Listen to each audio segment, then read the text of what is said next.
Chapter 642. As the saying goes, 8 or 9 out of 10 things don't go your way in life. The few Confucian scholars at the entrance of the restaurant were feeling this way. They originally wanted to use this as a pretext to show off their feathers in front of these young ladies who they had never met before, but they didn't expect that they would be the ones to show off their cowardice.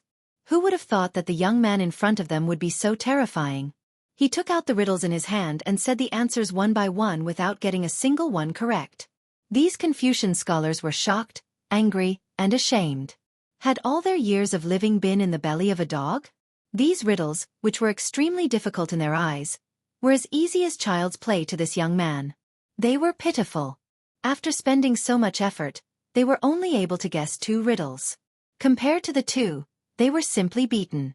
The Confucian scholars didn't dare to say anything more. They knew that they had lost today. The few of them looked at each other and snuck out. They squeezed into the crowd of night roamers and disappeared. Li Wangyu glanced at the Confucian scholars from the corner of his eye. He was too lazy to say anything. With his current status, he naturally wouldn't make a fuss about it with these people. His actions just now were only because these people's words were too unpleasant, so he wanted to teach them a small lesson. Li Wangyu had about a dozen riddles in his hand. He said the answers to all of them in one breath, which also frightened the doctor in the restaurant. After the main house hung up these riddles today, who knew how many literati had come to try? Those who were able to guess the riddles correctly and enter the restaurant to enjoy free food and wine were only a few dozen people. Li Wangyu was the first person to treat these riddles as a child's game. According to the rules set by the owner of the restaurant, Li Wangyu could bring a dozen people into the restaurant. No one had thought of this before, so the doctor didn't dare to act on his own. Secretly wiping the sweat from his forehead, the doctor hurriedly apologized to Li Wangyu and ran into the restaurant to find the manager to deal with it. Not long after, the manager of the restaurant, who had been informed by the doctor, hurried over. He politely welcomed Li Wangyu, Pai Lupi, and the others into the restaurant. He carefully led them to a private room on the 3rd floor. The view from the elegant room on the 3rd floor of the restaurant was quite good. Opening the window facing the street, one could see the colorful Chang'an city, which was very lively. Empress Zhang's son, concubine Yang, their beautiful boss, Aphrodite, and Perrin were all very satisfied. Everyone then called for the doctor to bring over some drinks and dishes that they were good at. At this time, the shopkeeper gently knocked on the door of the elegant room and said carefully, "Sir, my master would like to invite you for a chat. Would you be willing?" Li Wangyu was a little interested in the owner of this restaurant. The owner who could come up with this riddles for free meals was also a wonderful person. He was worth getting to know. Unexpectedly, Pai Lupi was also interested. He got up and walked out of the elegant room with him, intending to meet the owner of this restaurant. The shopkeeper respectfully led the 2 of them to another elegant room on the 3rd floor. When the door was pushed open, before Li Wangyu could see the scene inside the room, he heard a burst of laughter coming from inside. Haha, this old man knew it. In this world, only you, Li Zio, can solve so many riddles in one go. Li Wangyu looked up and couldn't help but laugh. It seemed that they were all acquaintances. The one who laughed was the Imperial College's chancellor, Kong Ingda.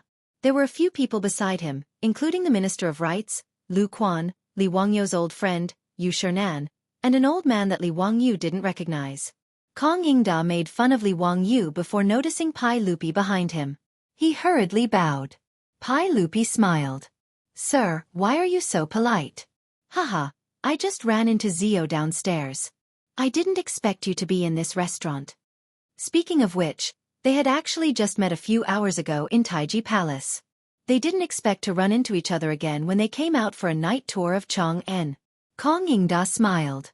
"I'm ashamed to say this, but this restaurant is my family's property. Therefore, I invited Sir Yu and the others to come here to admire the lanterns." Li Wangyu suddenly realized that Kong Ingda was the owner of this restaurant. No wonder he came up with the idea of guessing the lantern riddles and eating for free. As the 31st descendant of Confucius, Kong Ingda naturally had many properties in his residence. This restaurant was just one of the many small properties. Pai Lupi looked at the old man that Li Wangyu didn't recognize in surprise.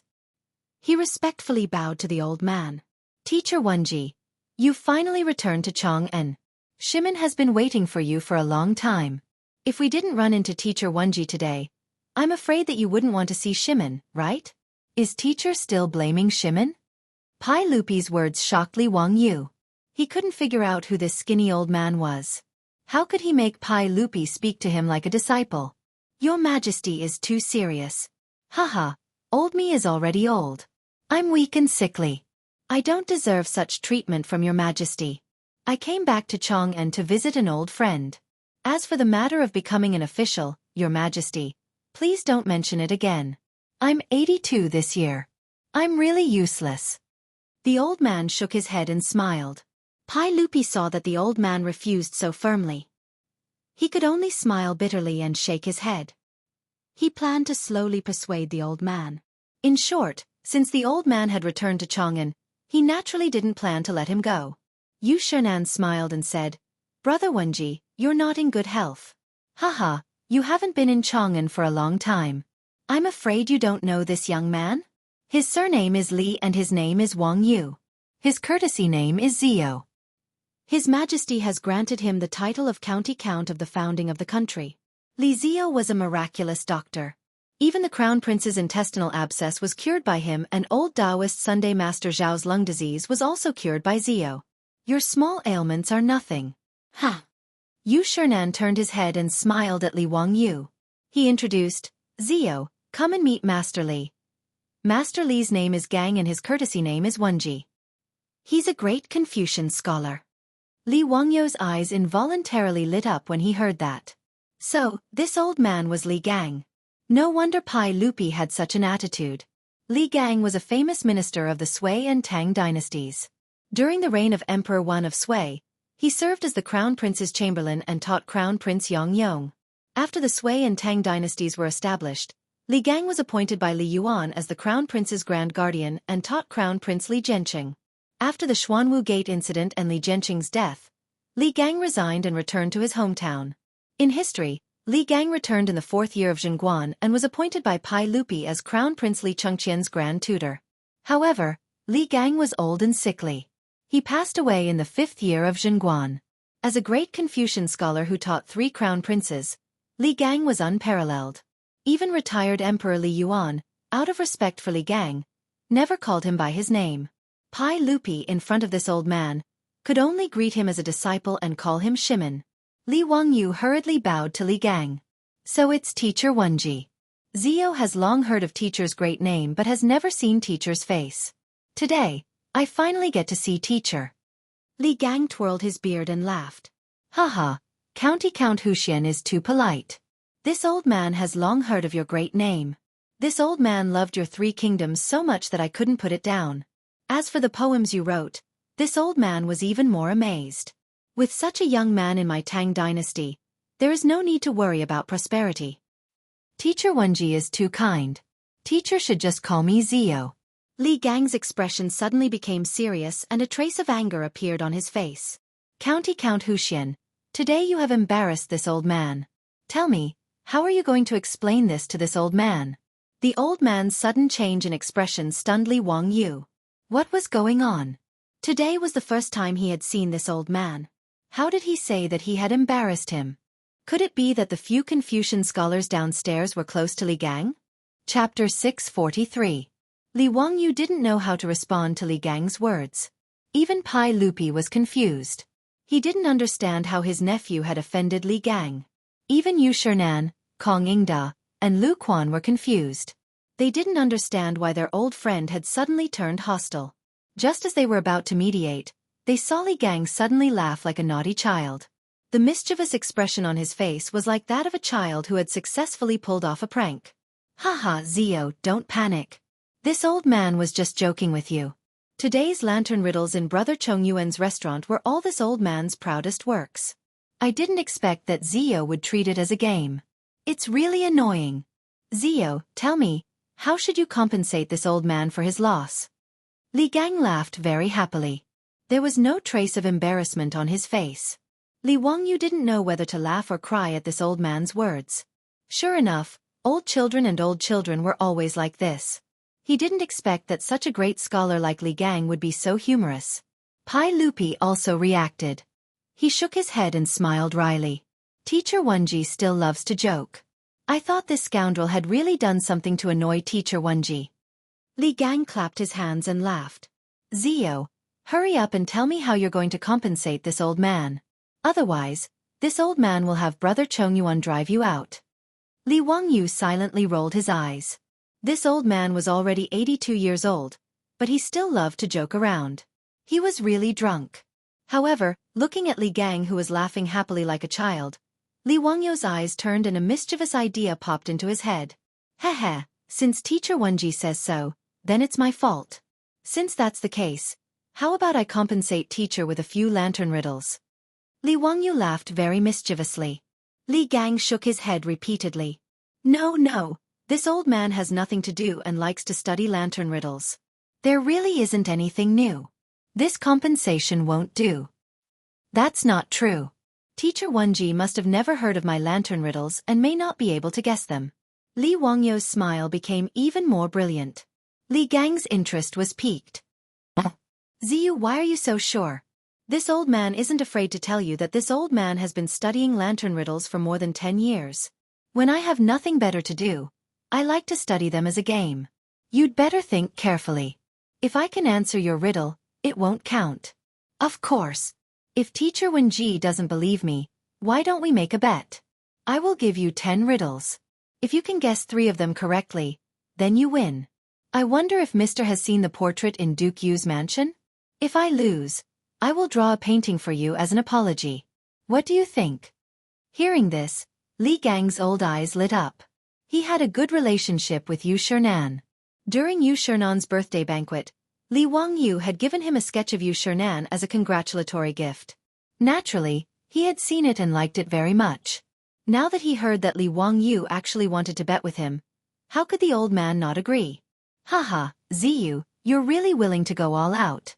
It seems that if this old man loses, you must have some ulterior motive. Let's hear it. What will happen if this old man loses? Li Gang was also shrewd with age. He saw through Li Wangyu's plan with a single glance. Li Wangyu smiled. If Teacher Wenji loses, I will take the liberty of asking you to teach the Crown Prince. I wonder if Teacher and His Majesty will allow this? Pai Lupi heard this and immediately nodded. Li Wangyu's words were simply spoken to the bottom of his heart. How could he have any reason to disagree? He looked at Li Wangyu with eyes full of encouragement and praise. Although Li Chengqian and Li Tai had both acknowledged Li Wangyu as their master, this didn't conflict with Li Gang being one of the Crown Prince's 3 tutors. Pai Lupi had previously planned to do this. However, Li Gang had become somewhat dejected because of the matter with the Crown Prince, Li Zhenqing. As a result, he wasn't willing to accept the edict. He only said that he was too old to teach the Crown Prince. Li Wangyu naturally knew what Pai Lupi was thinking. Wasn't this nonsense? In history, Pai Lupi had coaxed and pestered Li Gang to become the Crown Prince's imperial tutor in the 4th year of Zhengguan's reign. Unfortunately, Li Gang was already old and passed away a year later due to illness. Thinking of this, Li Wangyu decided that if there was an opportunity, he would have Sun Simiao help Li Gang recuperate. Although he had just met the old man, Li Wangyu felt that they were very congenial. Naturally, he didn't want this humorous and witty scholar to pass away 2 years later due to illness. Li Gang's old eyes stared at Li Wangyu for a while. Then he twirled his beard and smiled. All right, since you've said so, then it's settled. Give me your questions. I don't believe that there are any lantern riddles in this world that I can't even guess 3 questions. Kong Yingda also smiled. Zio, I'm afraid that you've miscalculated. Brother Wenji's greatest hobby, aside from poetry and essays, is to study lantern riddles. If you make this bet with Brother Wenji, I'm afraid that you'll lose 9 times out of 10. Yu Shernan and Lu Quan also looked as if they were watching a good show. However, it was clear that the 2 old men didn't think that Li Wangyu could beat Li Gang. Hearing this, Pai Lupi frowned. He was hoping that if Li Wangyu won, he would be able to trick Li Gang into becoming a teacher in Chengqian. Li Wangyu smiled so widely that his eyes narrowed. If you don't believe me, why don't we make a bet as well? How about this? If I'm lucky enough to beat Teacher Wenji, each of you will write a piece of calligraphy for me. How about that? Everyone present was famous in the Tang dynasty. Li Wangyu was naturally more than happy to swindle some calligraphy from these big shots and take it back home as a family heirloom. Currently, He had built a special collection room in his castle to store these big shots calligraphy. This included Yu Shernan's Ode to the Gallant, Wang Shiji's calligraphy that he swindled from Chai Lingguo, and his disciple Yen Libin's calligraphy. Kong Ingda and Lu Quan looked at each other. They didn't understand where Li Wangyou's confidence came from. However, they also smiled. All right, since Zio wants to play a game with us, then it's settled. However, if you lose, what will you do? Will you give each of us a portrait like Brother Bashi's? Of course. Li Wangyou nodded without hesitation. Pai Lupi also became interested. If that's the case, then we will also participate. We will also bet that Teacher Wenji will be able to answer your riddle correctly. Haha. Li Wangyou rolled his eyes speechlessly. He thought, Pai Lupi, whose side are you on? I'm helping your son trick his teacher into going home. And you're actually betting that I will lose? This is truly infuriating. However, on second thought, Pai Lupi's flying white calligraphy was also famous in the future. Coupled with his imperial status, it would also be a good collector's item. If that was the case, then it wouldn't be a loss. Hee, then it's settled. I will ask 10 riddles.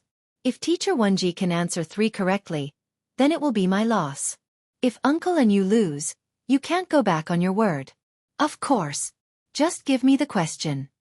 Li Gang's interest was piqued, and he urged. Li Wangyou coughed lightly and pretended to think. He paced back and forth in the room before saying, the first question. Chapter 644. Li Wangyou said, for the first question, ask. There is a word that everyone will mistake. Type it. In the private room, Pai Lupi, Li Gang, and the others lowered their heads and pondered. What word would everyone mistake? Thinking about it, it should be a very rare English character. Li Gang frowned and thought for a while. He raised his head and asked, is it the word woman? This word is pronounced "ru" in woman returns. Gu kills the swine for his woman. Many scholars will make a mistake. Li Wangyou smiled and shook his head. No.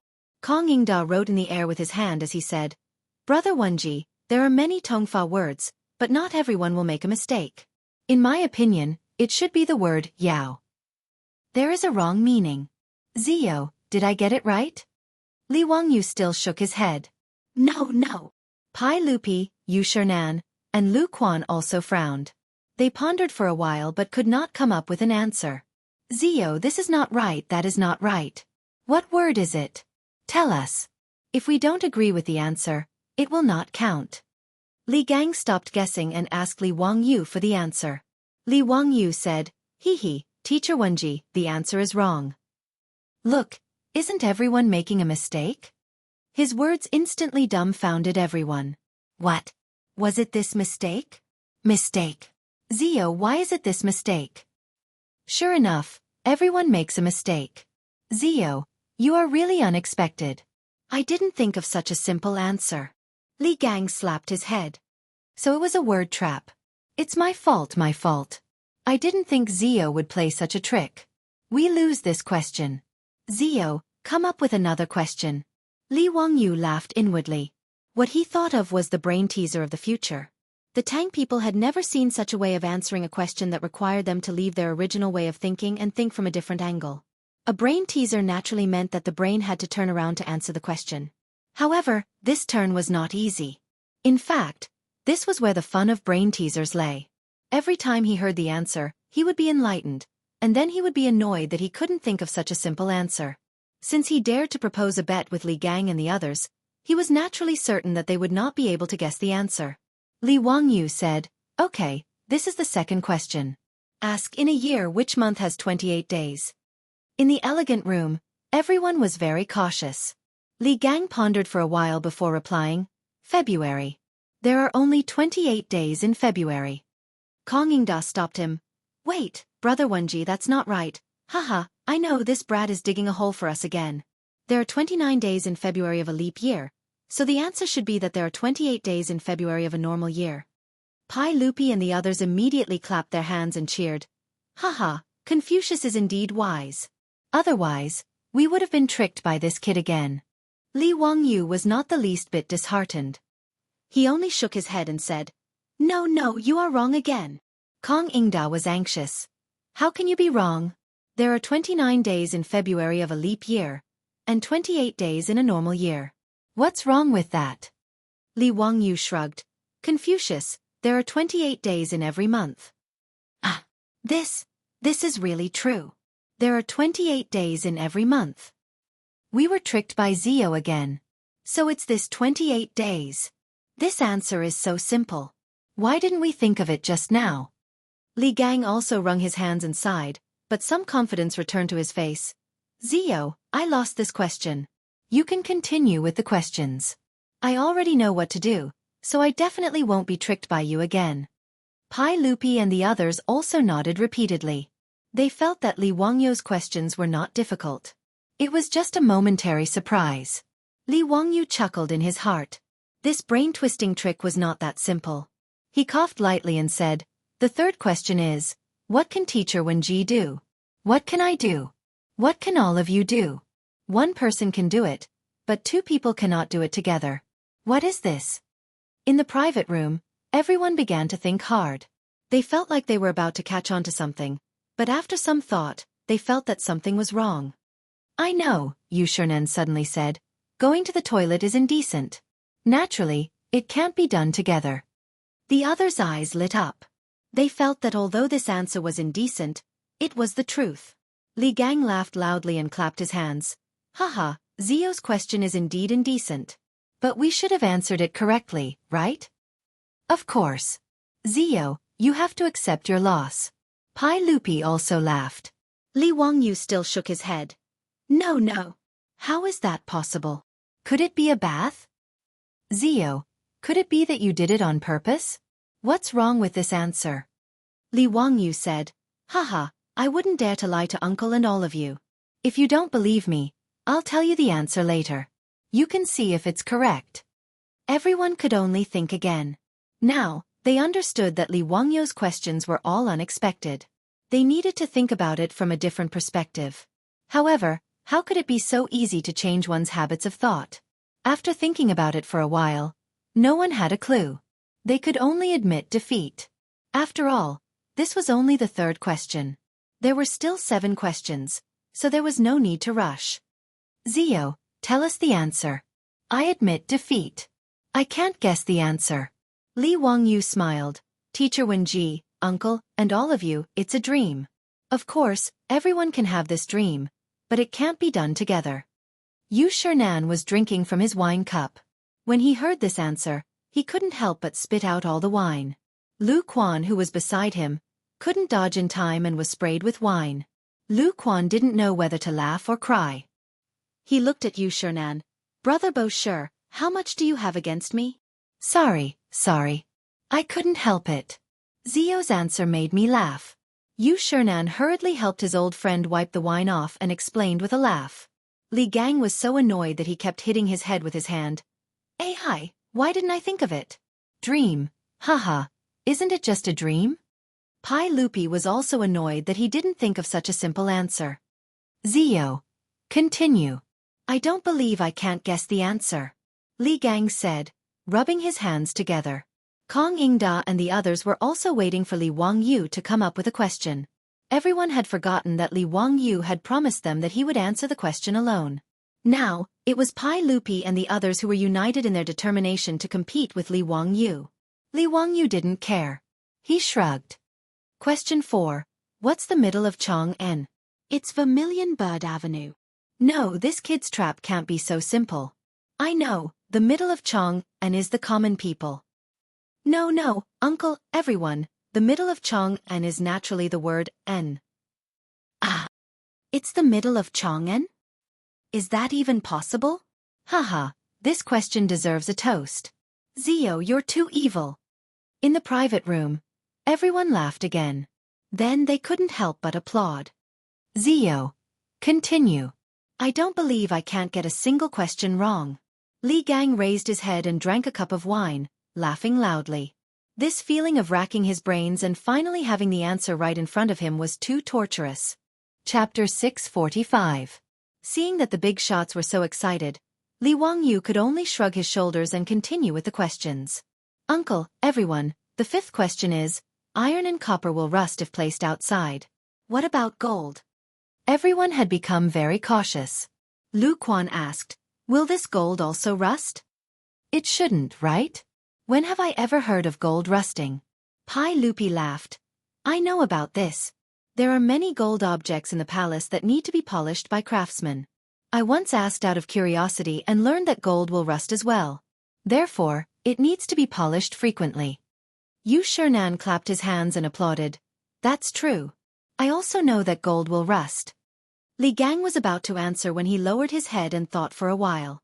He felt that Li Wangyou's questions wouldn't be so simple. But no matter how he thought about it, he still couldn't figure it out. He could only answer, "Zio, gold will rust. This question can't be wrong." Li Wangyu shook his head again. No. How can it be wrong? Tell us, won't gold rust?" Li Wangyu laughed mischievously. "Uncle everyone, I didn't ask you if gold will rust. The correct answer is that iron and copper will rust if placed outside, but gold will be stolen." "Ah. What? Zio, didn't you ask if gold will rust?" "Sigh, we fell for Zio's trick again. This iron will rust is clearly a trick to mislead us into thinking if gold will rust. Haha, isn't that right? If gold is placed outside, it will be stolen." Everyone was annoyed that they had fallen for Li Zio's trick again. How annoying. Every time they heard the answer, they felt that it was very simple. But they didn't think of it at all. Everyone felt that these questions were very simple, but when it came to the next question, they still couldn't answer it correctly. "Zio, continue. I don't believe that I'll get it wrong today."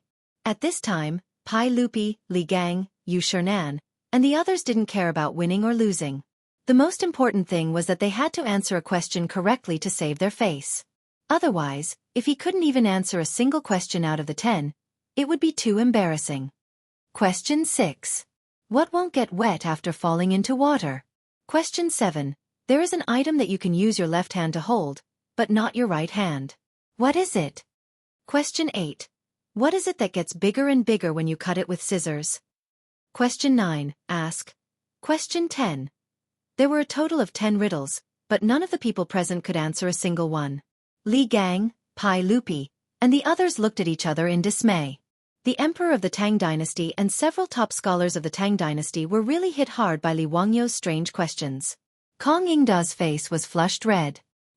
He suddenly stood up and went to the table in the private room. He picked up a brush and wrote down the 10 questions Li Wangyu had given him, as well as the answers. Then, he called for the manager of the restaurant. "Go, remove all the riddles outside and replace them with these 10 questions. Those who can answer them correctly can come in." The manager didn't understand.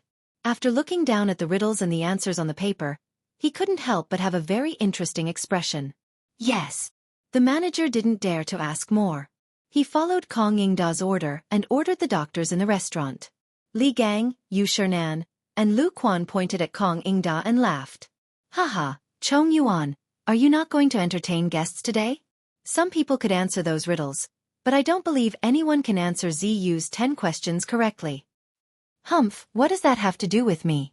I didn't come up with these questions." Kong Yingda raised his head and drank a cup of wine gloomily. Today, he was really depressed because of those 10 damn questions. Since he was unhappy, he would make those scholars who were traveling at night feel depressed as well. If they wanted to enter the restaurant and enjoy the wine for free tonight, they had to answer those damn questions first. It had to be said that because Kong Yingda was unhappy, he threw out those 10 questions, which really tortured the scholars in Chang'an.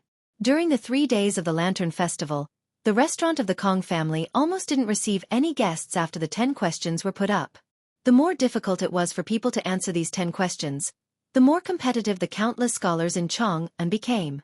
During the Lantern Festival, many scholars gathered in front of the restaurant of the Kong family, wanting to guess the answers to the questions. For a time, whether or not they could answer the riddles of the lantern and get the right to enjoy the wine for free became a secret competition between the scholars in Chang'an. If others couldn't answer, it would be a great honor if they could answer correctly. But even great scholars like Li Gang, Yu Shernan, and Kong Yingda couldn't do anything about the brain teasers of the later generations, let alone these scholars. After trying various answers but being judged wrong by the restaurant, these scholars couldn't take it anymore. They surrounded the entrance of the restaurant and demanded an explanation. In their view, The restaurant was deliberately making things difficult for them. In this regard, the manager of the restaurant asked Kong Ingda for instructions and came out to appease the crowd.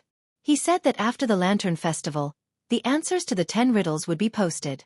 If the crowd was still dissatisfied by then, the restaurant would take responsibility. Seeing the manager of the restaurant so determined, the anger in the hearts of the scholars was temporarily suppressed. The 10 questions of the Lantern Festival in the 3rd year of the Tang Dynasty's Jingguan era became a nightmare for the scholars in Chang'an. Even the officials of the imperial court were interested in the 10 riddles of the Kong family restaurant. However, the officials cared about their reputation and were afraid of being embarrassed if they answered wrong. They secretly sent their servants to the restaurant with the answers they came up with, but they all returned empty-handed. After the Lantern Festival, when the 10 questions were posted, everyone was dumbfounded. The answers were actually like this? So simple?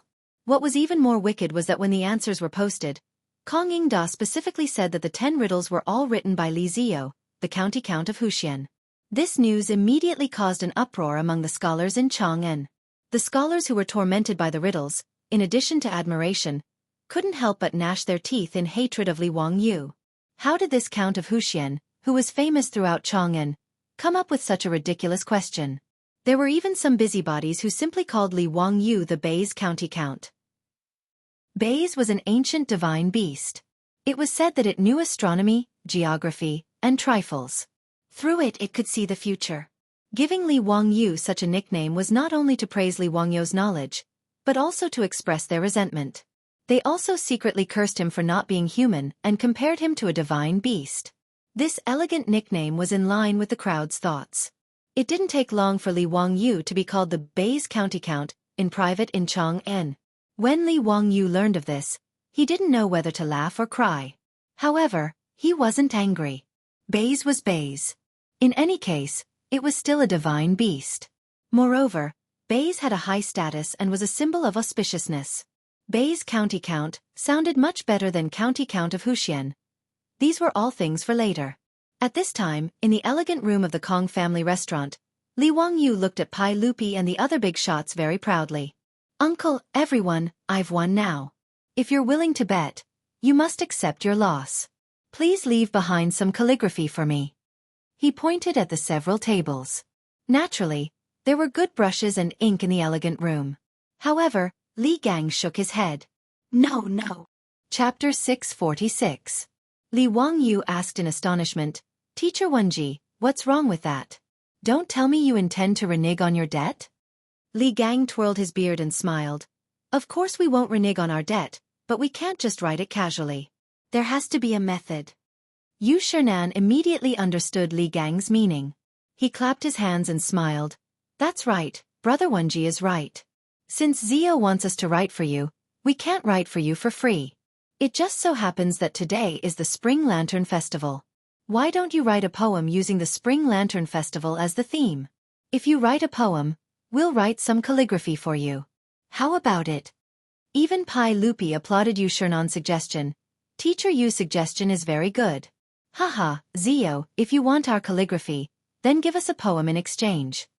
Kong Ingda and Lu Quan also clapped their hands and applauded, shouting that if Li Wangyu didn't write a poem, they wouldn't write one either. Li Wangyu rolled his eyes. How could these scholars be so crafty? They obviously lost a bet, but they still wanted to get some interest back. Fortunately, he had some goods in his bag, so it didn't matter. He could just continue copying poems. Not to mention 5, even 50 would be fine. He picked up a cup of fine wine and walked to the window. He looked down at the thousands of lights below and pretended to be in deep thought. After a while, he began to recite. Last year on the Lantern Festival, the lights of the flower market were bright as day. The moon was high above the willow branches. People made an appointment at dusk. This year on the Lantern Festival, the moon and lights were the same. Not seeing the people of last year, tears wet the sleeves of spring. Li Gang's eyes lit up when he heard this poem that Li Wangyu copied from Ouyang Xiu's Spring Lantern Festival. Even though he was over 80 years old, his reaction was still quite fast. Before the others could react, he had already walked to the table and picked up a brush. "Haha, good poem. The moon was high above the willow branches. People made an appointment at dusk. This poem belongs to this old man. This old man will write this one. Yu Shernan and the others, who had just completed the first step, glared at Li Wangyu. Zio, if the next song isn't as good as this one, don't even think about getting away with it. Pai Lupi was even more domineering. He directly demanded, Zio, I'll write the next song. Think carefully. Li Wangyu almost fainted. Was there a need to fight for this? Li Gang waved his brush and splashed the ink. Not long after, a poem, Birth Check Child, New Year's Eve, appeared on the paper. The old man wrote down his promotion and stamped it with his own seal. Only then did he blow dry the ink and hand it over to Li Wangyu. Thank you, Mr. Wenji. Li Wangyu happily put it away. The first calligraphy piece was in his hands. Pai Lupi did not hesitate. He stood beside the table and stared at Li Wangyu, waiting for him to continue composing. Being stared at by Pai Lupi like this, Li Wangyu could only rack his brains to find the most popular Shangyuan festival poem to deal with Pai Lupi. After pretending to be deep in thought for a while, Li Wangyu opened his mouth and recited, On the night of the east wind, thousands of flowers bloom, and the wind blows down, stars fall like rain. The fragrance of precious horses and carts fills the road. The sound of the phoenix flute moves, the light of the jade pot turns, fish and dragons dance in the night. Moths, snow and willows, and golden strands, laughter and hidden fragrance pass away. Looking for her thousands of times in the crowd, suddenly turning back, she's still there, in the waning light. Xian Chiji's Green Jade Case, New Year's Eve, was naturally one of the most widely read Shangyuan festival poems in the future. Pai Lupi recited it once and nodded his head in approval. He was very satisfied with his nephew's poem. He immediately used his famous Fei by script to write down Green Jade Case, New Year's Eve on the paper. Haha, today's Shangyuan festival was really worth it. With these two masterpieces, we should drink to our heart's content.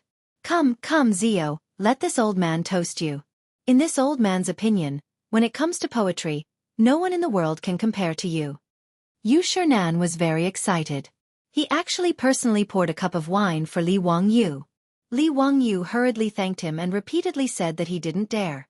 Kong Yingda also stroked his beard and laughed heartily. Today is really delightful.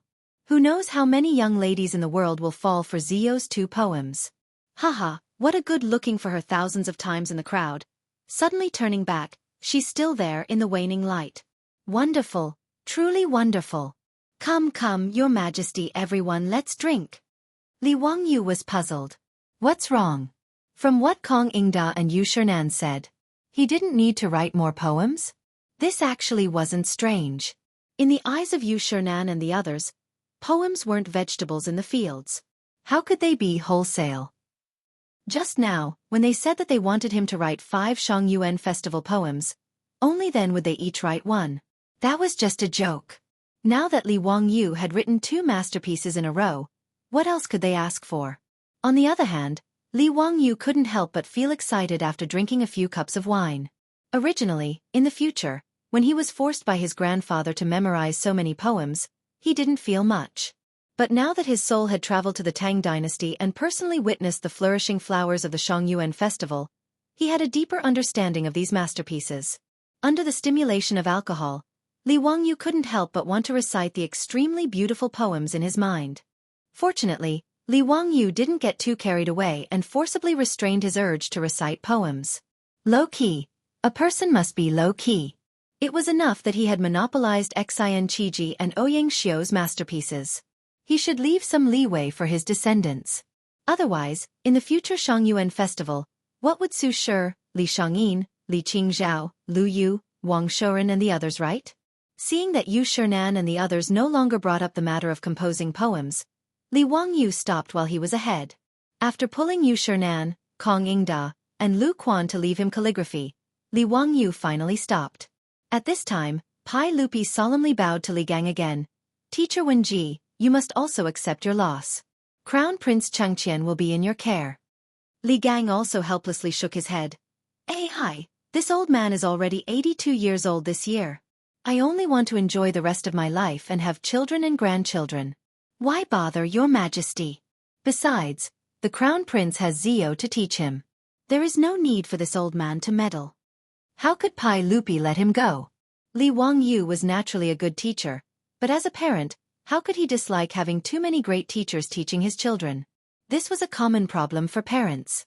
Teacher Wenji, although Zio's talent is unparalleled in the world, he is still young. The Crown Prince still needs a knowledgeable and highly respected scholar like Mr. to teach him how to conduct himself. I hope Mr. won't refuse. Pai Lupi's sincere attitude naturally left Li Gang with nothing to say. He could only nod in agreement. Li Wangyu, on the other hand, laughed inwardly. In history, Li Gang, this great scholar, was truly unlucky. Although he was knowledgeable and had a strong character, he was an out-and-out Crown Prince killer. He taught 3 Crown Princes in a row, and none of them had a good ending. He was simply unlucky to the bone. However, things were different now. Li Wangyu believed that with his guidance, Crown Prince Chengqian would not be as bad as he was in history. Li Gang would not continue to be unlucky. After Li Gang nodded in agreement, the elegant room became lively again. Yu Shernan, Kong Yingda, and Lu Quan all raised their glasses to congratulate their old friend on his return to the imperial court. They drank until 5 o'clock in the morning. Before leaving, Pai Lupi did not forget to call Li Wangyu to his side and whispered to him to go watch the match the day after tomorrow. Li Wangyu was reluctant in his heart, but he could only accept it with a smile on his face. In his opinion, accompanying Pai Lupi to the Dazhao baseball stadium was not as comfortable as sitting in the box with his beautiful boss and Aphrodite. However, how could he refuse a saint's summons? Chapter 647.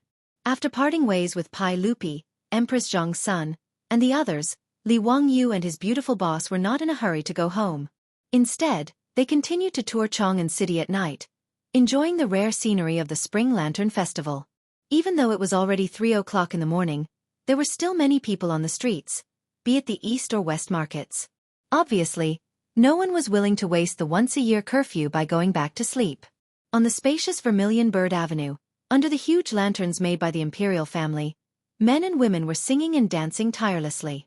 Dancing was a kind of group dance. The dancers were in groups, holding hands and stepping on the ground with their feet, singing and dancing at the same time. It was very lively. Stepping on the ground with one's feet meant to beat the rhythm. Of course, anyone could participate in this dancing. Just like in the future, when traveling to the Tibetan area, there was no need for any skills, just enthusiasm. Li Wangyu was so excited that he simply pulled his beautiful boss, Aphrodite, and Perrin, and ran into the singing group with a big laugh, cheering along with them. That night, they sang, danced, and laughed, until the sky turned white and the morning drums sounded in Chang'an City. The joyous feast of the Spring Lantern Festival finally came to an end. That night, countless lovers and girls secretly sent glances at each other as they walked under the moon and looked at the lanterns, making promises of marriage for that lifetime. That night, they were dressed in fine clothes, dazzling with pearls and jade, and powdered with fragrant powder. That night, the moon was above the willow tree, and they made promises after dusk. It was not until dawn that Li Wangyu, who was sore all over, hoarse and exhausted, led the reluctant crowd back to the mansion in Kaihua Lane to sleep. After returning to the mansion at dawn, everyone went to wash up and rest. Li Wangyu even wanted to sneak into Su Chongqing's room to kiss her, but he was naturally turned away. Although the two of them had broken through the last line of defense on New Year's Eve, and had done something shameful in bed, things were different today, and the two of them could only do things secretly. If it was in the future, this pair of adulterous couple would definitely live together and live their lives shamelessly. But since they were in the Tang dynasty, if the two of them moved in together without any official status, who knew how big of a disturbance it would cause if this matter was spread out? Besides, Li Wangyu was still in mourning. Even if he wanted to marry his beautiful superior, he would have to wait until the 4th year of Jingguan. Before this, he still had to avoid the eyes of the people in the mansion when he was with his beautiful superior. Under such circumstances, how could Su Chongqing allow Li Wangyu to sneak into her room in broad daylight? Apart from Perrin, who had roughly guessed the truth, even the old housekeeper Li Hang didn't know what had happened between his Lang Jun and Madame Su. On the other hand, the muddle-headed Avro had no idea that her sister Chongqing had already cheated on her husband. But even if Avro knew, she probably wouldn't have any thoughts about it. After all, she already knew that her sister Chongqing would be the mistress of this family in the future. As a noble lady of the Byzantine Empire, Avro had long given up on the idea of returning to her hometown in this life. Now, her heart was completely tied to Li Wangyu. In the afternoon, Li Wangyu, who was sleeping soundly, was carefully woken up by the old housekeeper, Li Hang. Lang Jun, the young Duke of Duke Lu's mansion is here. Li Wangyu struggled to open his eyes. After a long while, he shook his groggy head and asked in confusion, "Why are they not resting in the mansion? What are they doing here?" The young Duke didn't say. Last night, it was needless to say that this group of silk pants must have stayed up all night to seek pleasure. Originally, the silk pants had invited Li Wangyu to travel with them, but Li Wangyu had rejected them. "Are you kidding me? Why are you not accompanying your beautiful superiors on Valentine's Day and having fun with a bunch of men?" Now that he was no longer a single loser, he naturally didn't want to spend such a beautiful day with these playboys. Presumably, this group of playboys must have spent the night in the Peace Square or the Hu wine shop. Scum! Li Wangyu got up angrily and took the hot towel handed over by the maidservants in the mansion to wipe his face. After clearing his head, he got up and changed his clothes with the help of the maidservants. He hurriedly walked to the main hall and greeted the group of debauches. "Brothers, what are you doing here in my mansion instead of resting in your mansion?" "Haha, Zio, you weren't kind last night. You didn't even call your brothers. Do you know that today, Chang'an City is restless because of you?" Fang Yai clapped his hands and laughed as soon as he saw Li Wangyu. Naturally, Li Wangyu was baffled by his nonsensical words. What was this and what was this? Last night, he had gone out with his beauties and met Pai Lupi and the others by chance. They drank and had fun in the Kong Mansion's restaurant and then went out to sing until they returned home in the morning. What did he mean by stirring up trouble and restless Chang'an City? Where did this come from? "Brother Yai, why don't I understand what you're talking about?" Chang Chumo patted Li Wangyu's shoulder heavily. "Zio, you're still pretending. Did you make a poem last night?" "Ah, so what if I did?" Li Wangyu asked curiously. It wasn't like he hadn't copied poems before. After transmigrating to the Tang dynasty, he had copied at least dozens of poems. Why was he making such a fuss? What he didn't expect was that when the playboys heard him admit that he did make a poem last night, their eyes lit up and they swarmed up to surround him. "Zio, we've treated you well, haven't we? Hee, those poems, give us some of them." "We're not greedy. We'll give each of us one."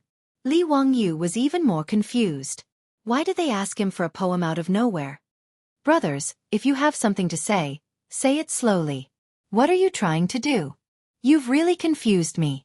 Li Wangyu finally understood the situation after the debauches gave a lively explanation. He felt even more speechless. It turned out that the 2 poems about the Lantern Festival that he wrote last night had begun to spread in Chang'an City at a very fast speed. Unlike the poems and articles that Li Wangyu copied before, these 2 poems about the Lantern Festival were like spiritual bombs for women, especially the young ladies in Chang'an City who were yearning for love. After hearing these 2 poems, they almost went crazy. After all, the poems that Li Wangyu copied before were beautiful, but they didn't necessarily resonate with women. Whether it was Ode to Chivalry, or Leaving the Fortress, or other poems, they were loved by the literati. As for the noble women, young ladies, and those prostitutes in Chang'an City, although they liked them, they didn't necessarily love them to the core. As for the 2 Shangyuan festival poems that Li Wangyu plagiarized last night, they described the scene of 2 lovers whispering sweet nothings under the moonlight and the shadow of willow trees. It was hazy, quiet, graceful, and gentle. It simply took one's life. To use an inappropriate analogy, Li Wangyu was originally just an A-list celebrity in the eyes of the young ladies in Chang'an City. But after the 2 poems of the Lantern Festival last night spread, Li Zio, the Count of Huxian, suddenly rose from the A-list to the level of a superstar. In short, Li Wangyu became popular. Chapter 648. The 2 poems that Li Wangyu plagiarized, The Green Jade Case New Year's Eve, and The Birth of a Child New Year's Eve, both had a graceful beauty. Although the emotions contained in them were different, whether it was the poignant beauty and melancholy of The Birth of a Child New Year's Eve, or the desolation and loneliness of The Green Jade Case New Year's Eve, or the unexpected joy of The Green Jade Case New Year's Eve, they all made the young ladies in Chang'an City cry silently, their tears falling onto their clothes. It could be said that in Chang'an City, there had never been a poem that spread faster than the 2 poems that Li Wangyu plagiarized during the Lantern Festival. After the 2 poems were written last night, the manager of the restaurant, who was carefully waiting on them in the elegant room, wrote them down. He immediately copied them out and asked the restaurant's doctor to send them to the brothel in Ping Kong Lane. Of course, the manager did not have any other ideas. He just wanted to please Li Wangyu. In the Tang dynasty, it was very difficult for the poems written by literati to be passed down. It was naturally the easiest way to make a name for oneself by letting the courtesans in the brothel sing it. In the brothel in Ping Kong Lane, there were scholars who sent their poems every day, regardless of whether they were the most beautiful courtesans or courtesans. They hoped that the courtesans would like their poems and make a name for themselves by singing them. As for these brothels, they naturally did not accept anyone who came. If it was not a truly wonderful poem, they would not bother to sing it. In the Confucius family restaurant, there were many literati who would recite poems. The elegant room had paper, ink, and brushstones prepared for these literati. If the restaurant felt that the poems they wrote were good, they would also be sent to the brothel in Ping Kong Lane to make a name for their customers. Although the manager of the Confucius family restaurant was a merchant, he could still distinguish between good and bad poems. Moreover, the two poems by County Count who were obviously not ordinary to be able to make his master and a group of scholars so excited. Therefore, after he copied the poems, he immediately asked the doctor to send them to Ping Kong Lane. When the courtesans in Ping Kong Lane heard that the poems were new poems by County Count who for the Lantern Festival, they naturally did not dare to neglect them. After reading it, the group of young ladies immediately trembled with excitement, unable to control themselves. While Li Wangyu was still drinking with Pai Lupi, Li Gang, and Yu Shernan in the restaurant, Peace House was in an uproar. Almost all of the prostitutes, without prior agreement, began to recite these two poems over and over again with their graceful, ethereal, or lively voices. During the Shangyuan festival, Peace Square was also packed with people. Naturally, there were plenty of ordinary people who didn't want to admire the lanterns and only wanted to admire the beauties. The debauches had also gone to Peace Square early in the morning and found a large group of gorgeously dressed young ladies to accompany them. They were very happy. When they heard the young lady in the building recite Li Wangyu's two new poems, other than sighing at Li Wangyu's talent, they didn't have much of a reaction. Naturally, this was very normal. Just like the Korean dramas of the future, the steely straight men might not think much of it, but they could make the young ladies cry. This was the difference between men and women's feelings. Therefore, the debauches were depressed. The group of young ladies in the painting building, when they heard the two poems being recited over and over again, were all sobbing uncontrollably. Their tears spilled over their clothes, making people feel pity for them. What made the debauches even more dumbfounded was that this group of young ladies actually shyly stuffed a pile of sachets, handkerchiefs, and even the courtesans in the painting building. And these things were naturally not for them, but for them to pass to County Count who. The debauches were provoked by this scene and hated that bastard Li Wangyu so much that the roots of their teeth itched. He didn't even show his face, but he was able to seduce the young ladies in Peace House. He was really despicable. What made the debauches even more stunned was that when they returned home, they found that the two poems of the Lantern Festival had already spread throughout Chang'an City. And those unmarried sisters, cousins, and cousins in their mansions simply didn't care about what the debauches were thinking. They shyly stuffed all kinds of sachets and handkerchiefs into their hands. Needless to say, they were naturally asking the debauches to pass them to Li Wangyu. In this way, how could the debauches still stay in their mansions? When a few of them met and discussed, they were shocked to find that the poems had such benefits. They didn't have time to express their envy, jealousy, and hatred towards Li Wangyu. They directly came to Li Wangyu's mansion just to ask for such a poem so that they could go to Peace House and enjoy the admiring eyes of the courtesans and young ladies in the future. After the debauches finished speaking, they each took out a pile of fragrant sachets and handkerchiefs and stuffed them into Li Wangyu's arms. Take it, take it. These are all gifts from your admirers. Take it away quickly. Don't try to show off in front of me. I'm so angry. Today, if you don't give us some poems, we won't agree. Chung Chumo was full of anger when he mentioned this matter. Looking at Li Wangyu's youthful and handsome face, he had always been deeply influenced by that old man Cheng Yaojin. He, who was proud of selling his muscles, couldn't help but secretly wonder if Brother Valiant General was no longer welcome. Chung Chumo didn't know that since ancient times, this was a society that looked at the face. And with the face that he inherited from Cheng Yaojin, it was estimated that even if he memorized many poems, it would be useless. Li Wangyu was also stunned by Monogatari. Holding the pile of fragrant sachets and handkerchiefs, he didn't know whether to laugh or cry. He didn't expect that casually copying 2 poems would cause so much trouble. In fact, this was not strange at all. Lu Yong, Lu Sanbian, who was famous in history for writing poems by imperial decree, relied on a good poem to appear in the red light streets and willow alleys, and lived in pink tents and brocade quilts. It was very romantic and happy. The prostitutes of the Song dynasty even said, unwilling to be summoned by the king, willing to be called by Lu Qi, unwilling to be 1,000 gold, willing to be in Lu Qi's heart, unwilling to see the immortals, willing to know Lu Qi's face. In order to see Lu Sanbian, in order to ask him to write a wonderful poem, they were willing to die.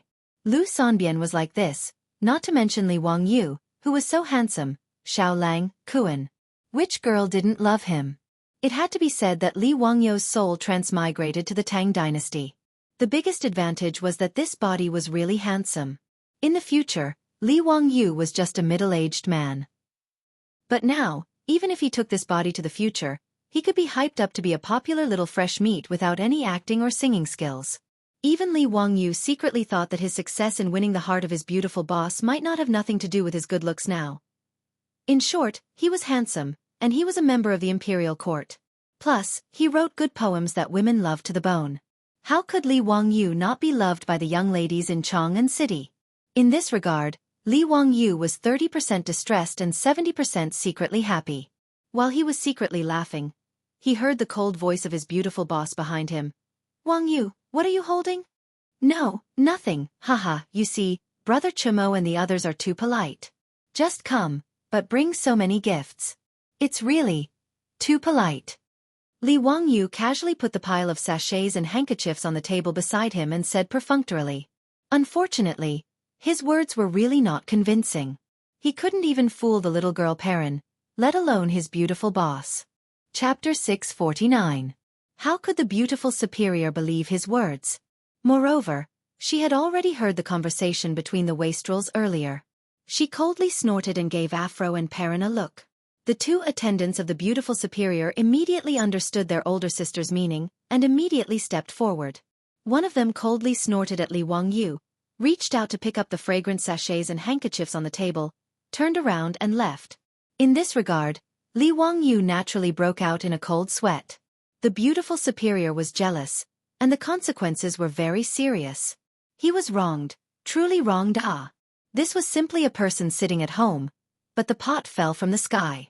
He didn't take the initiative to provoke those young ladies who adored him, so how could they blame him? Snow in June, how wronged was that? However, Li Wangyu cleverly shut his mouth. It wasn't a good idea to argue with a jealous beauty.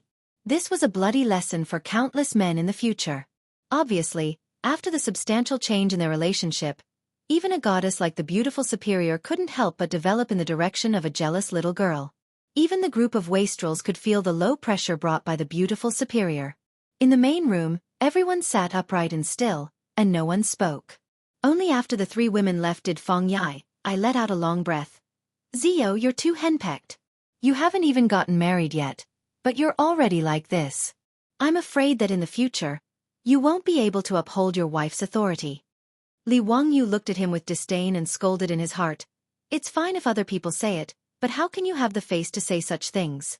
The story of jealousy in the future came from your old master and madam of the Feng residence. And you, Feng Yai, were the #1 cuckold in the Tang dynasty. How can you shamelessly say things like, a husband won't uphold his wife? After finding such a big trouble for yourself, you still want to write poems? Dream on. Moreover, the wastrels wanted him to write poems to seduce the young ladies of Ping Kong Lane. Li Wangyu couldn't agree to this kind of thing. Wasn't this helping the evildoers? Li Wangyu was too lazy to pay attention to these silk pants' nonsensical requests. He casually said, Brothers, this kind of thing like writing poetry, how can it be done just because you say so? It's not like we're buying things from the shops in the East and West markets. Let's talk about this later. Everyone burst into laughter again, scolding Li Wangyu for being disloyal. He suddenly thought of something, and with a furious expression, she pulled out a newspaper and handed it to Li Wangyu. Ziyu, why did this newspaper publish this article? It's utter nonsense. It's just nonsense. Tell me, who is this Li Tianshou? Why did you agree with Cho Kuan to publish this person's article in the global newspaper? Du Go also stood up for his elder brother. That's right. Zio, who is this Li Tianshou? Why haven't we heard of this person before? There will be 5 matches tomorrow. Aside from one match where they agree with our analysis, the other 4 matches are different from ours. What are they trying to do? Do you want to fight in the ring? Li Wangyu was stunned.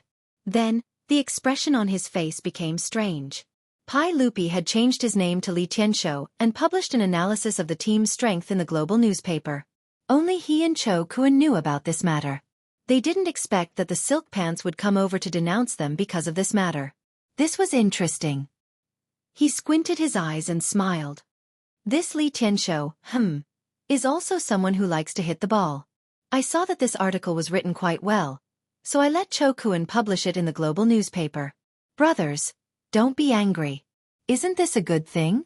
If he guesses wrong, won't it show how strong you are? He pondered and felt that this was true. Although the article published in the global newspaper was written by He, it was also the result of the Silk Pants analysis. Therefore, they were naturally very unhappy to see someone go against them in the global newspaper. Good. After tomorrow's match, we'll let Li Tianshou know how strong we are. Feng Yai shouted. After tomorrow's match, Zio, point out Li Tianshou to us brothers. We must beat him up. Li Wangyu's expression didn't change, but in fact, he almost couldn't hold back his laughter. Haha, you want to beat Pai Lupi up? Brother Yai, I'm afraid you'll be beaten up by Feng Xianling? This guy was also bad. He rolled his eyes and simply dug a hole for the Silk Pants. Brothers, tomorrow Li Tianshou invited me to watch the match together. Do you want to go together? You can vent your anger in front of him and beat him up. I won't stop you. Really? When the Silk Pants heard this, they immediately rubbed their fists and looked as if they wanted to beat Li Tianshou to death. Li Wangyu shrugged. Of course. Why would I lie to you? That's good. Then it's settled. Tomorrow, we brothers will go with you to watch the match. We'll see if that Li Tianshou has the guts to go against us brothers. Tomorrow, we must teach that Li Tianshou a lesson and let him know how strong we are. The fops gathered together to discuss how to humiliate the audacious Li Tianshou the next day. Unbeknownst to them, Li Wangyu, who was at the side, almost pinched his own thigh red in order to stop himself from laughing out loud. After agreeing to meet at the baseball field tomorrow, the Silk Pants said goodbye and went back to their respective residences. At this time, Li Wangyu finally couldn't help but laugh. He laughed so hard that even tears came out. He dug a hole for the Silk Pants. Naturally, he didn't have any bad intentions. It was purely a prank between brothers. It was better to enjoy it together than to enjoy it alone. Li Wangyu immediately trotted to his beautiful superior's boudoir and told her about it. His beautiful superior, who was still a little jealous and sulking because of the previous incident, couldn't help but cover her mouth and chuckle after hearing his words. She rolled her eyes at Li Wangyu flirtatiously. Go ahead and make fun of them. Be careful that Chumo and the others don't come looking for you. Haha, what does it have to do with me? They were the ones who wanted to settle the score with Li Tianshou. Hee. Seeing his beautiful superior laugh, Li Wangyu hurriedly took advantage of the opportunity and reached out to grab her soft hair and gently stroke it. His beautiful superior didn't pull her hand back, but only gave him a sidelong glance. I'll get Aphrodite and Perrin to send those bags and handkerchiefs to your room later. Don't let those ladies down. Li Wangyu was about to break out in a cold sweat when he heard this. Why was she still waiting for him here? He didn't know this woman was so jealous before. Out of a strong desire to live, Li Wangyu naturally complained. He didn't do anything, and he couldn't stop someone from having a crush on him. Humph. Flies don't bite seamless eggs. Who knows what you did? Actually, Su Chongqing wasn't really angry.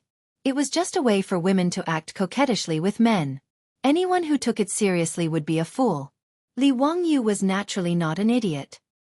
He really thought that his beautiful superior was angry over such a small matter.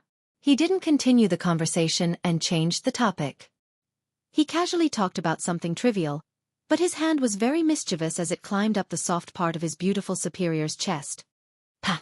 This time, the beautiful superior didn't condone this sinful hand and directly slapped it away. Behave yourself. Where are you touching? What are you trying to do in broad daylight? Li Wangyu thought. Don't you know what I'm trying to do? Hee. As soon as Su Chongqing saw his expression, She knew that this guy was definitely up to no good. She simply pushed him out of her room and closed the door. Humph, if you have any ideas, go to Aphrodite.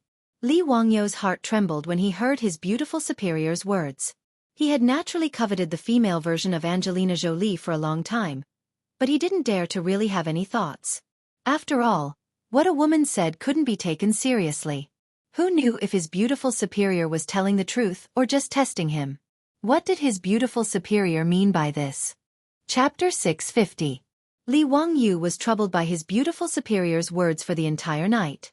The next day, he yawned and got out of bed with dark circles under his eyes. He rode his horse to the Tongming Gate beside Yeding Palace. The reason he came so early in the morning was naturally to wait for Pai Lupi and accompany Pai Lupi to the Dazhao baseball stadium to watch the game. Not long after, Pai Lupi, dressed in casual clothes, led Mito out of the Tongming Gate, followed by a dozen palace guards in the same casual clothes. Haha, Zio, you keep your word. Let's go. It's getting late. Let's not delay the game. Pai Lupi did not waste any time and urged his horse to go south. Mito squeezed his horse's belly and urged it to go to Li Wangyou's side. Taking advantage of the fact that Pai Lupi was not paying attention to them, he whispered to Li Wangyou, "Count Huxian, there is something I don't know if I should say." Li Wangyou was curious. Mito was Pai Lupi's chief of internal servants and the provincial supervisor of the Department of Internal Servants. Why was he hesitating? "Mito, just say what you want to say." Mito lowered his voice. He doesn't know what the reaction to the article he wrote in the newspaper will be. "Count Huxian, please don't let it slip." Li Wangyou was surprised. What did Mito mean? He had not been paying attention to the newspaper recently and did not know what the reaction would be after it was published. After all, Li Wangyou was not the head of the Secret Service. Why would he care about such things? "Mito, what do you mean?" "Count Huxian, you don't know?" Li Wangyou was speechless. "What the hell do I know?" Seeing Li Wangyou's bewildered expression, Mitua hurriedly told him what the 100 Cavalry Department had reported. When he heard that the people on the street had scoffed at Pai Lupi's fake name Li Tianshou, Li Wangyou could not help but find it funny. The people of Chang and really did not give Pai Lupi any face. However, this was very normal. Who knew who this Li Tianshou was? Compared to Du He, the young master of the Lai Duke residence, it was obvious that the people were more willing to believe the latter. "Mito, it doesn't matter, right? His Majesty writes the commentary under a pseudonym. It's normal that the people don't know about it." Li Wangyou didn't understand why Mitua was so nervous and even came to ask him to keep it a secret. Mitua said bitterly, Count who you don't know. Everyone is very concerned about that comment he wrote. If he knew that the people on the street were dismissive of that comment, wouldn't it be bad for his reputation? Li Wangyou thought about it and felt that it made sense. Pai Lupi was an emperor who cared a lot about his reputation. It was best to avoid such things as much as possible. If Pai Lupi was angered because the people didn't give him face, who knew who would be the unlucky one? He nodded at Mitua, indicating that he understood and that he would find a way to cover it up. Thinking about it, Pai Lupi wouldn't go to the court and ask people what they thought of that comment, right? After today's game, this matter would be considered over. If Pai Lupi's guess was correct, then naturally, the people would choose to believe what Li Tianshou said when he served the ball. If he guessed wrong, then Pai Lupi wouldn't have the face to care about the people's attitude towards his commentary. Li Wangyou and Mi Tuo's plan was pretty good, but they didn't expect that Li Er actually didn't play according to the plan, which directly exposed the matter. The group arrived at the court. Li Wangyou took out the tickets he had prepared and invited Pai Lupi to enter. Unexpectedly, Pai Lupi waved his hand. He wasn't in a hurry to enter the court. Instead, he walked with his hands behind his back to the place where lottery tickets were sold outside the court. Li Wangyou and Mi Tuo looked at each other and saw that something was wrong from each other's eyes. "Uncle, let's go in first. If we're late, there will be too many people. I'm afraid it's not safe." Li Wangyou quickly found an excuse to persuade him. Pai Lupi ignored him. "It's bright and sunny. What's not safe about it?" "Zio, don't learn from me to." Li Wangyou secretly wiped the sweat from his forehead. He knew that it was useless to say more. He could only follow Pai Lupi. He only hoped that this guy wouldn't get angry out of humiliation and vent his anger on others. Pai Lupi took out a 5-tael gold ingot from his waist and bet 1 tael of gold on the lottery tickets according to the 5 teams he chose in the commentary. The Tang Dynasty's Royal Batting League had only been played for 1 day. The lottery tickets for the batting competition were even more interesting. Although the Tangs liked to gamble and there were many people who bet on lottery tickets, there weren't many people like Pai Lupi who took out 5 taels of gold to bet. After all, the people didn't know much about the 22 batting teams. Naturally, they didn't choose to bet. Most people just bought lottery tickets that were worth a few coins for entertainment.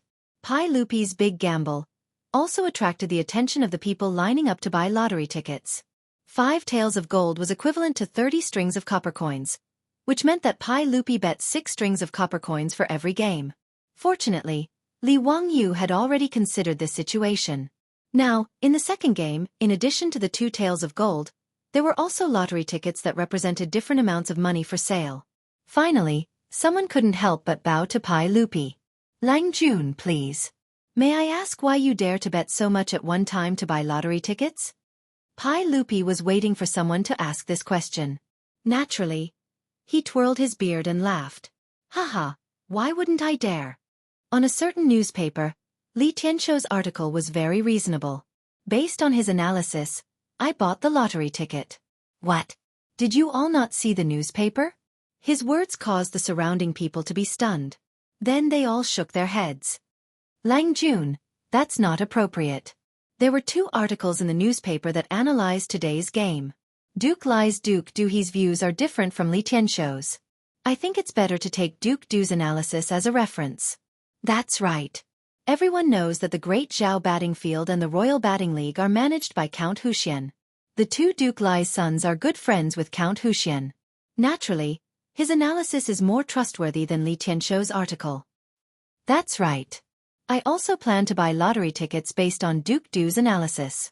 I don't know who Li Tianshou is, and why did the newspaper publish his article? Of all the officials and nobles of the Great Tang, who has ever heard of this Li Tianshou?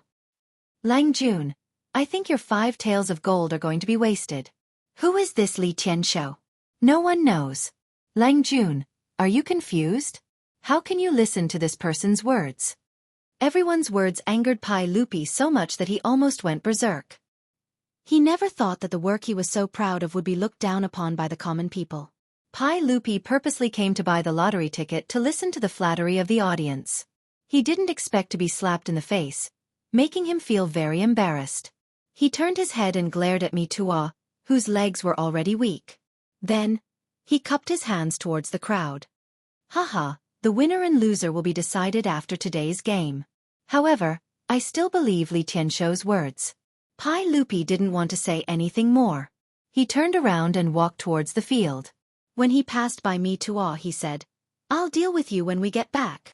Mi Tuo was so scared that he almost kowtowed in front of everyone. Even Li Wangyu was glared at by Pai Lupi.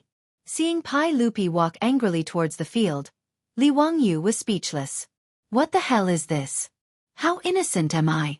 What does it have to do with me if the common people don't buy my story? Chapter 651. The last time Li Wangyu accompanied Pai Lupi to watch a polo match, he followed Pai Lupi's request and sat in the cheapest yellow section. It had to be said that nothing good came cheap. Even Li Wangyu despised himself for being a profiteer. The view in the yellow section was too bad. This time, he learned his lesson and asked someone to prepare the red section with the best view for him. Pai Lupi did not object to this. He just kept a straight face and sat in the audience with Mi Tuo's careful help. Li Wangyu also hurriedly called the Niu brothers to help prepare hot drinks and snacks. They could not just sit here for the whole day to watch the match. After the first day of the match, Li Wangyu had already realized this point. Now, in the stadium, there were stadium staff selling cooked water and food everywhere. It was a good income. He rubbed his hands and was about to comfort the depressed emperor. Before he could speak, he heard a voice behind him. "Zio, your brothers are here. Why don't you sit in the box and watch the match? How can the stands be more comfortable than the box?" "Zio, where is Li Tianshou? Ask him to come out and talk to us." "Yes, where is Li Tianshou?" "Zio, didn't you say that you asked him to come out and watch the match today? Ask him to come out and talk." Li Wangyu's face suddenly darkened. Damn, He forgot that he had dug a hole for the foppish playboys yesterday. Originally, he wanted to see the foppish playboys make a fool of themselves. But at that time, he did not know that Pai Lupi would be dissed by the people of Chong, and because he used the alias Li Tianshou to write an article. Now that Pai Lupi was still sulking, the foppish playboys came to find trouble with Li Tianshou. Were they not looking for trouble? He quickly turned around and winked at the foppish playboys, signaling them to shut up. Cheng Chumo did not understand his meaning. Zio, what are you doing? Are your eyes twitching? Why are you blinking? Let me ask you, where is Li Tianshou? I'm going to have a good talk with him today. Li Wangyu let out a long sigh, speechless. All right, if this guy wanted to court death, he couldn't stop him. As expected, the moment Cheng Chumo finished speaking, a very familiar voice came from behind Li Wangyu. We are Li Tianshou. Cheng Chumo, you bastard, what do you want to reason with us about? Cheng Chumo suddenly quivered, his knees giving way as he knelt down. Your Majesty, this subject does not know. The group of debauches were also dumbfounded, but their reactions were not slow. Without another word, they all followed Cheng Chumo and knelt down. Fortunately, these 500 copper coins tickets were located at the highest level of the viewing platform. In addition, the spectator stands were filled with spectators looking for their seats after entering the stadium. It was noisy everywhere. Pai Lupi and the others were surrounded by the palace guards in plain clothes, blocking the view of the surroundings. For a moment, no one noticed what was going on in the stands. Get up! Don't disturb us from watching the game. I'll deal with you bastards later. Pai Lupi's expression was very ugly. After angrily rebuking them, he couldn't be bothered to pay attention to the debauches. Hearing Pai Lupi's words, the debauches were about to cry. How could Li Tianshou be Pai Lupi? The debauches didn't dare to speak any more nonsense. One by one, they stammered as they stood up, looking at Li Wangyu with eyes full of hidden bitterness. Feng Yai moved to Li Wangyu's side, gritted his teeth, and asked in a low voice. Zio, you bastard, why didn't you say earlier that Li Tianshou was His Majesty's alias? Li Wangyu shrugged, an innocent expression on his face. Brother Yai, how would I know? Why are you shouting like this the moment you arrived? Your little brother was just joking with you. Can't you see the person clearly? His Majesty is sitting right here, and you can't see him. How can you blame me? The debauches were almost choked to death by his words. They knew that they had been tricked by this brat. They wanted to get even with him, but because Pai Lupi was here, no one dared to be presumptuous. The debauches sat down in the stands with worried expressions. They were all anxious and uneasy. They didn't know how they would be punished by Pai Lupi after the game. Especially Cheng Chumo, who had loudly shouted that he wanted to argue with Li Tianshou. His expression was as if he had eaten Chinese gold thread. The stadium was gradually filled with spectators, and the atmosphere in the stadium became more and more lively. Even though the two batter teams for the first game had yet to appear, the 100,000 spectators in the stadium were already shouting, "Rise!" in unison. After the two batter teams warmed up in the stadium, a gong sounded, and the referee blew the copper whistle to signal the start of the game. The cheers in the stadium reached a climax. As the game progressed, the debauches temporarily forgot about Pai Lupi's threat and followed the crowd in shouting. The rumbling of the horses' hooves brought about a dance of speed and passion, as well as the fearless determination of the brave. This kind of blood-pumping sport was indeed more adrenaline rush than football in the future. It was difficult for other sports to compare with its confrontational, competitive, and entertaining nature. The reason why polo was unknown in the future was because it was too expensive to develop. Few ordinary people in the future had ever ridden a horse, let alone participated in something like polo. Perhaps most people's experience of riding a horse was at tourist attractions. They would pay a few dozen yuan and ride a dirty old horse around the fence a few times. As a result, no matter how beautiful polo was, there was no land for it to develop. In the Tang dynasty, although horses were more expensive, ordinary horses that cost around 10 strings of cash were not rare in the middle-income families of the Tang dynasty. The popularity of this car was not much worse than the family cars in the cities of the future. As a result, in the Tang dynasty, there were many officials and nobles. Polo was naturally their favorite sport. Even among the commoners, there were many people who were good at batting. There was enough of a foundation. Ever since the Tang Dynasty Royal Batting League appeared, There were already some batting teams among the commoners who tried to ask Cho Kuan if they could form a team and join the league. Regarding this, Li Wangyu asked Cho Kuan to keep the information of those who asked. When the time was right, it was necessary to bring in more batting teams to join the league. Otherwise, just relying on the 22 Imperial Army batting teams would not be able to create a strong atmosphere like the Football League in the future. Li Wangyu even began to think about whether or not to build 2 more batting stadiums. A regular batting match would take 2 hours, which was 2 hours. There was only one Dazhao batting stadium, and at most 5 matches could be arranged on a day. That was the limit. As a result, no one would be able to watch the matches of the other batting teams, and no one would be able to sell tickets to bet. This was a huge waste for a profiteer like Li Wangyu. In Li Wangyu's opinion, if 2 more batting stadiums could be built in or outside Chang'an City, it would be excellent. While he was thinking about these trivial things and absent-mindedly, he heard a tsunami of cheers coming from around him. Li Wangyu looked up and saw the cheers in the field. It was obvious that a goal had been scored on the field. After one of the teams put up a flag that represented a goal behind the goal, Li Wangyu could not help but turn his head to look at Pai Lupi. The team that scored the goal was the team that Pai Lupi predicted to win. At this moment, the emperor of the Tang dynasty was no different from an excited fanatic fan. He waved his fists and kept shouting. After Pai Lupi vented his emotions, he could not help but look at Du He and the other playboys. Du He looked carefully. The team that I predicted scored a goal.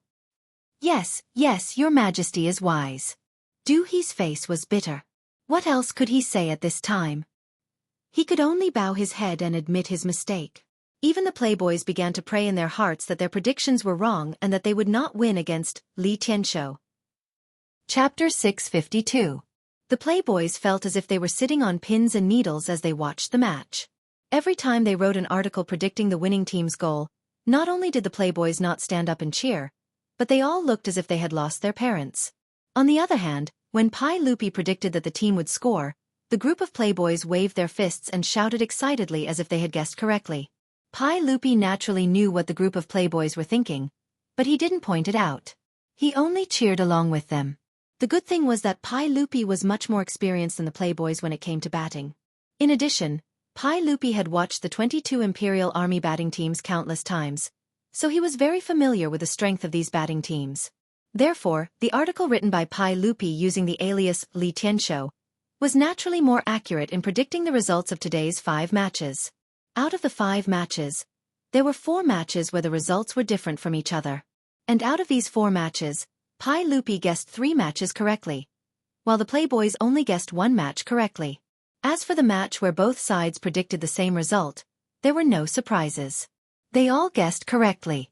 Thus, on the second day of the Royal Batting League, out of the 5 matches, Pai Lupi using the alias Li Tianshou predicted 4 matches correctly.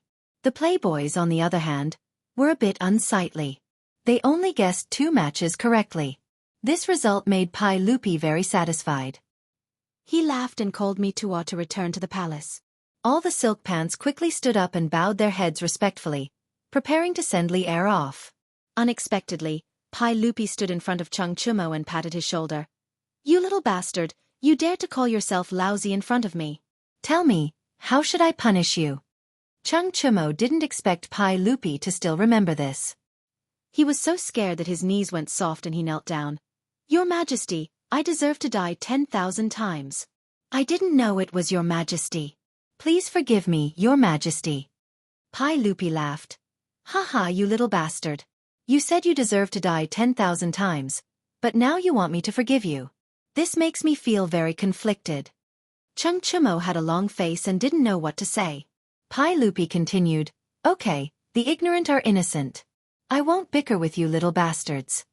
Obviously, in the 2 articles that predicted the match, Pai Lupi using the alias Li Tianshou had won the final victory. This naturally put Li Er in a good mood, and he couldn't be bothered to fuss over the disrespectful actions of the silk pants from before. When the playboys heard this, they all secretly let out a sigh of relief. After today, they didn't want to write any articles. Competing with the emperor was really too exciting. But what the playboys didn't expect was that Pai Lupi said to Li Wangyu, "Tomorrow, I will have me Tuo send over the next article. In addition, Du He's article is also not bad. Let them continue to write." Haha, I want to continue competing with these little bastards in the newspaper. His words stunned all the silk pants. What? He wants them to continue to write reviews in the newspaper? He wants them to continue to compete? Isn't he just messing with them? Your Majesty, Duhee's face was bitter. He still wanted to argue, but he was really scared. If they had known that Li Er would write an article in the global newspaper, they would not have dared to oppose him even if they had eaten a bear's heart and leopard's gall. Okay, no need to think too much. If I tell you to write, then write. I forgive you. Ziyu, you are not allowed to leak information to them. You are not allowed to show my articles to them. Otherwise, you will be committing the crime of deceiving the emperor. Do you understand? Pai Lupi turned and left. He didn't give the playboys a chance to speak. At this point, what else could the silk pants say? They could only obediently agree and respectfully send off Pai Lupi. When Pai Lupi's back disappeared from everyone's sight, the playboys rubbed their hands and surrounded Li Wangyu. Cheng Chimo and Feng Yai cracked their knuckles. Their faces were ferocious. Li Ziyu, you bastard. Today, I will let you know the fate of a traitor. Yes. Teach this little bastard a lesson. We can't let him go easily today. Who told him to play with us? F***CK. I almost peed my pants just now. Duhee added fuel to the fire. Li Wangyu was straightforward. He directly surrendered. He hugged his head and squatted on the ground. Brothers, please don't hit my face. I still rely on this face to make a living. His weary appearance naturally caused the group of silk pants to burst into laughter. Ziyu, tell us, how are you going to compensate us for our losses today? I was wrong. Today, I will treat you to a meal. Peace Square is still a wine shop. Brothers, please feel free. All expenses will be covered by me. Li Wangyu knew that he had angered everyone, so his attitude was very proper. Not to mention how Li Wangyu was blackmailed by the playboys. After the royal batting tournament, there was a big wave in the streets. Today was the day of the tournament. Many people believed in Duhee's analysis and bought lottery tickets because of his identity as the eldest son of the Lai family. But they didn't expect that they would only win 2 out of the 5 matches. It could be said that they lost miserably. In the stadium, the torn lottery tickets were flying in the air. They were like snowflakes, chilling to the heart. The loud curses of the audience in the stadium made the playboys cover their faces and leave in shame. They didn't dare to stay in the stadium for long, afraid that they would be recognized. There were even more people who beat their chests and stomped their feet, regretting that they didn't believe in Li Tianshou's analysis and missed the chance to win money. Only one day after the tournament, the name Li Tianshou became famous in Chang'an City. Everyone began to look forward to the next edition of the newspaper. They wanted to know if this Li Tianshou would continue to publish articles to predict the outcome of the tournament. The 100 Horsemen department reported all the feedback to Pai Lupi in full detail. Pai Lupi was in a good mood. That night, he excitedly burned the midnight oil to write an analysis and prediction of the next 5 matches. At the same time, he also commented on the 5 matches that day.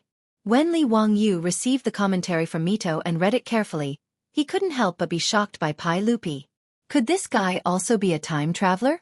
Pai Lupi's second commentary made Li Wangyu feel like he was reading an article from Titan Sport in the future. Not only were his words witty, but they were also spicy. He had the style of those famous football commentators in the future. Li Wangyu was even sure that if Pai Lupi didn't become the emperor, even if he traveled to the future, he wouldn't starve to death. The playboys, on the other hand, were in pain. They didn't know how to write this commentary. If the prediction wasn't accurate, they wouldn't be able to stand it if they were scolded by the people of Chang, and who lost every match. But if the prediction was accurate, where would Pai Lupi's face be? Originally, Cheng Chimo wanted to secretly ask Li Wangyu how Pai Lupi predicted. They just had to follow His Majesty's judgment. However, Li Wangyu naturally couldn't agree to their little schemes. What a joke. Pai Lupi said that if they leaked his article before the newspaper was printed, they would be committing the crime of deceiving the emperor. Li Wangyu's disloyal attitude naturally angered the playboys so much that they raised their middle fingers at him to show their disdain. Duhee and the others regretted it now. Why do they have to listen to this bastard Li Wangyu's persuasion and write some *T newspaper article? Trap. It was really a trap. Chapter 653. After the Spring Lantern Festival, Pai Lupi, Feng Xianling, Du Ruhui, Zhang Sun Wuji, and other courtiers discussed and accepted Li Wangyou's proposal. It was officially confirmed that the national games of the Tang dynasty would be held in Chang'an City in March of the 4th year of Zhenguan. Pai Lupi issued an imperial edict and announced it to the world. The envoys of various countries also sent messages to their respective countries, asking them to start recruiting people to participate in the games and prepare to leave for Chang'an. Now, more than 30 vassal countries had confirmed that they would participate in the games. In the first year of Zhenguan, Pai Lupi divided the country into 10 provinces based on the geography of the mountains and rivers. They were Guanyi Province, Hunan Province, Hadong Province, Hebei Province, Shannan Province, Longyu Province, Huainan Province, Jiangnan Province, Jiannan Province, and Lingnan Province. Pai Lupi also issued an imperial edict to these 10 provinces for the games, asking them to select their participants and gather in the capital in March of next year to participate in the games. Chang'an City, Wanyan City, Chang'an City, and Chang'an County formed their own teams. There were also the Imperial Army of the Southern Government and the Imperial Army of the Northern Government. A total of 14 teams would participate in the national games of the Tang dynasty. Including the vassal countries' teams, there would be 40 to 50 teams competing for the championship. The competition was quite fierce. As for the games, in addition to the 5 that Li Wangyou proposed in the imperial court that day, which were batting, long-distance running, archery, horse racing, and weightlifting, Pai Lupi and the courtiers discussed and added the games of Kuju, Jiaotong, Chuawen, wooden archery, and tug-of-war. Li Wangyou did not expect that the Tang dynasty would have so many games. Needless to say, Kuju was the predecessor of modern football. In addition, there were many games of Kuju in the Tang dynasty, including 2 types of goals and 1 type of goal. One type of goal was a bit like volleyball in the modern era, but much more difficult. The 2 sides each stood on 2 sides of a goal. In front of the goal, they used their feet to pass the ball back and forth. The ball could not fall to the ground. If the ball passed through the round hole called the eye of the wind, hanging high above the goal, it would score a point. The 2 type of goal was not much different from modern football, similar to the popular polo of the Tang dynasty. It was just that shooting was more difficult. Similarly, one needed to shoot the ball into the eye of the wind above the opponent's goal to score. Kakajitsu was wrestling, and Japanese sumo was learned from the Tang dynasty. From Li Wangyou's point of view, Chuawen was a bit like a combination of modern golf and the gate ball played by the old people. The rule was to hit the ball into the hole with a club. The wooden arrow was almost the prototype of the bowling ball of the later generations. 10 wooden pillars were written with red pen: benevolence, righteousness, propriety, wisdom, faith, warmth, kindness, respect, thrift, yield. The other 5 wooden pillars were written with black pen: slow, arrogant, mischievous, greedy, promiscuous. During the match, the wooden ball would roll out. If it hit the red wooden pole, it would win, and if it hit the black wooden pole, it would lose. Needless to say, the tug-of-war was the same as the rules of the later generations. The only difference was that the tug-of-war in the Tang dynasty was too spectacular. The rope was more than 1,000 feet long. Thousands of strong men were involved in the tug-of-war. Tens of thousands of people were watching at the scene. A row of bare-chested warriors were beating drums to cheer them on. The scene was full of smoke and dust, like a landslide. According to the records of the Feng family, this kind of scene once made the Ayaman guests, scholars and commoners at the scene, so much so that the Xiongnu people lost their tendons and bowed again, saying, "If the monarch is here, his country will perish." The tug-of-war could scare the Xiongnu envoy to pee his pants, which showed how powerful it was. The national games of the Tang dynasty naturally attracted a lot of discussion among the people in Chang'an. Games was a new term that had never been heard of before. It sounded very interesting. In this era, there was no concept of national fitness. It was a prosperous era to let the people eat and not starve, not to mention the concept of nutrition and fitness. This was the so-called the poor study and the rich practice martial arts. Without enough food, or even a large amount of meat, it was impossible to train a body of muscles. As for studying, it was relatively cheap. At least eating porridge and starving did not affect one's studies. The people wanted to have fun. After all, there were too few entertainment activities in the Tang dynasty. Although the people had never seen the national games of the Tang dynasty, it did not affect the people's yearning and expectations. Li Wangyou took this opportunity to apply to the Pai Lupi for a new baseball stadium, But he did not expect to be directly rejected. It was not that the Pai Lupi was reluctant to give the land to Li Wangyu, but that the civil and military officials in the imperial court were jealous. When Li Wangyu wanted to spend 20,000 taels of gold to build a baseball stadium, he was mocked by the people of Chang'an for being a spendthrift, and the officials in the imperial court also secretly made fun of him. But when the baseball stadium, which cost 20,000 taels of gold, was completed and put into use, the profits it generated in just 2 short days shocked the officials. For 2 consecutive days, the Dazhao baseball stadium was filled to the brim. After the officials from the Ministry of Civil Affairs did some calculations, they were shocked to find that the Huxian County Count Li Wangyu had earned no less than 10,000 strings of cash just from selling tickets. Needless to say, there was also the income from the lottery tickets and the cooked water and food in the stadium. The Minister of Civil Affairs, Dai Zhou, estimated that in a year, Li Wangyu relied on this baseball stadium to earn no less than 300,000 strings of cash. After seeing Dai Zhou's calculations, the officials were speechless.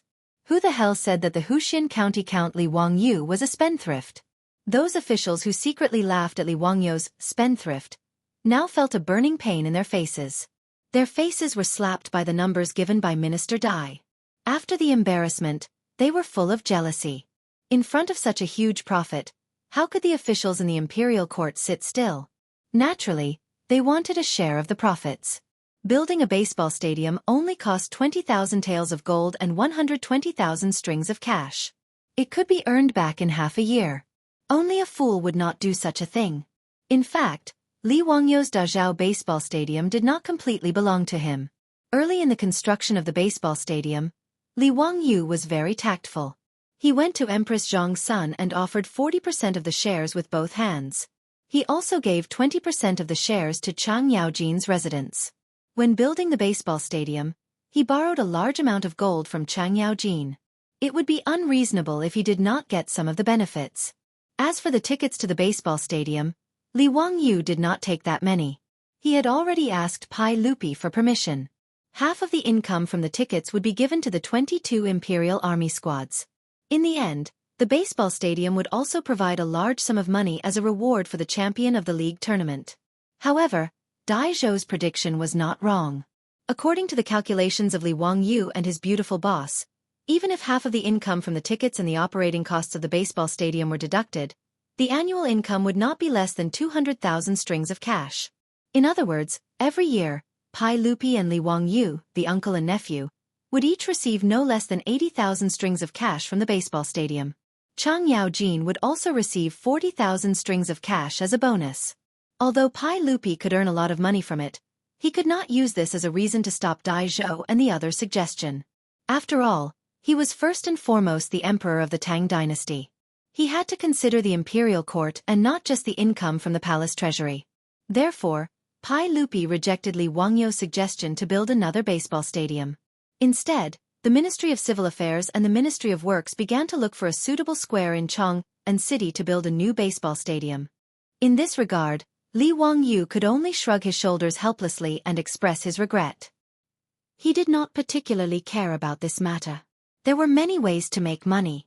It was also a good thing that the imperial court was willing to fund the construction of a baseball stadium. He was even a little happy. At least the officials of the Tang dynasty could finally see the rich returns brought by the sports industry. Thinking about it, with this kind of stimulation, the development of sports in the Tang dynasty might have a different trajectory. Li Wangyu was very happy to see such a change. Chapter 654. In the sound of the morning drum, the city gate of Chang'an slowly opened.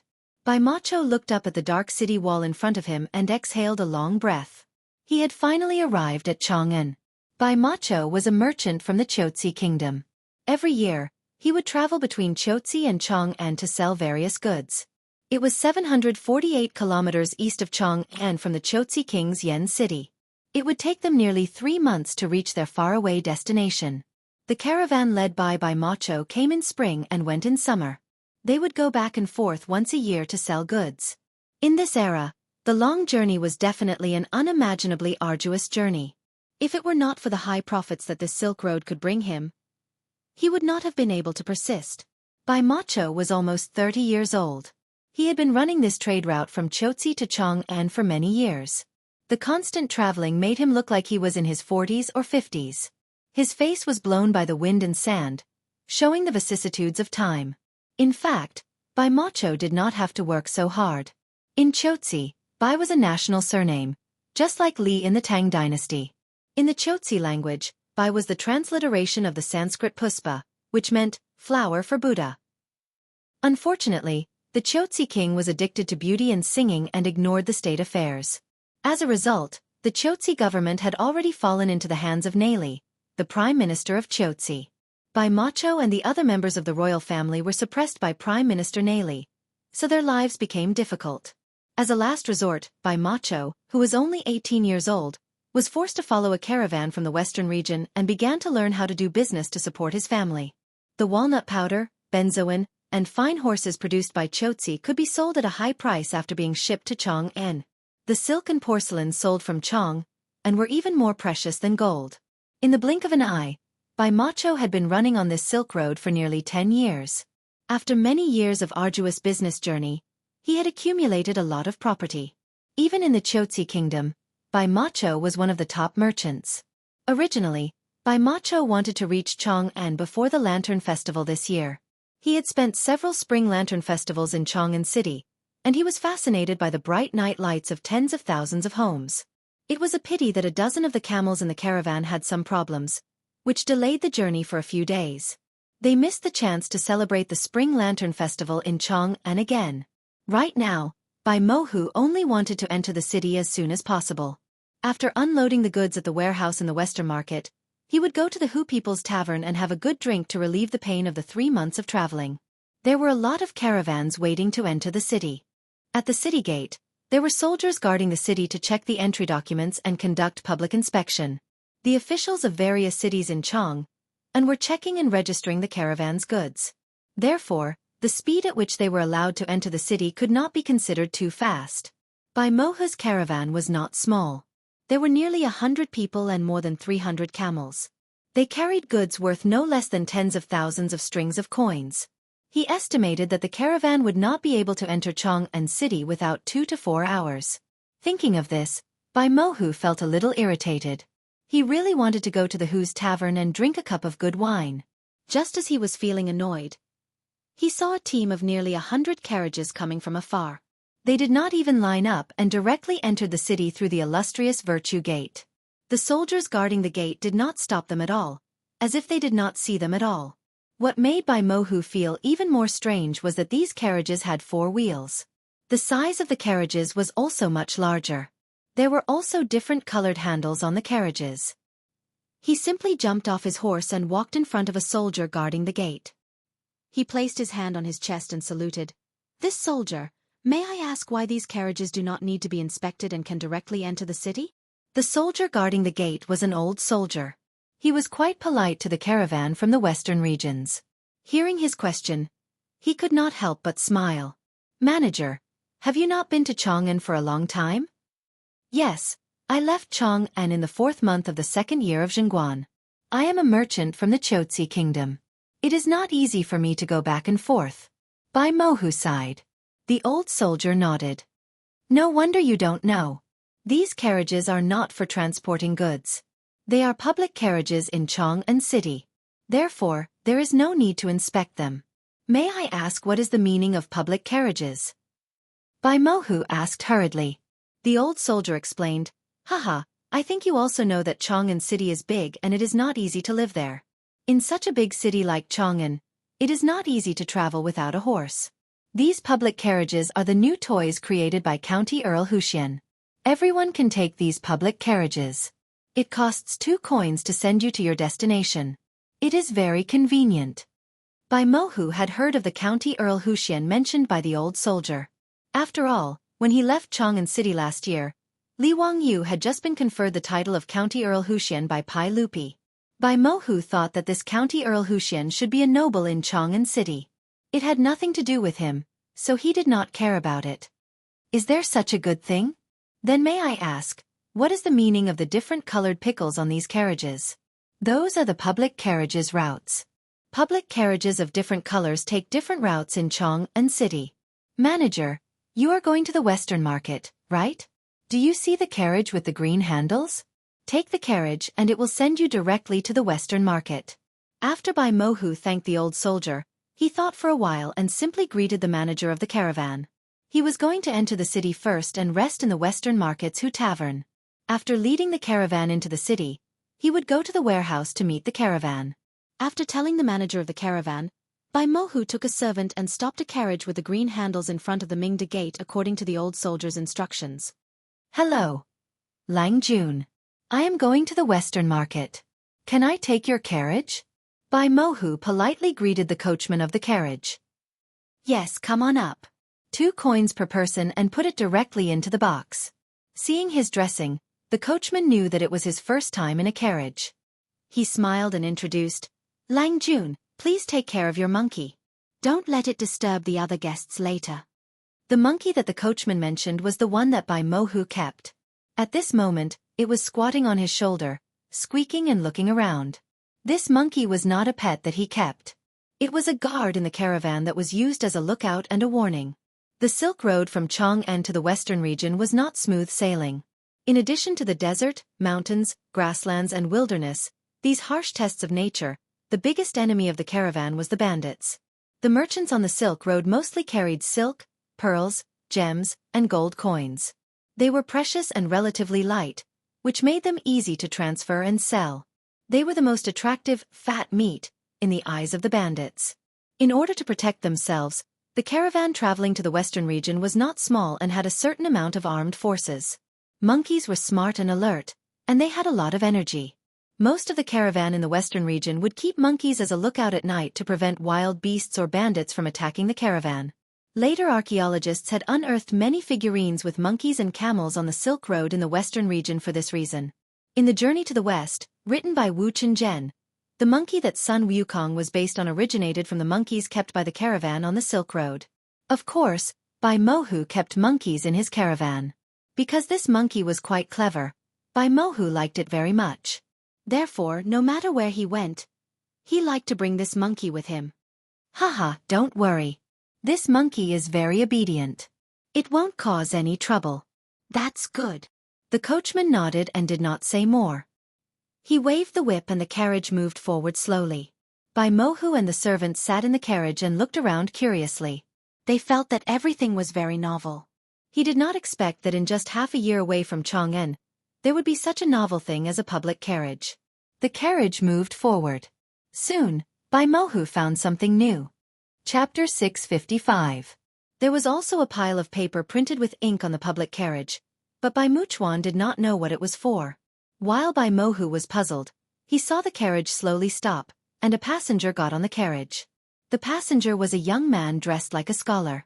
When he saw Bai Mohu, a barbarian merchant in the carriage, he bowed to him politely as a greeting.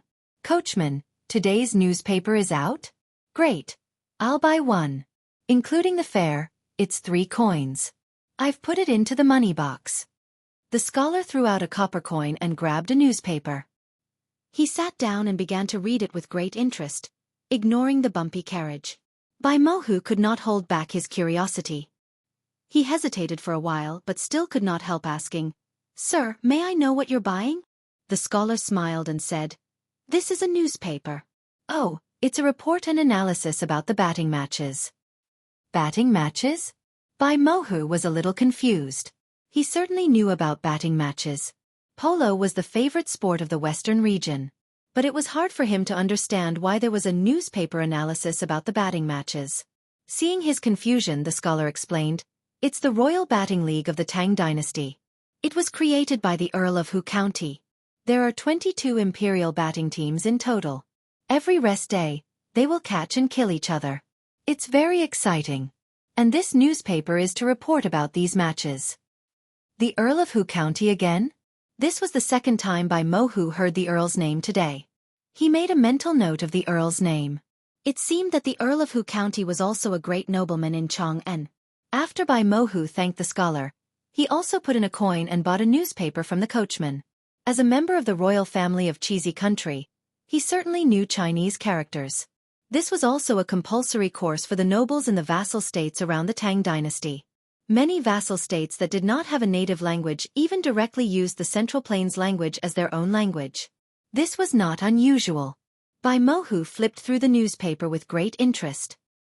He was very interested in the contents of the newspaper. Excuse me, may I know where the Great Zhao batting field is? Bai Mohu looked at the information about the batting match in the newspaper and asked the scholar curiously. Haha, speaking of this Great Zhao baseball field, it's really amazing. This was a baseball field that Count Wuxia had spent 20,000 taels of gold to build. It could hold 100,000 people at the same time. It was a spectacular sight and could be called a miracle. When Lang Jun is free, he must go and take a look. This De Zhao baseball field is where De and Square and Zhaoxing Square were originally located. Speaking of the Great Zhao baseball field, the scholar's face was full of pride. When Bai Macho heard that, the shock and astonishment in his heart could not be expressed in words. Was it that county Count who again? 20,000 taels of gold to build a baseball field? Teska. Even a wealthy merchant like Bai Mohu was speechless upon hearing this number. What kind of person was this Count? He was so inconceivable. And a batter's field that could hold 100,000 people was beyond Bai Mofo's imagination. The total population of Chotzi country was less than 100,000 people. How magnificent would this building be? Bai Mohu made a mental note of this baseball league and the Great Zhao baseball field. He planned to go and see for himself what kind of grand occasion the next day of the game would be. While he was talking with the scholar, passengers kept getting into the carriage. Soon, not only was the carriage full of people, but there were also many passengers standing in the middle of the carriage. After many passengers got into the carriage, those who were literate would happily buy a copy of the newspaper like the scholar and read it with great interest. Those who were illiterate would beg for someone to explain the content of today's newspaper to them. Bai Mohu looked at the people in the carriage who were talking about the game. It was very lively. Everyone, that Li Tianshou published another article. Have you read it? Of course. On the next day of the game, I might buy a lottery ticket according to Li Tianshou's analysis. Alas, it's a pity that I didn't believe Li Tianshou in the last round. Who would have thought that the young Duke of Lai Manor could only guess the results of 2 games correctly? I've lost too many times. Isn't that right? Who would have thought that? I wonder who this Li Tianshou is. He actually got 4 out of 5 correct. That's amazing. TSK. TSK. In the last round of the game, I saw someone take 5 taels of gold and buy a lottery ticket according to Li Tianshou's analysis.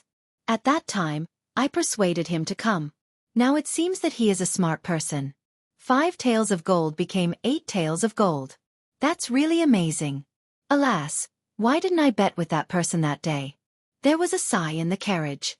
In the last round of the game, most people bought a lottery ticket after reading Du He's prediction. Unexpectedly, they lost so badly. Because of that, Du He and the other fops were almost cursed by the people of Chang'an City. No one expected that the little-known Li Tianshou, who was laughed at before, would write an analysis and prediction article in the newspaper so accurately. Out of the 5 games, he guessed 4 right. How amazing was that? Some of the commoners who had lost the match even guessed that County Count Hu and Li Tianshou had colluded to cheat. However, there was no market for such speculations. After all, the newspaper had clearly published the results of Li Tianshou's predictions. If they had listened to Li Tianshou and bought a lottery ticket, they would have won money. Who would beat drums and gongs to tell others that they were cheating? Therefore, this could only be the work of the little-known Li Tianshou. He had an extremely high level of analysis and unique insight. For a moment, Chang'an City was filled with the flavor of Luoyang's paper. The new issue of the newspaper was quickly sold out. Everyone was talking about Li Tianshou and the newspaper, his prediction of the next game, and how to buy a lottery ticket. Who was Li Tianshou? No one in Chang'an City knew. Even the officials of the imperial court were guessing and asking around. There were also people who guessed that this Li Tianshou might be the alias of County Count Hu Li Wangyu. Those who knew who Li Tianshou was all kept quiet. Even the foppish rich didn't dare to wantonly spread the news that Pai Lupi was Li Tianshou. In Noda's Chang'an City, Li Tianshou had become a mysterious figure whose whereabouts were rarely seen. After the narcissistic Pai Lupi received the news from the 100 Cavalry Department, he was naturally very pleased. In particular, Mi Tuo's report on the public opinion gathered by the 100 Cavalry Department spies in Chang, and was even more tiresome. For 10,000 years, the 2 counties of Chang'an City have been discussing a person named Li Tianshou. This person published an article in the newspaper run by the county count who, predicting the outcome of a game. Li Tianshou's article is incisive and his insight is unique. He accurately predicted 4 out of the 5 games, moving the public. The 100 Cavalry Department doesn't know this person's background and hasn't verified it yet. Pai Lupi looked at the report from the 100 Cavalry Department in his hand, and then looked at Mi Tuo beside him. He picked up his teacup and said, Mi Tuo, tell the 100 Cavalry Department not to meddle in other people's business. Mi Tuo naturally understood Pai Lupi's meaning and hurriedly bowed. Yes, everyone, I will go and warn them. Don't meddle. Wasn't this nonsense? Li Tianshou was Pai Lupi. If the 100 Cavalry Department wanted to find out who Li Tianshou was, wouldn't they have nothing better to do? Mi Tuo, who knew the inside story, naturally wouldn't let the 100 Cavalry Department do such a stupid thing. Pai Lupi nodded in satisfaction and looked at the report from the 100 Cavalry Department again. Then he picked up the newspaper beside him and carefully read it. What happened in Taiji Palace naturally had nothing to do with the public. In the public carriage, Bai Mohu was listening to the conversation with great interest. After leaving Chang'an City for half a year, he felt that the world's #1 city had suddenly become somewhat unfamiliar to him. Chapter 656. Fortunately, Bai Mohu had never read Dream of the Red Chamber. Otherwise, he would feel that he was like Granny Lu who had just entered the Grandview Garden and was curious about everything. Bai Mohu found it very interesting as he listened to the people in the carriage talking about the batting match 2 days ago and discussing how to buy lottery tickets on the next day. When the public carriage arrived at Shi City, he was fascinated by the vending machines in front of the shop selling cooked water.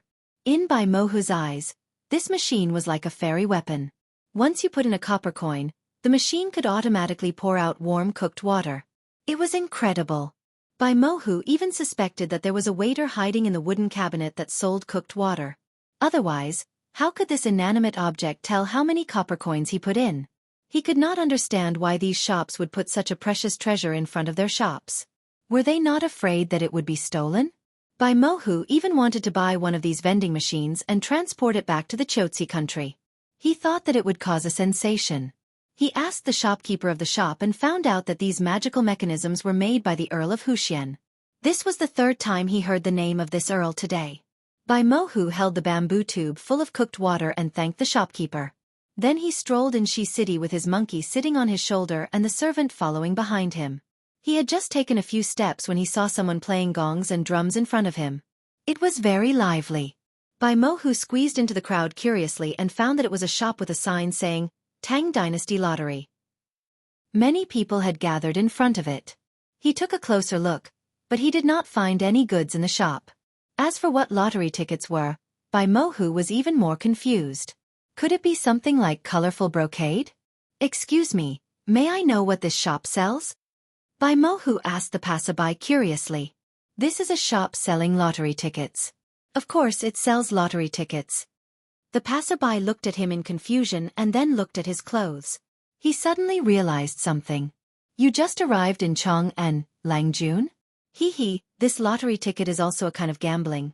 One bet only costs 2 copper coins. If you bet on a set of numbers, you can win 200 taels of gold at most. If you're interested, you can try your luck by buying a few lottery tickets. Hearing that he could win 200 taels of gold by spending only 2 coins, even a great merchant like Bai Mohu's heart skipped a beat. How could there be such a good thing in the world? While he was feeling suspicious, he saw an official in the Tang Dynasty uniform standing in front of the lottery shop shouting to the surrounding people, "The 15th round of the Tang Dynasty lottery has been opened. There will be 2 special prize winners in this round, and each of them will win 200 taels of gold." This official was the one in charge of supervising the issuance of lottery tickets in the Ministry of Civil Affairs. As soon as he finished speaking, there was another round of envious discussion. Ladies and gentlemen, just as County Count who said, you can buy as much or as little as you want in the lottery. You have to buy as much as you want in the lottery. Early, middle, late, and early, you have to win. The 16th lottery of the Tang Dynasty is now on sale. You can come in and buy it now. With the living example of a lottery winner, it naturally attracted the common people and merchants in Shi City to rush into the lottery shop and take out a few copper coins to buy lottery tickets. After Bai Mohu asked the passers-by, he naturally followed the crowd into the lottery shop. After waiting in line for a long time, He took out 10 copper coins to buy 5 lottery tickets. Walking out of the lottery shop, Bai Mohu looked at the beautifully printed lottery ticket in his hand and could not help shaking his head. The Tangs were really extravagant. They printed such beautiful paper just for gambling. And this lottery ticket was created by the Count of Hu County. This was the 4th time he had heard this name today. After watching the fun and trying to buy the lottery ticket, Bai Mohu continued to stroll in Shi City to see if there were any fresh goods worth selling to the Chotzi country. After drinking the boiled water in the bamboo tube, he could not help but feel a little urgent to pee. So he turned around and walked to an alley in Shi City to find a corner to relieve himself. Unexpectedly, before Bai Mohu untied the belt on his robe, he was caught red-handed by Wu Ho, who was patrolling the street. "Hey, that barbarian merchant, you are so strict that you drown wherever you go. Otherwise, you will be punished with 20 canes. Don't blame me for not informing you in advance." Wu Ho's words stunned Bai Mohu. It was not like he had never stayed in Chang'an City. Every year, he would stay in Chang'an City for 2 or 3 months. Since when did Chang'an City have such a rule? But with Wu Ho's reminder, Bai Mohu suddenly realized that since he entered the city today, he did not see those yellow and white things on the street. He did not dare to argue, but just quickly saluted with his hands folded. "Wu Ho officials, I haven't been to Chang'an City for a long time. I just entered the city today. I really did not know, please forgive me. But this person has 3 needs, I don't know." Bai Mohu was also a little depressed. If he was not allowed to relieve himself wherever he went, would he have to hold it in? Wu Ho looked at each other and laughed out loud. "Do you see that house? That is the toilet. It is funded by the County Count of Wuxia and built for the people. It is to prevent the city from hiding dirty things everywhere. If you need to relieve yourself, you can go directly to the toilet. Remember, you are not allowed to relieve yourself wherever you go in Chang'an City. Otherwise you will be caned. In Chang'an City, there are toilets everywhere. If you need one, you can ask around." Yes, I will keep it in mind." Bai Mohu quickly bowed and led the servant to the toilet.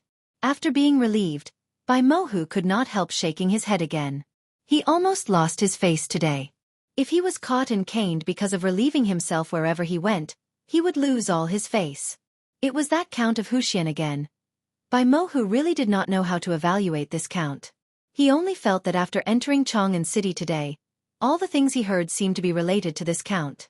And he had lived in Chang'an City for a long time, but he had never heard of this mysterious count before. He could not help but be curious about this Count of Wuxia. If Bai Mohu did not know that his identity was different from that count, he would like to pay a visit to this mysterious noble of the Tang dynasty. Although he was also a member of the royal family of the Chotzi country, in front of the powerful Tang dynasty, even an 8th or 9th level official in Chang'an City would not look him in the eye. Bai Mohu already knew this from his many years of experience in business. The Tang dynasty was such a huge empire that it was impossible for people not to be in awe of it. Thinking of this, Bai Mohu could not help shaking his head with a wry smile. Then, he walked into a bookstore. Every time he came to Chang'an City, he would come to these bookstores to see if there were any new books for sale. Bai Mohu felt that all kinds of books from the Central Plains must be worshipped. The culture of the Central Plains was too attractive to him. He even often thought that after he no longer needed to run around doing business, he would live in Chang'an City and spend the rest of his life studying those poems, policies, decrees, scriptures, and moi. That was the life he wanted most. Walking into the bookstore, Bai Mohu couldn't help but exclaim softly. Why were those copied books for sale in the bookstore all gone? Instead, they were replaced by stacks of square-shaped, bound books. "Shopkeeper, why don't I see any books for sale?" Bai Mohu asked curiously. "Haha, sir. Have you just come to Chang'an City? You don't know that the bookstores in Chang'an City now no longer sell those hand-copied books." The shopkeeper laughed. "Why is that?" "Haha, it's all thanks to Count of Wuxia. He came up with the craft of engraving printing. Now these books are all printed by engraving and then bound into books. It's not only convenient, but also much cheaper. Sir, look at the Analects of Confucius. It used to cost 2 copper coins, but now it only costs 500 coins. Bai Mohu was stunned. Is there such a good thing? But before he could answer, someone beside him said, "Haha, Count of Wuxia was just lucky." Chapter 657. In this bookstore in the West City, besides Bai Mohu and the shopkeeper, there were also several scholars who were buying books. When the crowd heard that someone was shamelessly boasting that the county count was just lucky, they couldn't help but become angry. They turned their heads to look at the source of the voice, wanting to see just what kind of arrogant person could say such a thing. The person who spoke was a young man in white, who was followed by a stunning beauty and a blonde lady with blue eyes. Although Bai Macho did not know the Earl of Wuxia, what he saw and heard after entering Chang'an today made him yearn for the Earl and admire him greatly. Bai Mohu could not help but show a displeased expression when he heard someone belittling the magical count. However, he was only a businessman from cheesy country, so it was not convenient for him to speak now. However, the shopkeeper and the scholars in the bookstore did not have such scruples, and they all refuted. "Young man, how can you be so ungrateful? The county earl who is a genius. How can you belittle him like this? How can you have the nerve to say the word, lucky?" "That's right. Young man, you seem to be a scholar. Didn't your teacher teach you what it means to give me a peach and give me a fine jade in return? Now you can buy books at such a low price because of the county earl who. How can you say it's lucky? Young and frivolous and arrogant." After being reprimanded by the shopkeeper and the scholars, the young man did not feel ashamed or annoyed. Instead, he looked embarrassed and touched his nose, as if he did not know what to say. However, the stunning beauty beside him covered her mouth and chuckled when she heard what he said. The Hu lady widened her eyes and looked like she could not believe it. Everyone is right, it was a slip of the tongue. That county earl who, well, he is definitely a peerless genius. He is blessed by God and is a distinguished person." The young man in white realized what he said had angered the crowd, so he quickly corrected himself. His words didn't make much of a difference to the shopkeeper and the scholars, but it made the exceptional beauty and Hu Ji by the young man's side laugh out loud. Everyone glared at each other angrily. If it weren't for the fact that they were two women, they would have already cursed out loud.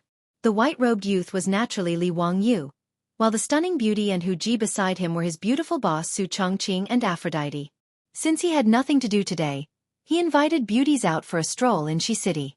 As for that girl Perrin, because of a few pimples on her face, she was unwilling to go out and stayed in the manor. In this regard, Li Wangyu also shook his head. Even Perrin, this lass, had started to show off. As expected, there was no difference between a girl and a woman. Thinking about those young ladies in the future, if they didn't turn on the beauty filter when taking photos, it would be like taking their lives. Thinking about it, it was the same principle. Li Wangyu entered the bookstore not to buy books, but to see how the sales of his three kingdoms were doing. Deep down, this man was actually similar to Pai Lupi in that they both liked to secretly peep at others praising them. After entering the bookstore, Li Wangyu was strolling around when he heard the shopkeeper and the Hu merchant talking about him. He couldn't help but feel smug and couldn't help but pretend to be modest. He didn't expect that his casual remark would attract the ridicule of the crowd. He couldn't help but feel a little embarrassed and even made his beautiful boss laugh secretly. On the other hand, after Li Wangyu shamelessly praised himself, how could his beautiful boss and Aphrodite hold it in any longer? Naturally, they burst into laughter. Seeing that everyone in the bookstore was glaring at them, their beautiful boss and Aphrodite hurriedly stopped laughing and pretended as if nothing had happened. They casually grabbed a book and started reading. The shopkeeper frowned but couldn't say anything more. He could only ignore the young man and his group and continue to say to Bai Macho, "Sir, do you want to buy a book? There is a set of the Romance of the Three Kingdoms, which is definitely a good book that you can't miss. This book was written by the Count of Hu County, and it talks about the struggle for hegemony in the Wei, Shu, and Wu kingdoms at the end of the Han dynasty. This book is the most amazing book in the world." Bai Macho was naturally interested to hear that it was written by the Count of Hu County. Since it was written by the Count of Hu County, I must read it. "Shopkeeper, please give me a copy." "Haha, sir, the Three Kingdoms is a set of 24 books. Do you want to buy a set or a book first? If you buy a set, it will be 12 strings of copper coins." Bai Macho was stunned when he heard that. He really didn't expect that there would be so many books in the Romance of the Three Kingdoms. However, 12 strings of copper coins wasn't a problem for him. Since he was going to buy a set, he naturally had to buy a set. Hearing that he wanted to buy a full set of the Three Kingdoms, the shopkeeper smiled even more brightly and hurriedly called the shop assistants to pack up the books for Bai Macho. Li Wangyu couldn't help but be a little surprised when he saw that the Hu merchant actually bought a full set of the three kingdoms without hesitation. This Hu merchant from the western region was actually literate? That was quite refreshing. Nowadays, illiterates were everywhere in the Tang dynasty. It was rare to meet a Hu merchant from the western region who was literate. Li Wangyu was curious, so he went up to the Hu merchant and cupped his hands. Lang Jun, may I ask which country in the western region you are from? Although Bai Macho didn't like what the young man said before, he still cupped his hands politely and replied, Mr. Xiao Lang, I am from the Chotzi country in the western region. Chotzi country? Lang Jun, you can also read the language of the Tang dynasty? That's not easy. I have loved the culture of the Central Plains since I was young, so I have learned some rough knowledge. I can barely read and write, Bai Macho replied politely. In fact, learning the language and culture of the Central Plains was a compulsory course for the Chotzi royal family. However, Bai Macho did have the talent. Although the other Chotzi royal family also had the basic knowledge of the royal family, it was just so. There were very few who were as proficient as him. In fact, this situation was not rare in the countries around the Tang dynasty. Almost all the aristocrats in the countries had to learn the language of the Tang dynasty. If they didn't, they would be laughed at. Li Wangyu saw that the Chotzi merchant had an extraordinary way of talking, so he wanted to make friends with him. He was also interested in the Chotzi culture. After all, in the future, the Chotzi civilization had disappeared in the long river of history. It was one of the 22 ancient countries that disappeared in the history of Wuxia. Today, he met a Chotzi merchant who was ready to read the three kingdoms. It was worth chatting with him. Thinking of this, Li Wangyu cupped his hands again and said to Bai Macho, Lang Jun, if you are free, how about I treat you to a drink? I am interested in the Chotzi culture, so I would like to ask for your advice. Well, Bai Macho was a little hesitant about Li Wangyu's invitation. After all, he didn't have a good first impression of this young man. He felt that this young man was young and frivolous, so he didn't want to get close to him. While Bai Macho was thinking about how to decline, he heard a noise outside the bookstore. He and the others couldn't help but look to the side to find the source of the noise. Chapter 658. The street outside the bookstore was in an uproar at the moment. The matter was not complicated. It was just a dispute caused by a few well-dressed young men on horseback who knocked over the wicker basket of a roadside peddler. However, the well-dressed young men who were obviously in the wrong did not apologize. Instead, they signaled the troops behind them to beat up the peddler. The peddler was badly battered and his goods were all overturned and trampled. You blind thing, you broke my precious horse. Even if I beat you to death, you won't be able to compensate me. Bah, continue to beat him. The arrogant attitude of this group of people annoyed the onlookers in the West Market. However, looking at the well-dressed young men and the deterrence of the strong troops, no one dared to speak up for the peddler who was beaten. Everyone was angry but did not dare to speak up. The shopkeeper of the bookstore and the group of scholars who had reprimanded Li Wangyu with righteous indignation were all speechless at the moment.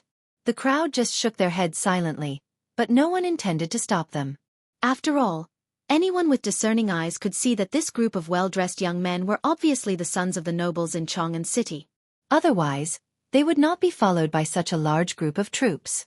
Some sharp-eyed people even saw the patrolling marquis of the West Market behind the crowd. However, they immediately pretended not to see them and turned to walk away. Even the marquis of the West Market did not dare to control this group of people, let alone this group of weak scholars. Bai Mohu also shook his head. Such cases of the nobles bullying the common people were indeed everywhere. Even a powerful empire like the Tang dynasty was no exception. Li Wangyu and his beautiful boss changed their expressions when they saw this scene outside the bookstore. Haha, I didn't expect that this group of bastards would dare to come back to Chang'an City so soon. Chongqing, you and Avro wait in the bookstore for a moment. I'll go find them. After Li Wangyu finished speaking, he rolled up his sleeves and was about to walk out of the bookstore. However, his beautiful boss stopped him. Wangyu, let's forget it. It's been so long. The beautiful boss looked slightly worried. Li Wangyu spat on the ground and said, Bah, these bastards, I've wanted to teach them a lesson for a long time. Back then, this group of bastards ran away quickly and didn't manage to catch them. It's only been half a year. Since they dare to come back to Chang'an, I have to play with them. The reason Li Wangyu was so angry was naturally because of the group of violently dressed youths. These people were Wang Ziqiao, Zhang Kongbua, and the others, who had been sent out of Chang'an by the aristocratic families after they had offended Li Wangyu and returned to their families to lie low. Li Wangyu hated Zhang Kongbua so much that the roots of his teeth itched.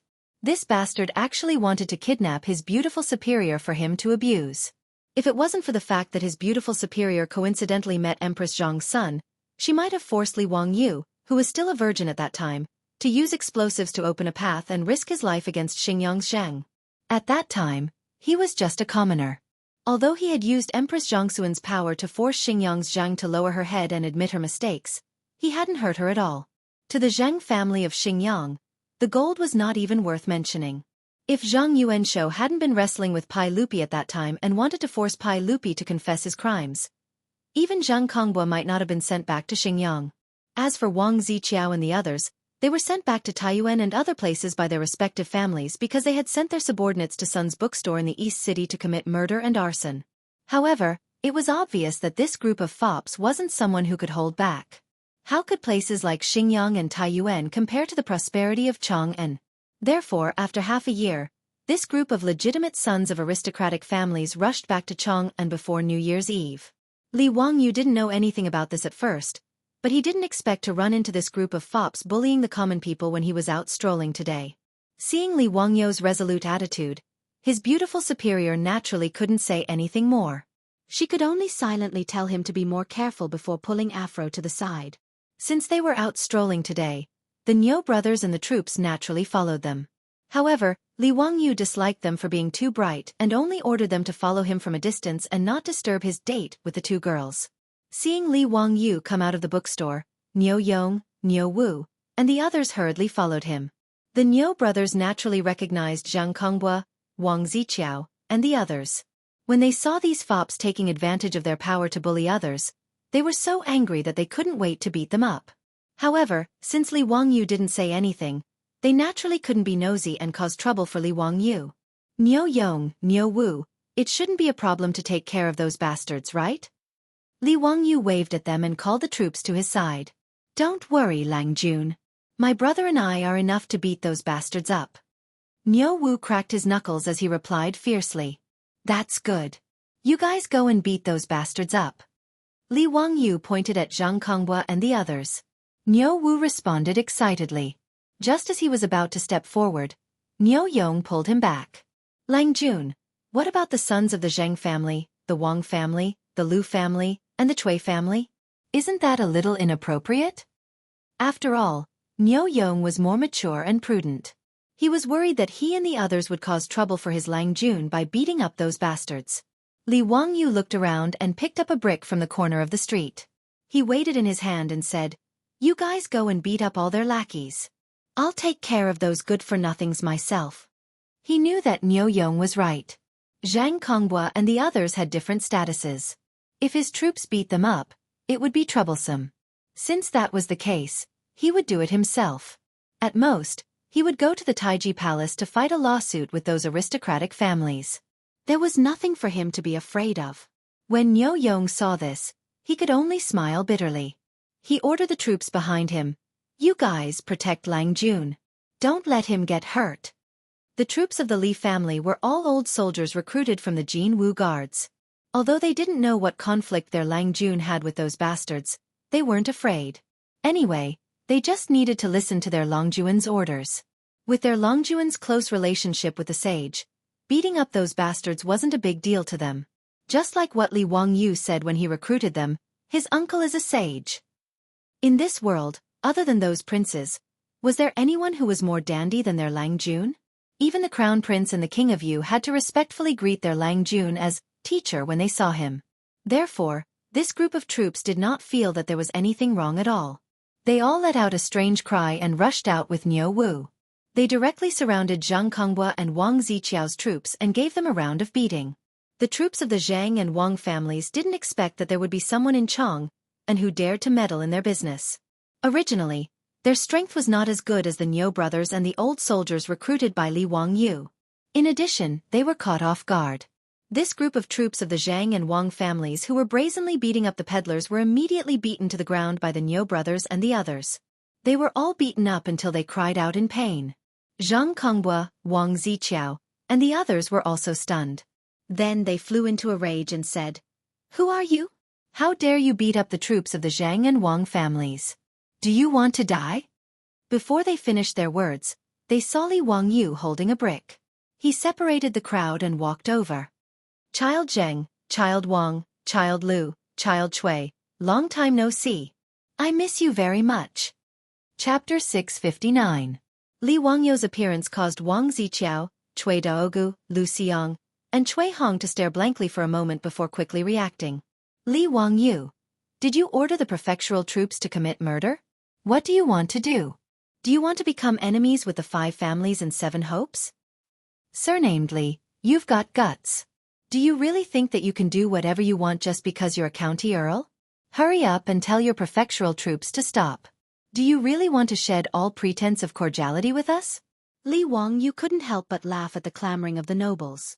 "You bastards, why didn't you say that you were condoning murder when you ordered your troops to bully others?" "That's right, I was the one who ordered the beating. Not only do I want to beat up your lackeys, but I also want to beat up all of you bastards." Li Wangyu's words caused Wang Ziqiao to involuntarily take a few steps back.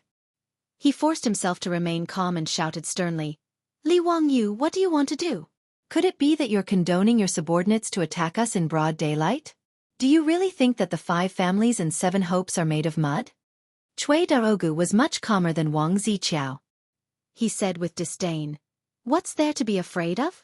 Could it be that he dares to order the prefectural troops to beat us up? I'd like to see who dares." "Humph, that's how it is. County Earl who is so mighty. But I'd like to see which blind person dares to touch us." Cui Hong also hooted. Lu Xiang and the others also reacted at this time. That's right, what was there to be afraid of? Even if their own troops were beaten up, so what?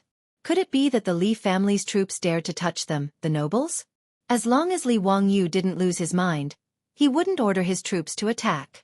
Otherwise, if this matter got out of hand, even if Pai Lupi could protect Li Wangyu, his troops would still be in trouble. If the Lai Hot's troops didn't make a move, how could they be afraid of Li Wangyu? Now it was 5 against 1.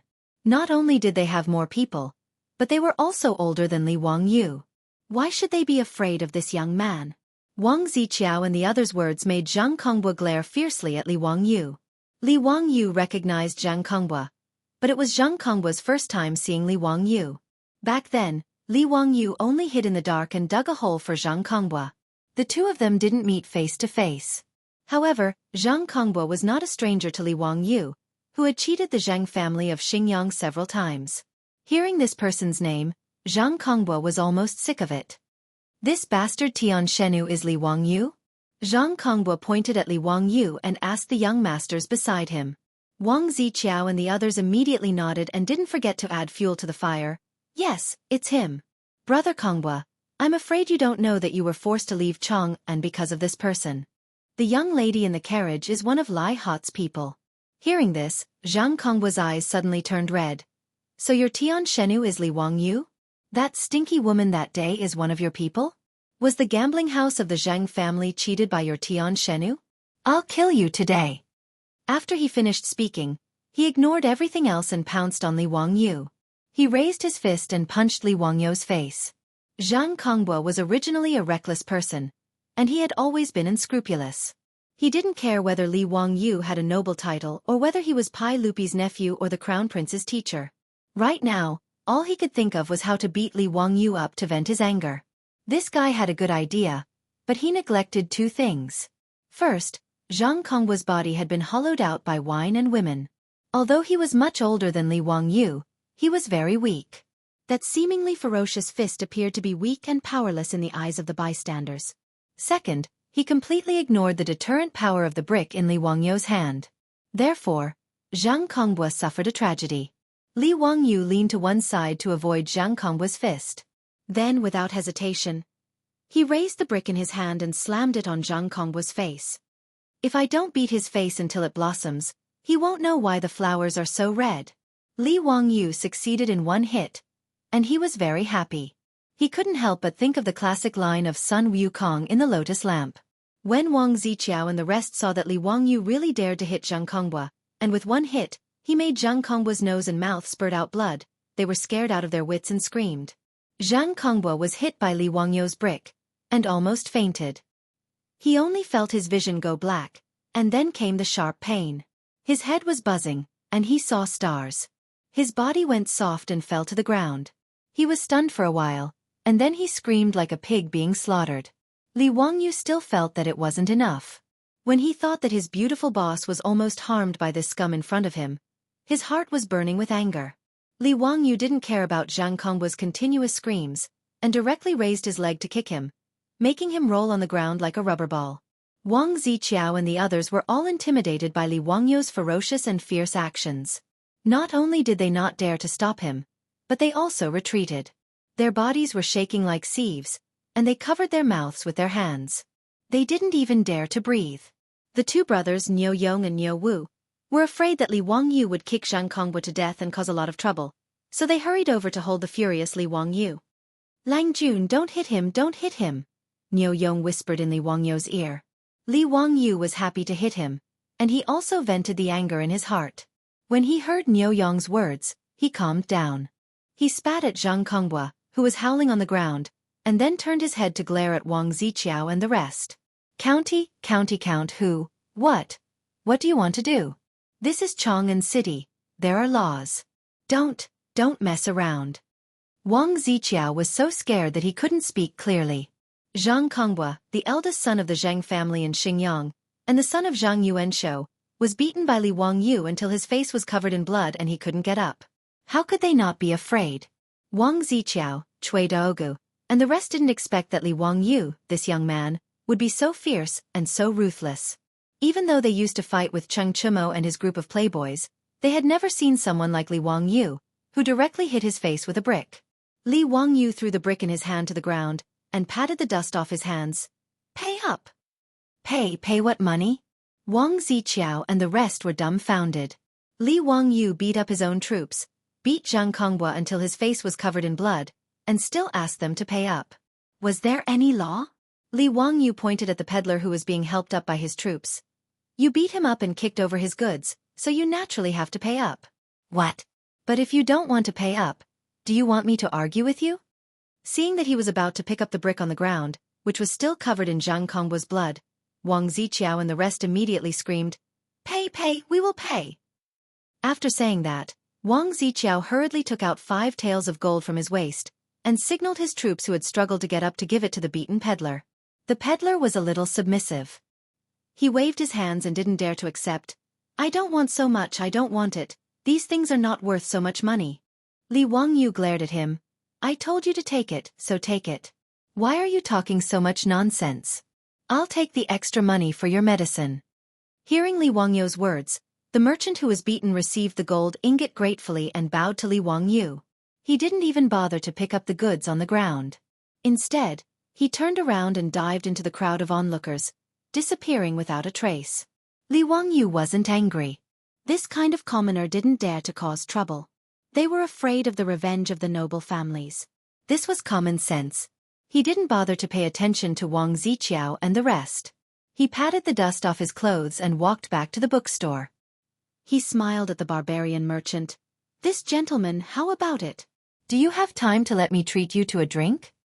The bookstore was deathly silent. They had all seen the scene just now. No one would have thought that this white-clothed youth was the Hu County Count that everyone had been talking about. Chapter 660. The shopkeeper of the bookstore and the few scholars all had awkward expressions on their faces. They were actually reprimanding County Count Hua and asking him to admit that he was a genius. It was simply comical no matter how one thought about it. Amidst his shock, Bai Macho bowed deeply to Li Wangyu. I wouldn't dare to disobey a noble's invitation. Li Wangyu smiled.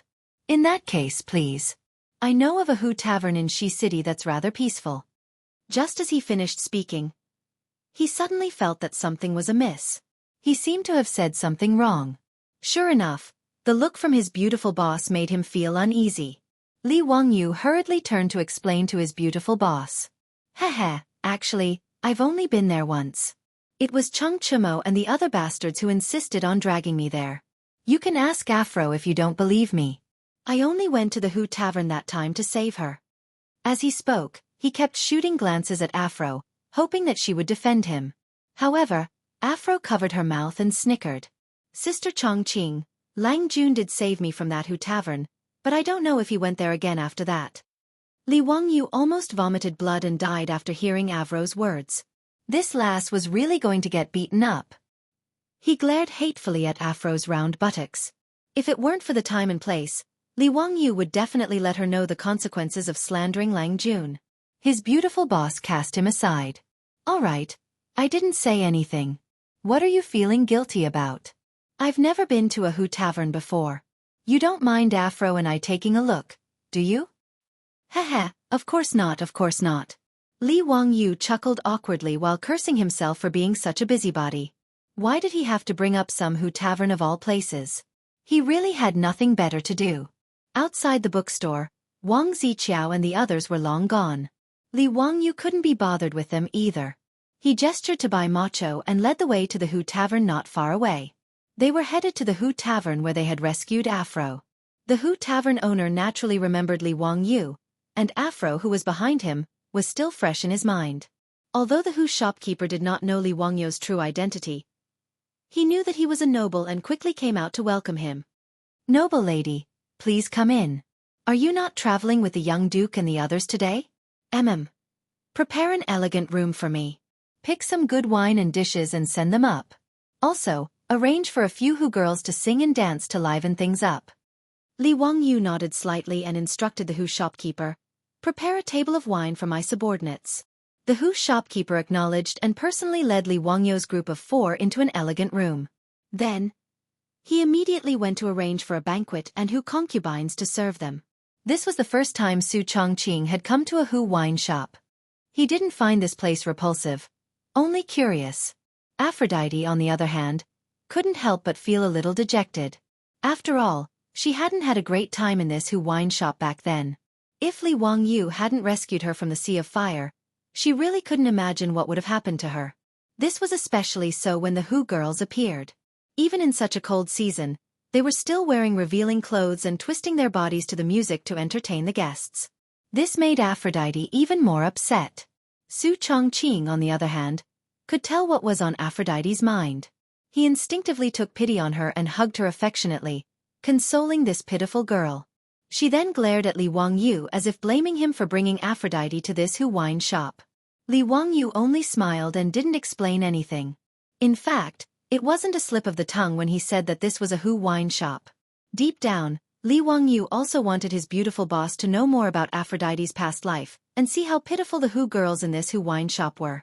After all, he could tell that even though his beautiful boss was nice to Aphrodite on the surface, she was much more distant and not as close to Perrin as she was to her.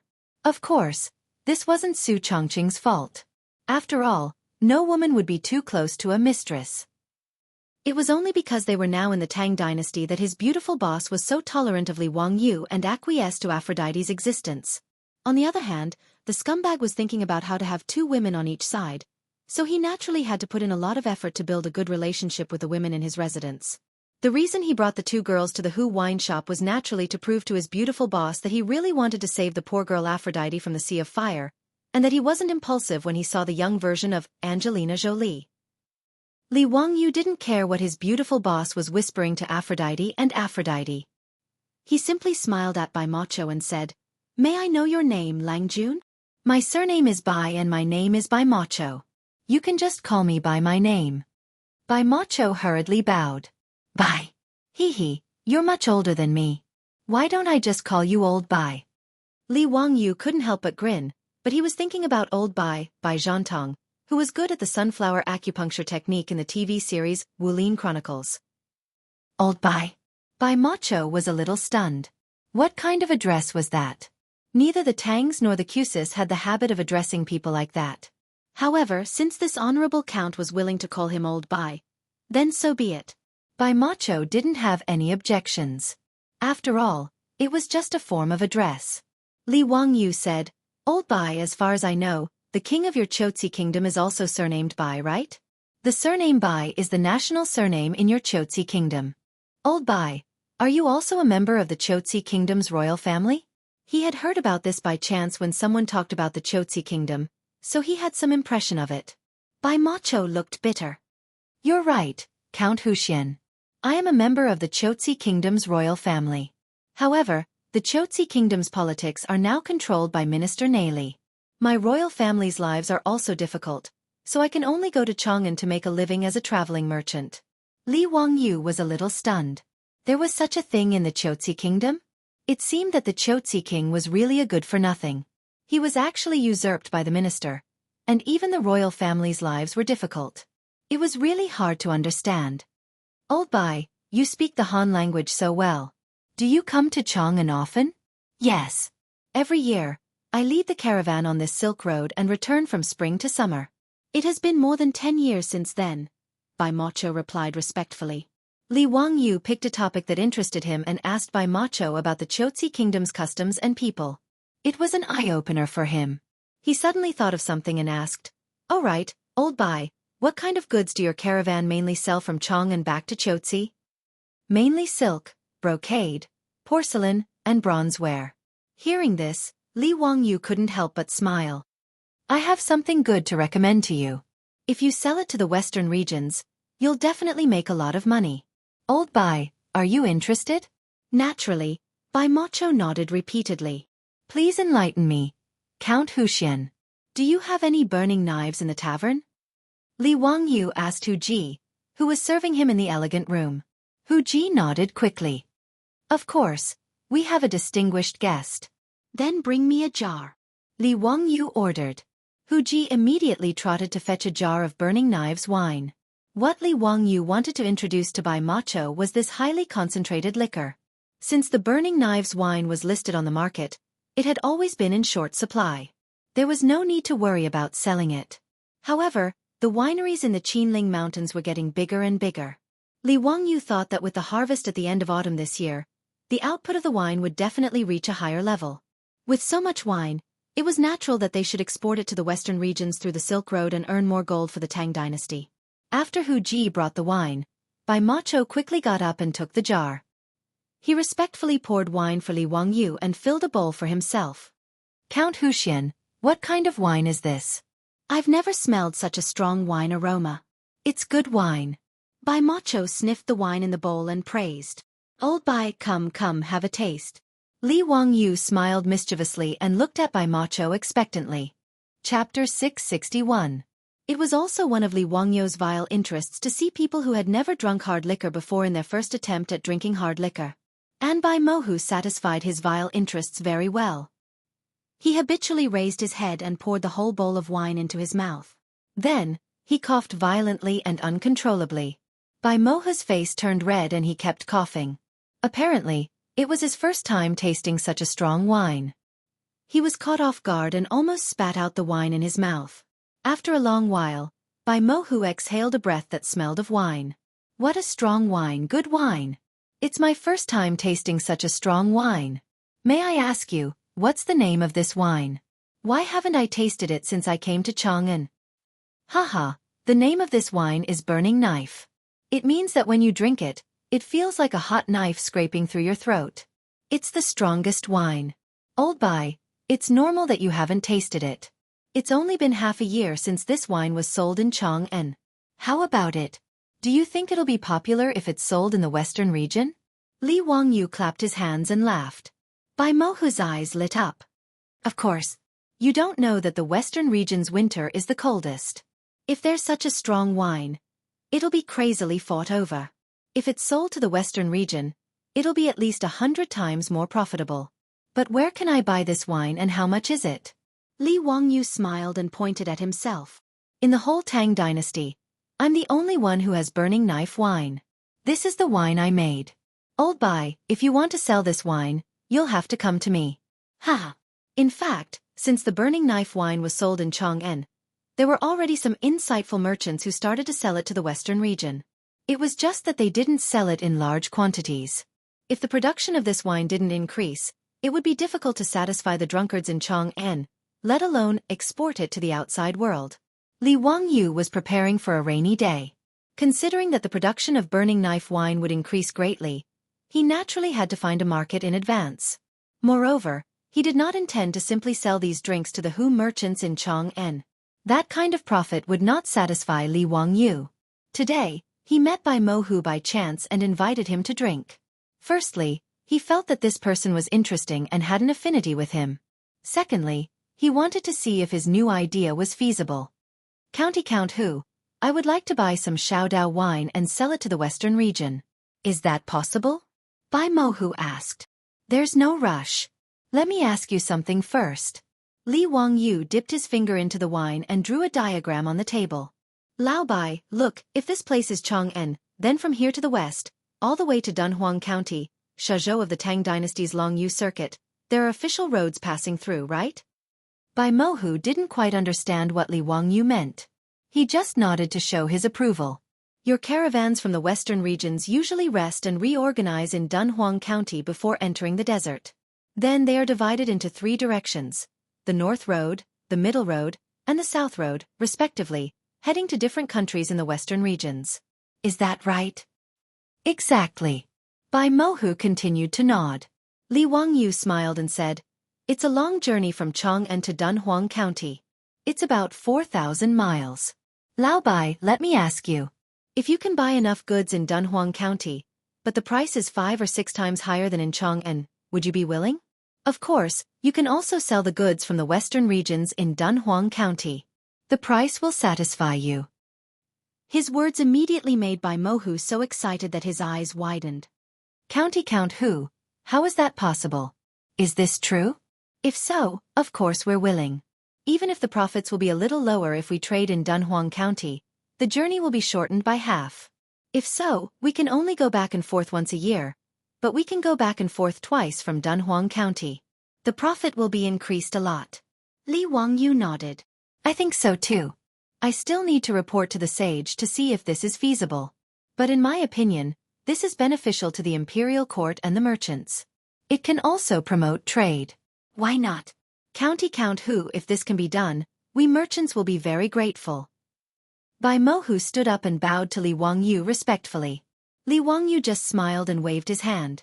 This was just his idea. Whether it could be implemented or not depended on how Pai Lupi and the big shots in the imperial court saw it. What he said to Bai Mohu was not on a whim. He had thought about it for a long time. Now that the Tang dynasty had the 4-wheeled horse carriage, it was not difficult to transport goods from Chang'an to Dunhuang County. There were official roads all the way. The 4-wheeled horse carriage was after all the camel caravans and horse caravans of the western regions. Its transportation ability was incomparable. The 4-wheeled horse carriage could carry 2,000 pounds and could easily travel 200 miles in a day. A camel could only carry 400 pounds of goods and could travel less than 100 miles in a day. Of course, camels had their uses. From Dunhuang County to the west, it was all desert. The 4-wheeled horse carriage was completely useless. That was why Li Wangyu suggested to transport the goods to Dunhuang County for trade. The benefits of moving the foreign trade centers in Chang'an and Luoyang to Dunhuang County were self-evident. First, the imperial court could make a lot of money. The 4-wheeled horse carriage was cheap to transport goods. Based on the calculation of copper coins per horse carriage, a round trip to Dunhuang County would take 40 to 50 days. That was only 40 to 50 strings of copper coins. Even with the high number of Shadaozi as an example, the price of a bucket of wine in Chang'an was 10 strings of copper coins, which was 10 strings of copper coins. If it was transported to Dunhuang County, it would be 50 strings of copper coins, which was a difference of 40 strings of copper coins. A 4-wheeled horse carriage could transport close to 100 buckets of wine in a single trip. The benefits could be imagined. Moreover, the horse carriage could also transport goods on the return trip. There was a lot of profit to be made. As long as the imperial court monopolized the 4-wheeled horse carriage, the profits they could make every year were so huge that Li Wangyu could not calculate it clearly. Another benefit was that the foreign trade center would be moved from Chang'an to Dunhuang County. Through the huge benefits, Pai Lupi and the imperial court officials could focus their attention and power on it. Once Dunhuang County prospered because of trade, the Tang dynasty would have to invest a huge amount of military power to control the western regions and continue to expand the development of the Silk Road. Li Wangyu felt that the Tang dynasty should not be as closed off as the Ming and Qing dynasties. They should communicate with the Western regions and even the European countries. Only then could the Chinese civilization absorb more nutrients and grow stronger. With the current technology, it was not realistic to trade through the sea. Therefore, the Silk Road on the road had to be used and developed. Li Wangyu did not notice that the longer he stayed in the Tang dynasty, the more his thoughts were subtly changing. Originally, he only wanted to be a small landlord with beautiful wives and concubines, thousands of acres of fertile land, countless cows, horses, pigs, and sheep, and servants.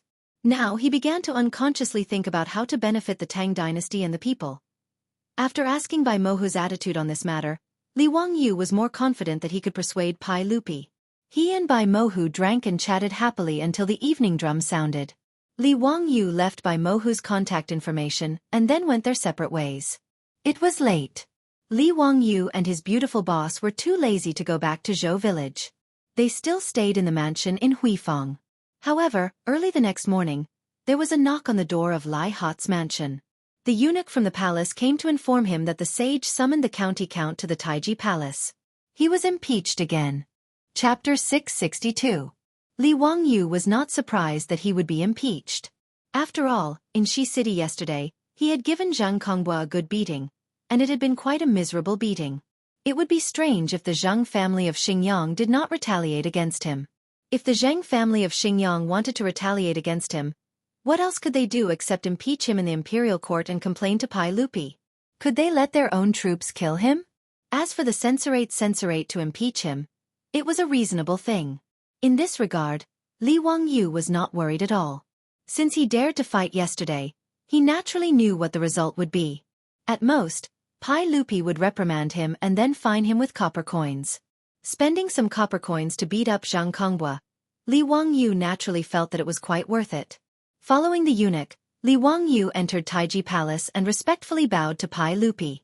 However, the way the officials looked at him in the hall was clearly different. Cheng Yaojin and the other old men all had smiles in their eyes. Obviously, they did not think that it was a big deal that Li Wangyu beat up Zhang Kongbua.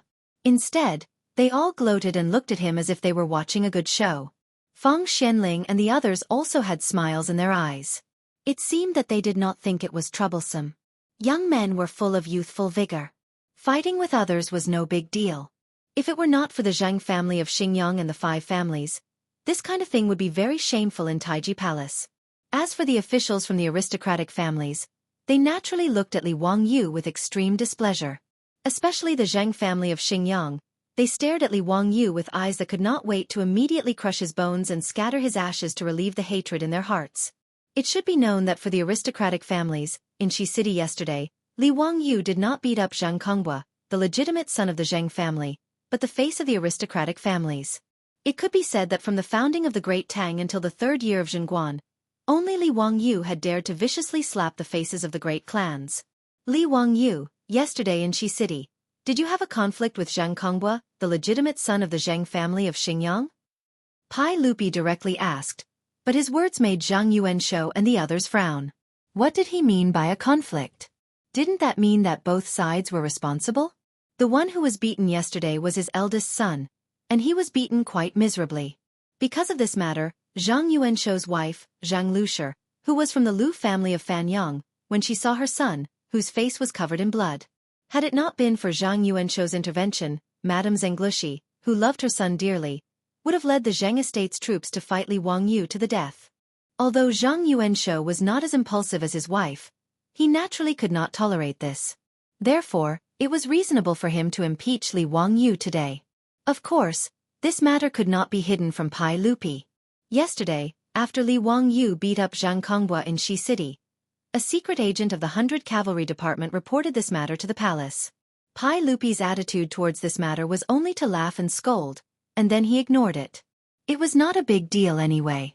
Even if he handled it impartially, at most he would be fined a certain amount of copper coins, which was not painful at all. Hearing Pai Lupi's question, Li Wangyu only shook his head and said, Your Majesty, yesterday I did not have a conflict with Zhang Kongbua. I just saw injustice on the road and pulled out my sword to help. What happened? Tell me in detail. Pai Lupi seriously played along with him. Li Wangyu narrated what happened in Shi City yesterday, and then he shrugged his shoulders and said, "Your Majesty, yesterday I only asked the troops to intervene and stop those people who beat up the peddlers. As for that young Master Zhang, yes, he made the first move and tried to beat me, so I was forced to fight back. I was just defending myself." His words made Chang Yaojin and the others roll their eyes. Although they did not understand what Li Wangyu was talking about, they roughly understood what he meant. You beat up Zheng Kongbua so miserably, and you still have the nerve to say that you are innocent? Do you have any shame? Moreover, the Tang dynasty had detailed rules for fighting between two parties. The Tang dynasty law had a rule. If a fake person beats a person and does not injure him, he will be flogged 40 times.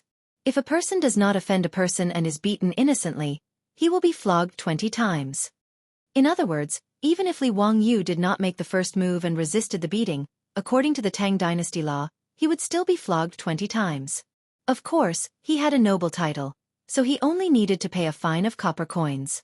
In the eyes of Pai Lupi and the officials, this matter was over. Li Wangyu only needed to pay a fine of copper coins. As for Zhang Kongbua, according to the Tang dynasty law, he would be flogged 40 times, but obviously no one would interfere. Pai Lupi was too lazy to continue arguing about this matter, so he casually reprimanded Li Wangyu and told him not to be frivolous and impudent in the future. He also punished him with 10 caddies of copper coins as a warning to others. Zhang Yuanshou did not object to this, but his face was ashen and he did not say a word. Pai Lupi, Li Wangyu, and the officials all thought that Zhang Yuanshou had tacitly agreed with Pai Lupi's punishment. When the matter was over, someone stood up. "Your Majesty, I have something to report." The person who spoke was the Assistant Minister of the Ministry of Justice, Wang Shizhong. He was the second in command of the Ministry of Justice, and also a member of the Wang clan of Taiyuan. Pai Lupi looked at the shocked Li Daozong in the hall.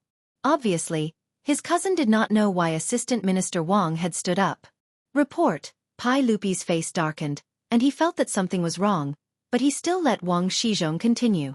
"Your Majesty, last night, the bad people of the Ministry of Justice arrested a Hu merchant in a hostel in Likenfang. From his luggage, they found a map of Chang'an City, as well as the maps of the defense forces of Dunhuang County, Jiuquan County, Zhangye County, Wuwei County, and other counties. I think that this person must be a spy of the Turks who spied on the military intelligence of the Tang dynasty in the name of business." The bad people Wang Shizhong mentioned were the officers in charge of investigating and arresting in the Tang dynasty. Their leader was the bad marshal. Pai Lupi and the officials could not help but frown when they heard Assistant Minister Wang Shizhong's words. If what Wang Shizhong said was true, this Hu merchant must be a spy. But would it be so simple? What did Assistant Minister Wang Shizhong mean by mentioning this at this time? After all, even if they caught a spy who spied for the Turks, it was not worth mentioning in Taiji Palace. Moreover, it was obvious that even Li Daozong, the Minister of Justice, did not know about this. Li Wangyu's brows furrowed. He had a bad feeling about this. Barbarian merchants? His heart skipped a beat. The 5 surnames and 7 hopes could not be so crazy, right? The Assistant Minister of Justice's next words made Li Wangyu's heart sink to the bottom. "Your Majesty, there is no need to trouble Your Majesty with this matter, but after the bad marshal interrogated the Hu merchant, he learned that this matter seems to have something to do with the Count of Huxian. I do not dare to act on my own, so today I report this matter to Your Majesty and ask for Your Majesty's decision." Wang Shizhong's words caused an uproar among the officials. Chapter 663. Even if Li Wangyu used his knees to think, he knew that the spy of the barbarian merchant mentioned by the Assistant Minister of the Ministry of Justice must be the merchant from the Cheesy Kingdom who drank and chatted with him yesterday, Lao Bai by Macho. As for Bai Macho being a Turkic spy, Li Wangyu didn't believe it. Although the two met for the first time yesterday, Li Wangyu didn't know why he trusted this person. Moreover, why would a wealthy merchant of the Chotzi royal clan take such a risk to help the Turks gather intelligence? Also, how could there be such a coincidence?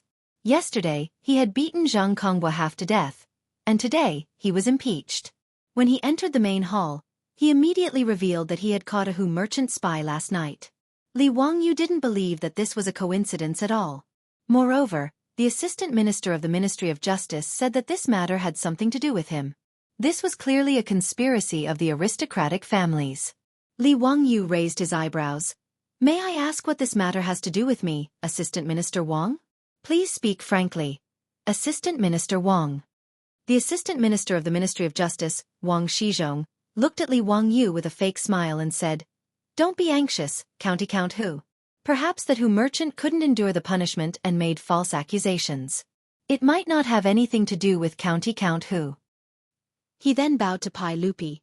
"Your Majesty, according to the interrogation of that Hu merchant, the map of Chang'an City was given to him by County Count Hu yesterday. There was also a secret letter to the Turkic people that was found by the underlings. According to that Hu merchant, it was also given to him by County Count Hu. Also, according to the investigation of the underlings, County Count Hu and this person drank and talked for a long time in a wine shop in Shi City. The shopkeeper of the wine shop and a group of Hu concubines can testify to this." The Assistant Minister of the Ministry of Justice, Wang Shizhong's words made Pai Lupi frown. He definitely didn't believe that his nephew was in cahoots with the Turkic people. As the founding county count of the Tang dynasty, why would Li Wangyu need to be in cahoots with the Turkic people? What benefits would there be? He wasn't the only one who didn't believe it. None of the other officials in the hall believed it either. Chang Yaojin immediately stood up and said, "Your Majesty, this matter cannot be trusted. Although Zio often causes trouble, I definitely do not believe that he is in cahoots with the Turks. This matter must be made up by that barbarian merchant." Fang Xianling, Du Ruhui, and the others looked at each other and expressed their doubts. Yu Shernan, Kong Yingda, and the others also chimed in. Because of the Assistant Minister of Justice's words, the hall became as noisy as a market. "Where is the secret letter?" Pai Lupi didn't believe it, but he could only ask Wang Shizhong. The Assistant Minister of the Ministry of Justice, Wang Shizhong, took out a letter from his waist pouch and handed it to Mi Tuo for Pai Lupi to read. Pai Lupi opened the letter, and the content made him frown even more. On the paper was Li Wangyu's unique thin and muscular body. It was undoubtedly his nephew's handwriting. And the content clearly stated that Li Wangyu had expressed his loyalty to Sheli Khan of the Turkic people and asked the barbarian merchant to pass on the message for him. He was a spy of Sheli Khan in the Tang dynasty and hoped that Sheli Khan would go down south and capture Chang'an as soon as possible. The more Pai Lupi read, the more livid his face became. He read the letter over and over again.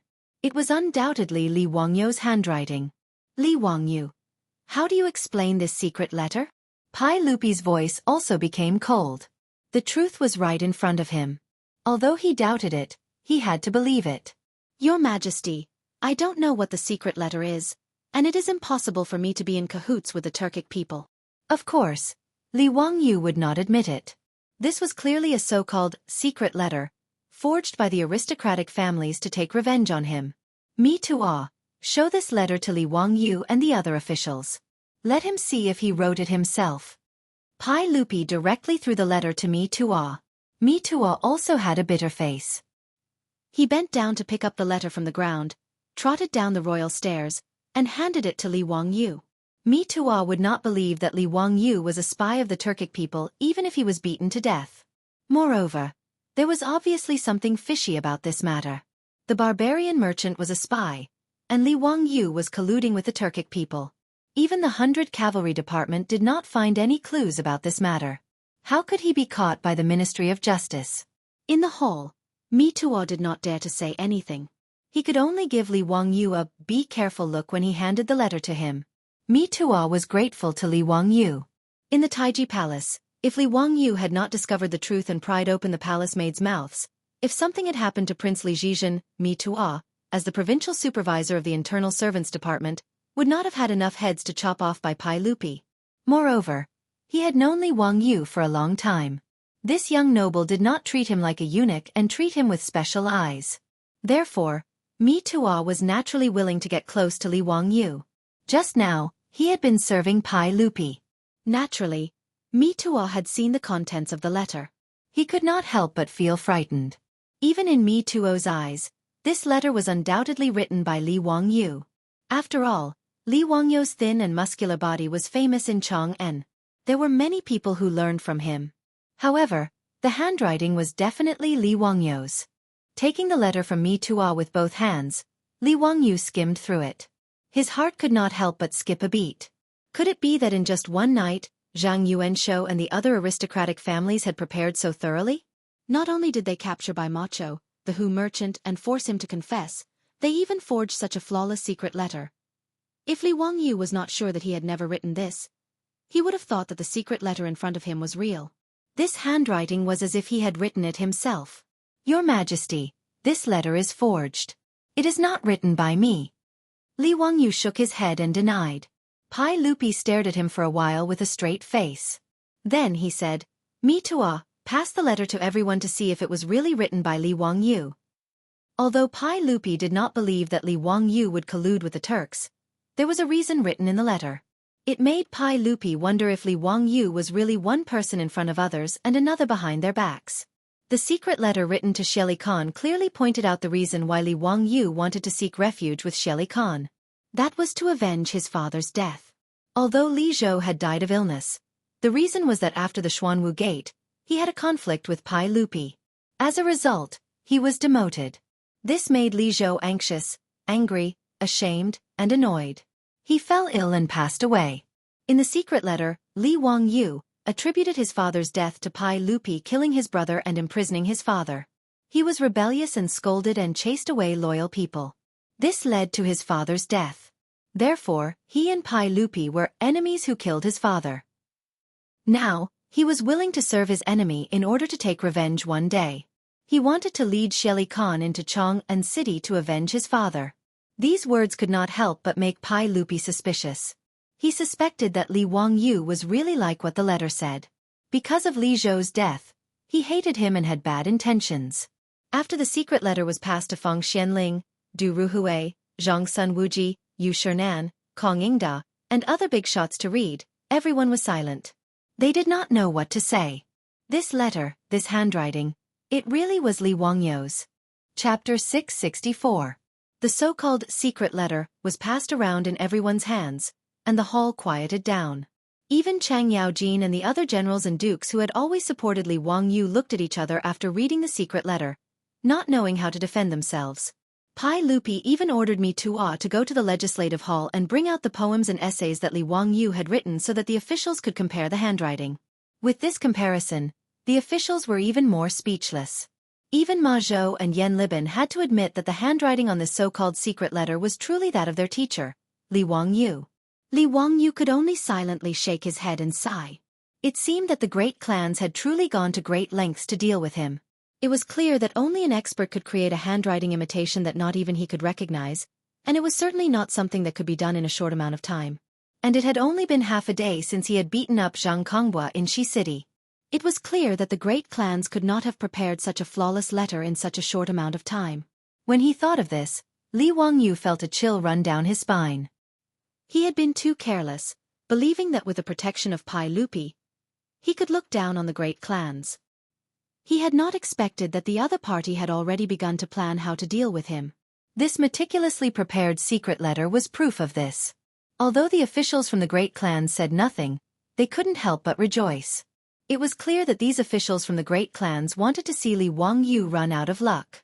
As for the previously ashen-faced Zhang Yuanshou, who had not said a word, he finally spoke. Your Majesty, regardless of whether or not the secret letter was written by County Count Hu, we should investigate it thoroughly and give the court and County Count Hu an explanation. His words seemed to be speaking from a fair and just standpoint, but they were actually filled with evil intentions. Investigate? How would they investigate? They naturally had to take Li Wangyu to prison and have the 3 bureaus interrogate him. But now, regardless of the witnesses and material evidence, the aristocratic families had already prepared everything.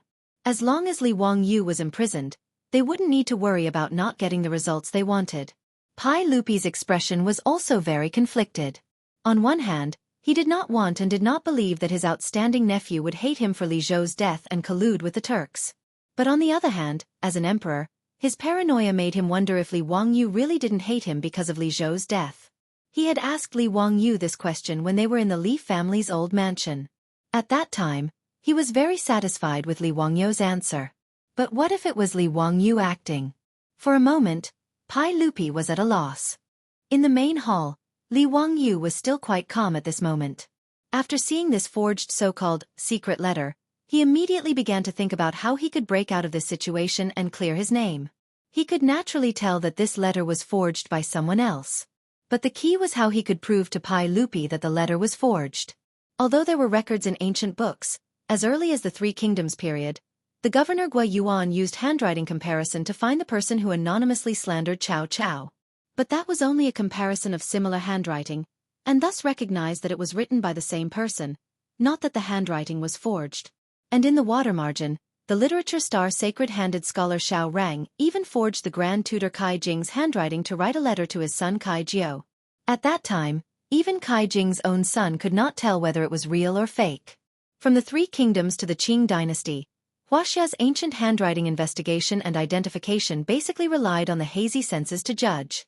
In the case of a secret letter like this one, where the fake could be passed off as genuine, and the forger flatly denied it, usually the officials would be helpless and the case would drag on for a long time. Or they could only use torture to force the forger to admit it, thus hastily closing the case. In short, if he wanted to use handwriting identification to prove that he was framed by the aristocratic families, it would be quite difficult. Li Wangyu was pondering how to prove his innocence and escape the death trap set up by the aristocratic families, when he heard Zhang Yuanshou speaking to Pai Lupi. "Your Majesty, I don't really believe it. This letter was personally written by County Count Hu, but as for the handwriting, I really can't tell. Perhaps someone could really imitate County Count Hu's handwriting so perfectly, but there's no telling. Dare I ask Secret Supervisor Yu, Ouyang Gong? The two of you are famous calligraphers in the Tang dynasty. Dare I ask if the two of you can imitate someone else's handwriting so perfectly?" Zhang Yuanshou continued to criticize Li Wangyu. In response to his question, Yu Shernan and Ouyang Sun glanced at each other. Although they felt extremely helpless in their hearts, they could only helplessly shake their heads. Although the two of them were famous calligraphers and were experts in copying famous calligraphy, they only copied the spirit and not the form. If they wanted to imitate someone else's handwriting, they really couldn't do it. Even if they wanted to protect Li Wangyu, in front of Pai Lupi and the other officials, they couldn't lie. Yu Shernan gave Li Wangyu an apologetic and worried look. In response, Li Wangyu only cupped his hands towards Yu Shernan, indicating that he understood Yu Shernan's intentions. "Haha, Your Majesty, if Secret Supervisor Yu and Ouyang Gong can't imitate someone else's handwriting exactly, then I don't know how to judge. Your Majesty, please make a decision." Zhang Yuanshou lightly stabbed Li Wangyu with a knife and left, leaving the problem to Pai Lupi. On the royal stairs, Pai Lupi hesitated for a while before finally standing up. He prepared to order people to take Li Wangyu to the prison and let Wei Zhang, Li Daozong, and Feng Xianling try this case together. Li Wangyu hurriedly bowed towards Pai Lupi. "Your Majesty, I want to prove myself." "Report it." "Your Majesty, this so-called secret letter wasn't written by me. It was forged by someone. Of course, the person who forged the letter was very clever. Even I can't tell if this handwriting is real or fake. But..." Li Wangyu paused for a moment and looked at Pai Lupi. "But if I wanted to write a secret letter, why would I use such a childish and ridiculous method? Could it be that I've lost my mind? Why would I write a secret letter so openly and hand it over to a Hu merchant without any disguise?" He looked around at the officials in the hall, glancing at Zhang Yuanshou, Wang Renyu, and the others before continuing. "Your Majesty, to put it bluntly, if I wanted to write a secret letter, even if I placed it in front of everyone, they wouldn't be able to tell what I wrote." Li Wangyou's words naturally caused the officials in the hall to begin discussing in low voices. Pai Lupi couldn't help but frown as he pondered Li Wangyou's words. If one were to speak of his nephew's talent, then he would naturally be unparalleled. But a secret letter was a secret letter. Even if Li Wangyu wrote a secret letter, no one would be able to tell what was written even if it was placed in front of everyone's eyes. Pai Lupi didn't believe this either. Zhang Yuanshou and Wang Renyu looked at each other and couldn't help but sneer. "County Count Hu, do you think this old man and the others are idiots? Ask all the officials in the court. Who would dare to believe you?" At this moment, Li Wangyu had also thought of a countermeasure. He shrugged his shoulders and said in a relaxed tone, "If Your Majesty and everyone else doesn't believe me, why don't we conduct an experiment in this hall?" Chapter 665. Li Wangyou's words made Pai Lupi hesitate for a moment, but he still nodded in agreement. No matter what, Pai Lupi was still suspicious of the secret letter that the Assistant Minister of the Ministry of Justice Wang Shizhong had suddenly thrown out. It was a letter that the so-called bad people had found in the hands of a Hu merchant. Since Li Wangyu said that if he wrote a secret letter, no one would be able to see through it, then it was better to try. Pai Lupi stood up and stared at Li Wangyu. Li Wangyu, how are you going to prove this to me and the other officials? Your Majesty, it's very simple. Taiji Palace has 2 side halls. I can enter one side and write a secret letter for Your Majesty and the other officials to examine. Then, I can send this secret letter to the other side, and Your Majesty will appoint someone to receive the letter. If I can deceive Your Majesty and the other officials and deliver the message to the person in the other side hall, then Your Majesty will naturally know whether or not I am lying. Pai Lupi nodded. All right, Mito, go to the other side hall and prepare to receive Li Wangyu's secret letter. Li Er had absolute trust in this imperial chamberlain by his side. After all, Mito was not only responsible for the internal and external communications of the 100 Horsemen Department, but he was also the person closest to Pai Lupi. Your Majesty, I need to first explain to Provincial Supervisor Mito how to receive the secret letter. Is that all right? Li Wangyu bowed again. All right. Pai Lupi nodded again, indicating for Mito to listen to what Li Wangyu had to say. Mito quickly walked to Li Wangyu's side. Under the gaze of Pai Lupi and the other officials, the two of them whispered a few words in each other's ears. The more Mito listened, the more suspicious he became. His expression was one of bewilderment. In the end, he nodded seriously, indicating that he understood. In the main hall, the officials were also whispering to each other, discussing in low voices. Wang Renyu suddenly stepped forward and clasped his hands toward Pai Lupi. Your Majesty, if Count Hu and Provincial Supervisor Mito are in cahoots and have already agreed on what to write, then wouldn't it be meaningless? When the officials heard this, they all nodded. That's right. If Li Wangyu told Mitua what he was going to write, and Mitua knew what Li Wangyu was going to write on the letter, it wouldn't prove anything. Li Wangyu smiled when he heard this.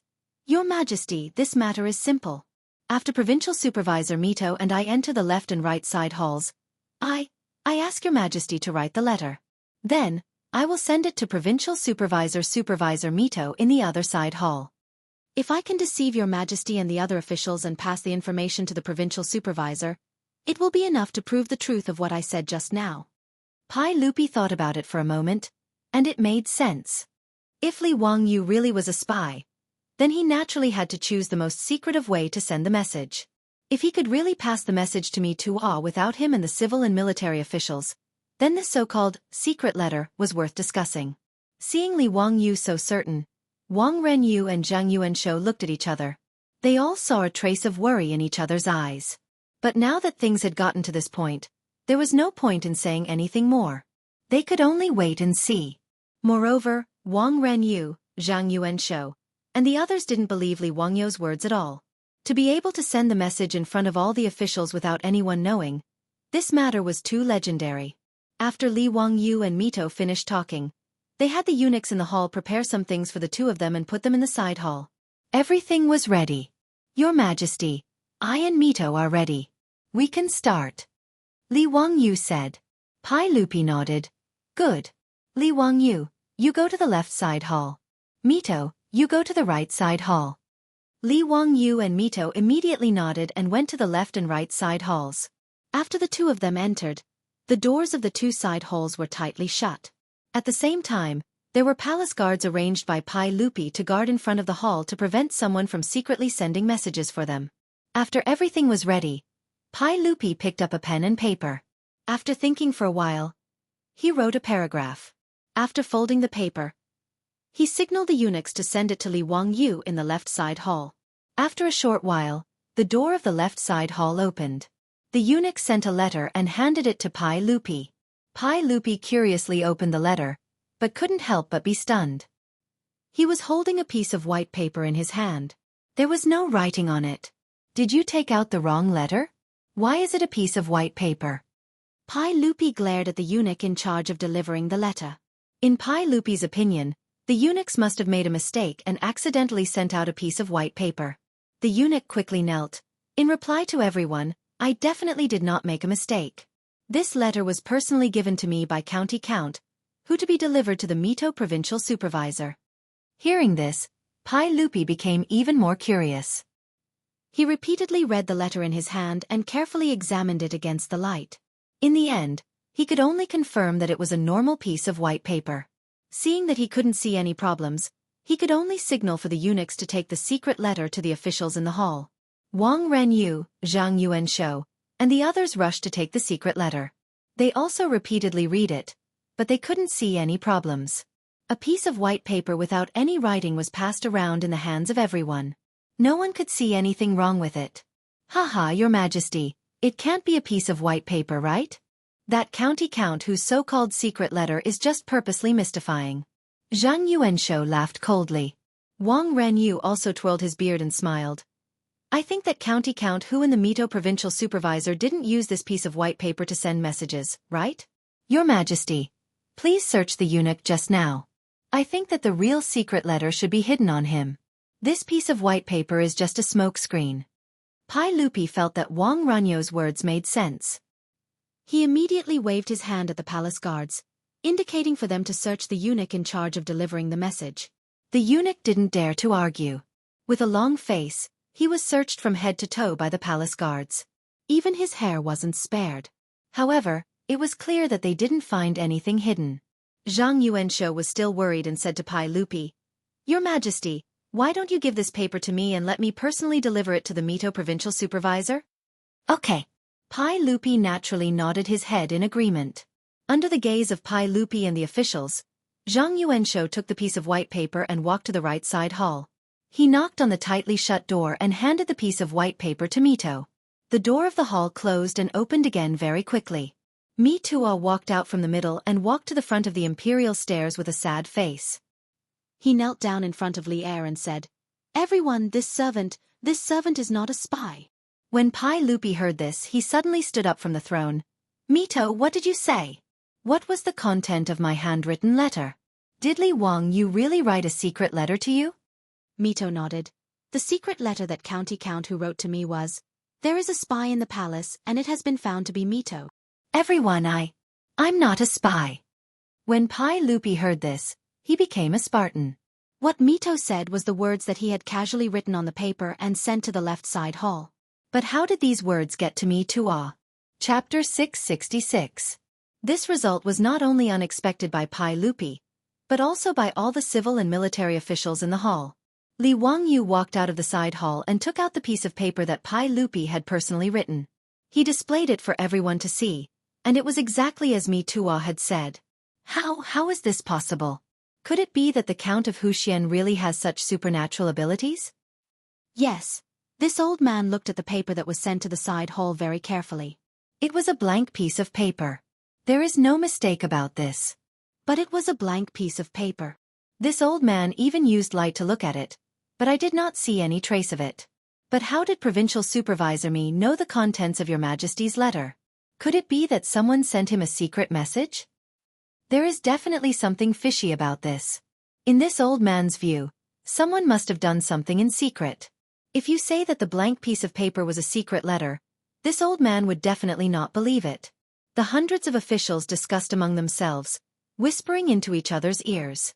The originally solemn and serene Taiji Palace was now buzzing with noise. It was extremely noisy. Li Wangyu bowed once more to Pai Lupi. Your Majesty, does Your Majesty believe what this subject said just now? Just as this subject said, if this subject wanted to write some secret letter to that dog fart Xiaofan, how could it be so childish? This so-called secret letter is just too much of a humiliation to this subject's intelligence. Pai Lupi silently nodded. If this nephew of his really had a way to secretly send a message, he naturally wouldn't have so openly handed over such an important secret letter to Xiaofan to a Hu merchant. However, Pai Lupi needed to understand whether Li Wangyu really had a way to send a secret letter through a blank piece of paper, or if he had some other trick up his sleeve.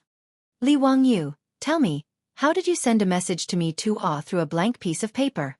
Pai Lupi asked. Li Wangyu smiled and said, Your Majesty, this matter is extremely simple. This subject. Before he could finish speaking, he heard someone shout, Wait, Your Majesty, this matter cannot be announced to the public. Everyone looked over and saw that it was Li Jing, the Minister of War. Pai Lupi frowned. Duke Wei, what do you mean? Your Majesty, if County Count who truly has such a method of transmitting secret messages, your subject believes that it should not be announced to the public. Such a method of transmitting secret letters should be taught to the military and used for spies to transmit information, Li Jing immediately replied. With his explanation, Li Er immediately reacted. That was indeed the case. If there was such a secret method of transmitting information, it had to be kept a secret. It couldn't be made public in the main hall so that everyone would know about it. Chang Yaojin and the other generals also nodded their heads in agreement. Li Wangyu laughed. Reporting to your majesty, Duke Wei, what I used just now was just a small trick. If you really want to use it to transmit information, I have other methods. Li Jing glared. That won't do. This matter has to be kept a secret. That's right, that should be the case. Zio, it's enough to let us know about this matter. Chang Yaojin, Qin Qiong, Yuqi Jingda, and the other dukes gathered around. Pai Lupi also walked down the royal stairs. Zio, tell us about the method of writing the secret letter. At this moment, Pai Lupi already believed that there was a problem with the secret letter. He even affectionately called Li Wangyu by his courtesy name. Li Wangyu shrugged helplessly and softly explained the method he used to transmit the secret letter. It was actually very simple. It was just the method that the monk used to trick the elders of the Li clan back in Hu County. He used alkaline water to write on a piece of paper. After drying the paper, it would disappear without a trace. However, after applying some turmeric water, the original writing would appear.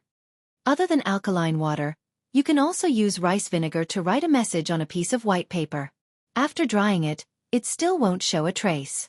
However, if you put it over a fire, the writing will appear, Li Wangyu added. This was just common knowledge of chemistry in the future. It was just a small trick. However, in the ears of Pai Lupi, Li Jing, and the others, it was like thunder. It shocked them so much that they all looked at each other in dismay. Kid, don't joke around. It's so simple, yet you can transmit a secret letter? Chang Yaojin grinned with an expression of disbelief. Haha, how could this little nephew dare to deceive you all? If Uncle Cheng doesn't believe me, you can try it yourself, Li Wangyu said with a smile. Okay, I'll give it a try. Second brother, go to the side hall over there. I'll write a secret letter for you. Let's see if it's as magical as this kid says, Chang Yaojin shouted towards Qin Qiong. Qin Qiong nodded and cooperated with him towards the side hall. Chang Yaojin, Pai Lupi, and the others went straight to the side hall where Li Wangyu had been. There was alkaline water and other things prepared here. They were all prepared by Li Wangyu before. Chang Yaojin followed Li Wangyu's instructions. He dipped the brush in alkaline water and started to write on the paper. After he finished writing, he dried the paper. The paper was just like before. There was not a single trace on it. It was like a piece of white paper. Pai Lupi, Chang Yaojin, and the others looked at it for a long time before passing the paper to the palace guards and telling them to send it to Qin Qiong. However, at this time, Qin Qiong walked out of the side hall. He pointed at Chang Yaojin and scolded with a smile. Chang Yaojin, it's fine if you say bad things about me, but you actually drew a face. Pai Lupi, Li Jing, and the others looked at each other and laughed. Wasn't what Chang Yaojin wrote on the paper just now a joke about Qin Qiong? Moreover, Chang Yaojin, this old fellow, drew a face on the paper. Pai Lupi no longer had any doubts. He smiled and patted Li Wangyu's shoulder. He walked back to the throne and slapped the armrest. He shouted at the dumbfounded assistant minister of the Ministry of Justice. Wang Shizhong, tell me honestly. Where did this secret letter come from? What is the matter with the barbarian merchant?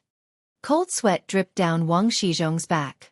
This secret letter to falsely accuse Li Wangyu was naturally prepared by an aristocratic family.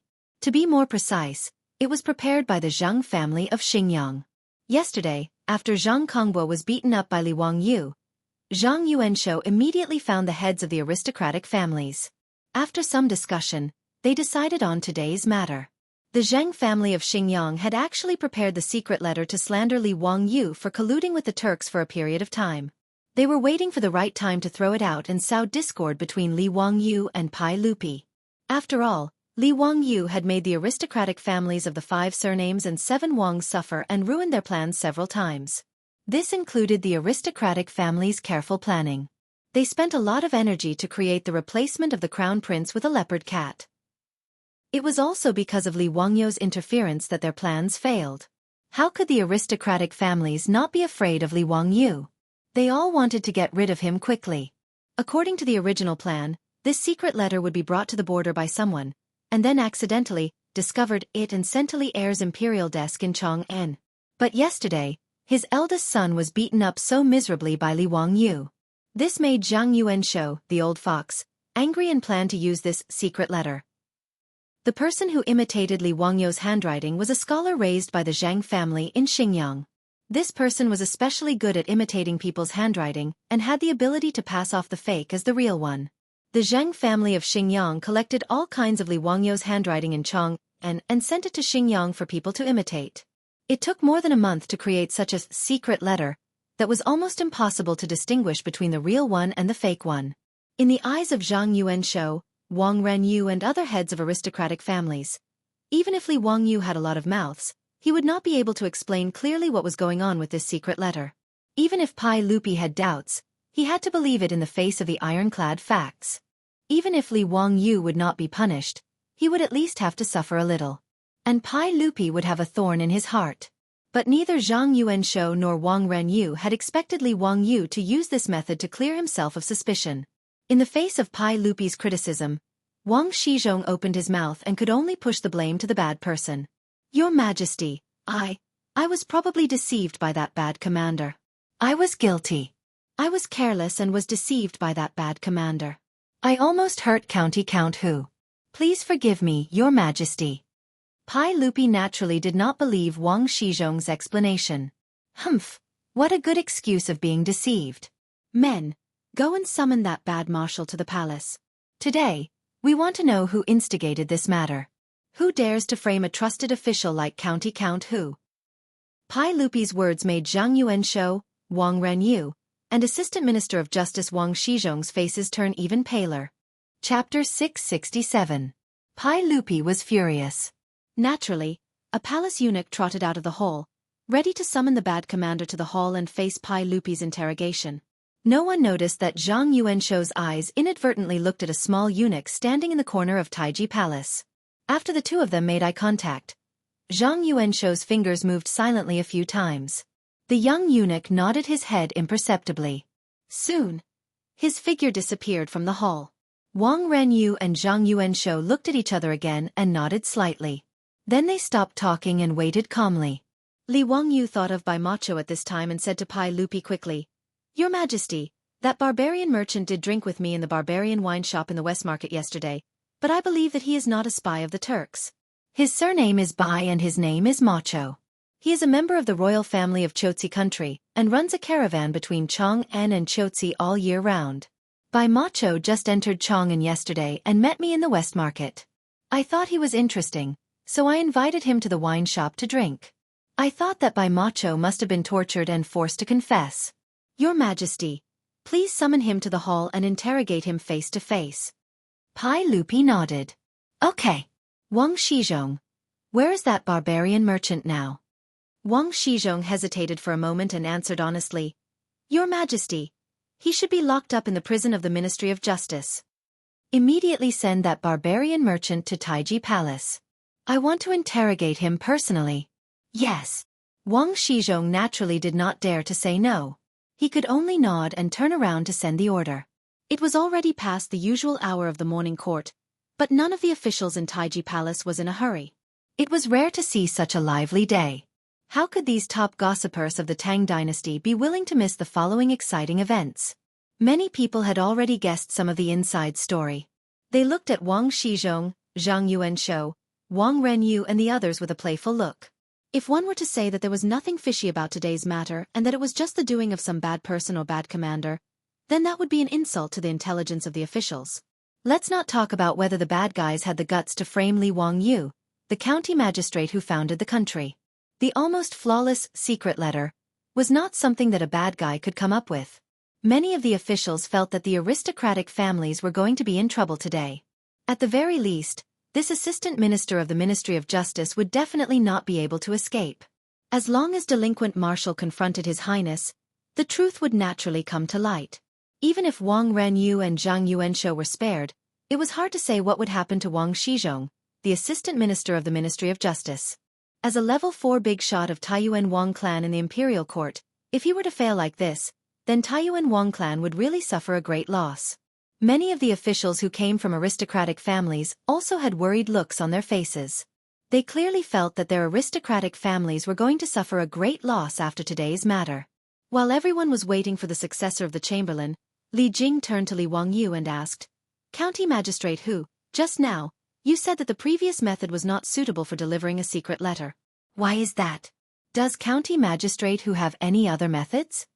Li Jing brought up this matter again, attracting the attention of Pai Lupi, Chang Yaojin, and the others. They all turned to look at Li Wangyu. Li Wangyu nodded and said, "Your Majesty, Duke Wei, it's not certain that no one knows about the two methods just now. They aren't safe. At the very least, this subject has seen a monk use this method to cheat people in Hu County, so it's not suitable for delivering messages in the military." There's such a thing? Then tell us, what other methods can we use to deliver a secret letter? Pai Lupi asked curiously. The method is very simple. Why don't this subject demonstrate it to your Majesty and everyone else? Chang Yaojin laughed loudly and patted Li Wangyu's shoulder. Wahahaha, this elder knows that you have a lot of ideas. Hurry up and give it a try. This elder wants to see if your secret letter can fool this elder's eyes. Uncle Cheng, if you can guess this kind of secret letter, this nephew is willing to give you a share of the great Zhao baseball field. Uncle Cheng, are you willing to make a bet with this nephew? Li Wangyu had just finished speaking when Chang Yaojin slapped him hard on the back of his head. Bastard brat, you dare to trick this elder? What bet? You motherfastrous cur. Do you think this elder doesn't know that I can only lose in a bet with you? Hurry up and write the secret letter. If the result isn't good, do you believe that this elder won't beat you up? Facing this unreasonable old man, Li Wangyu wanted to cry but had no tears. What kind of person was this? Li Wangyu called Mi Tua over and whispered a few words in his ear. Mi Tua nodded repeatedly, indicating that he understood. After Mi Tua went back to the side chamber, Chang Yaojin pulled Li Wangyu over. Write in the secret letter, on the 23rd day of the first month, open the illustrious Virtue Gate. Raise the fire as the signal. 3,000 soldiers of the left Golden Guards will enter the city. Understood? Li Wangyu nodded. He knew that Chang Yaojin wanted to test whether his secret letter could deliver military intelligence. After returning to the side chamber, a secret letter was sent out not long after. This time, it wasn't a wordless heavenly book. Instead, it was filled with all kinds of numbers. Chang Yaojin snatched the secret letter and looked at it carefully. Li Jing, Qin Qiong, and the others also came over. Motherfastrous cur, what kind of nonsense is this? 37, 5, 14. What do these numbers mean? Chang Yaojin looked at it for a long time and didn't understand. He looked at Li Jing and the others in confusion. The group of high dukes shook their heads. No one understood what it meant. Pai Lupi also took the secret letter and looked at it for a long time. He also didn't have any clue. Ziyu, are you going to use those two methods again? Pai Lupi asked. Li Wangyu shook his head. No, Your Majesty. The contents of the secret letter are directly written on this paper. It is the content that you see. If you don't believe me, Your Majesty doesn't need to give this letter to the provincial supervisor me. You can just read it to him through the door. There is such a thing? I don't believe that these inexplicable numbers are the same as what I just said to you. Give me the letter. I will read it to Mi Tua. Chang Yaojin took the secret letter and walked to the side chamber. He loudly read the numbers to Mi Tua. Not long after he finished reading, Michigan Tua opened the door and walked out. He smiled at Chang Yaojin and said, Lu Guogong, your secret letter almost gave me a fright. The contents of the secret letter said, on the 23rd of the first month, open the illustrious Virtue Gate. Raise the fire as the signal. 3,000 soldiers of the left Golden Guards will enter the city. Am I right? Chang Yaojin heard this and looked as if he had seen a ghost. How is this possible? Mi Tua, how did you know? Could it be that those damned numbers were really the contents of the secret letter? Mi Tua smiled and nodded. Hi Duke Lu, that is right. Pai Lupi reached out and called Mi Tua to his side. He asked about the secret letter. Mi Tua naturally told him everything he knew. He honestly told Pai Lupi how to decipher the secret letter. Pai Lupi raised his eyebrows. Is it really that simple? Yes, everyone, that is it. If County Count Huxian doesn't explain it clearly, I won't be able to figure it out even if I crack my head. Pai Lupi stood up. I will try it myself. Pai Lupi followed Mitua into the side chamber. Not long after, Mitua came out with a piece of paper and handed it to Li Wangyu. Count Huxian, His Majesty has ordered you to decipher this secret letter. Li Wangyu smiled and nodded. He took the secret letter and returned to the side chamber. When he reappeared, Li Wangyu first bowed to Pai Lupi. This subject thanks His Majesty for the reward.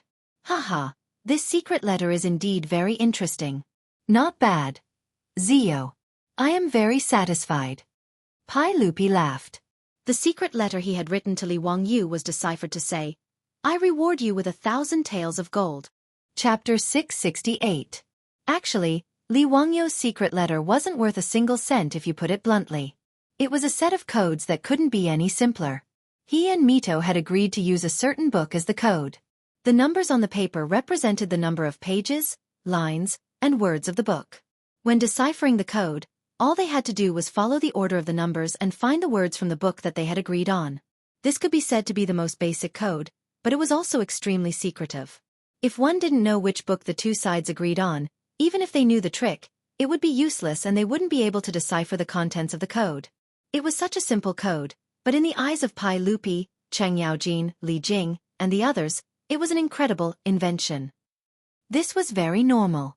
In the history of Wuxia, the first set of military communication codes in the true sense only appeared hundreds of years later in the Northern Song dynasty.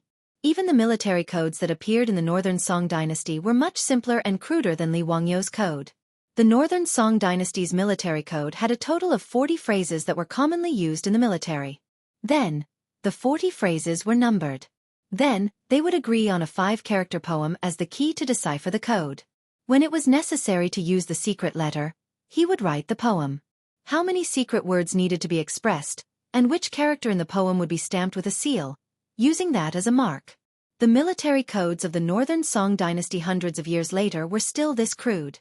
In comparison, the emperor and officials of the Tang dynasty, who didn't have the concept of military codes, were shocked after seeing Li Wangyu's code. After Li Jing figured out the meaning of the numbers, he couldn't help but excitedly rub his hands. Good, good. Your Majesty, Count Huxian will record this as a great merit. I've been in the military for my entire life, but I've never heard of such a way of dealing with secret letters. This way, there won't be any leakage of information during a war, or any falsification by the enemy. Good, this is really good. Li Wangyu was a bit embarrassed by the praise. He rubbed his nose and lowered his voice. Your Majesty, according to this method, we can also make a special code book. In other words, the commonly used Chinese characters were summarized and each character was represented by a number.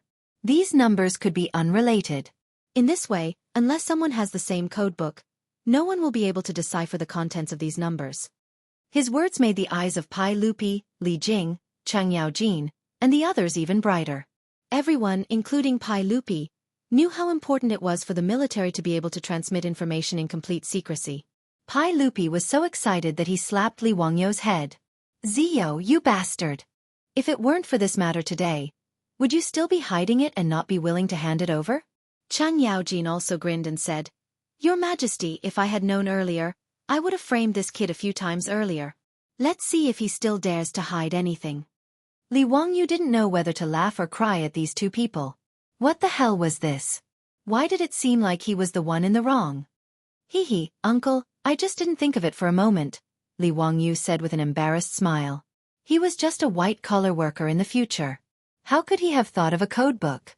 If he hadn't been framed by an aristocratic family and wanted to prove his innocence, he really wouldn't have thought of this method. Whether it was Pai Lupi or the officials, no one believed that the bullshit secret letter was written by Li Wangyu to Shelly Khan. With these various secret methods to transmit information without anyone knowing, who would be stupid enough to write a so-called secret letter? Wouldn't their brains be flooded with water? Pai Lupi was excitedly discussing with Li Jing, Cheng Yaojin, and the other military leaders how to use the code book Li Wangyu had taught them today. A chamberlain came to report that the Hu merchant had been sent from the Ministry of Justice's prison to Taiji Palace. Summon him to the palace for questioning. Pai Lupi sat back on the throne. The Hu merchant caught by the hoodlums was indeed by Macho. However, he didn't walk to the palace. Instead, he was carried up by the palace guards. When Li Wangyu saw the appearance of the Chotzi merchant he had met yesterday, his eyes immediately became bloodshot. He turned his head and glared at the Assistant Minister of the Ministry of Justice, Wang Shizhong. Bai Macho's appearance could only be described with one word: miserable. It was quite miserable. He didn't know how many punishments Bai Macho had suffered since he was caught by the hoodlums last night. Li Wangyu looked at him. There was almost no intact piece of flesh on this Hu merchant's body. His body was covered with bloody wounds. Many of the wounds were like the lips of a baby. They were so deep that his bones could be seen. Not only was Bai Macho covered with bloody wounds, but he had also been unconscious for a long time. If it weren't for the rise and fall of his chest, Li Wangyu would have thought that this Chotzi merchant had been beaten to death. Pai Lupi also frowned and was very dissatisfied. Wang Shizhong, why did you beat him up like this? Wang Shizhong hurriedly stood out to shift the blame. Your Majesty, I didn't intervene in this matter. Everything was handled by the hoodlum. I only received the hoodlum's report this morning. Because I felt that this matter was very important, I went to the palace to report it to Your Majesty. I didn't have time to ask the hoodlum about the specific details. The injuries on this Hu merchant should be caused by the hoodlum's interrogation last night. I'm responsible for my negligence. Please forgive me, Your Majesty. He shirked his responsibility completely and pushed all the blame to the hoodlum. At most, he didn't supervise strictly. It wasn't a big deal. Pai Lupi was naturally very dissatisfied with this answer. However, he couldn't blame the Assistant Minister of the Ministry of Justice in front of him. After all, as Wang Shizhong explained, as the Assistant Minister of the Ministry of Justice, he only had the duty of supervising. Arresting and interrogating were not the duties of the Assistant Minister of the Ministry of Justice.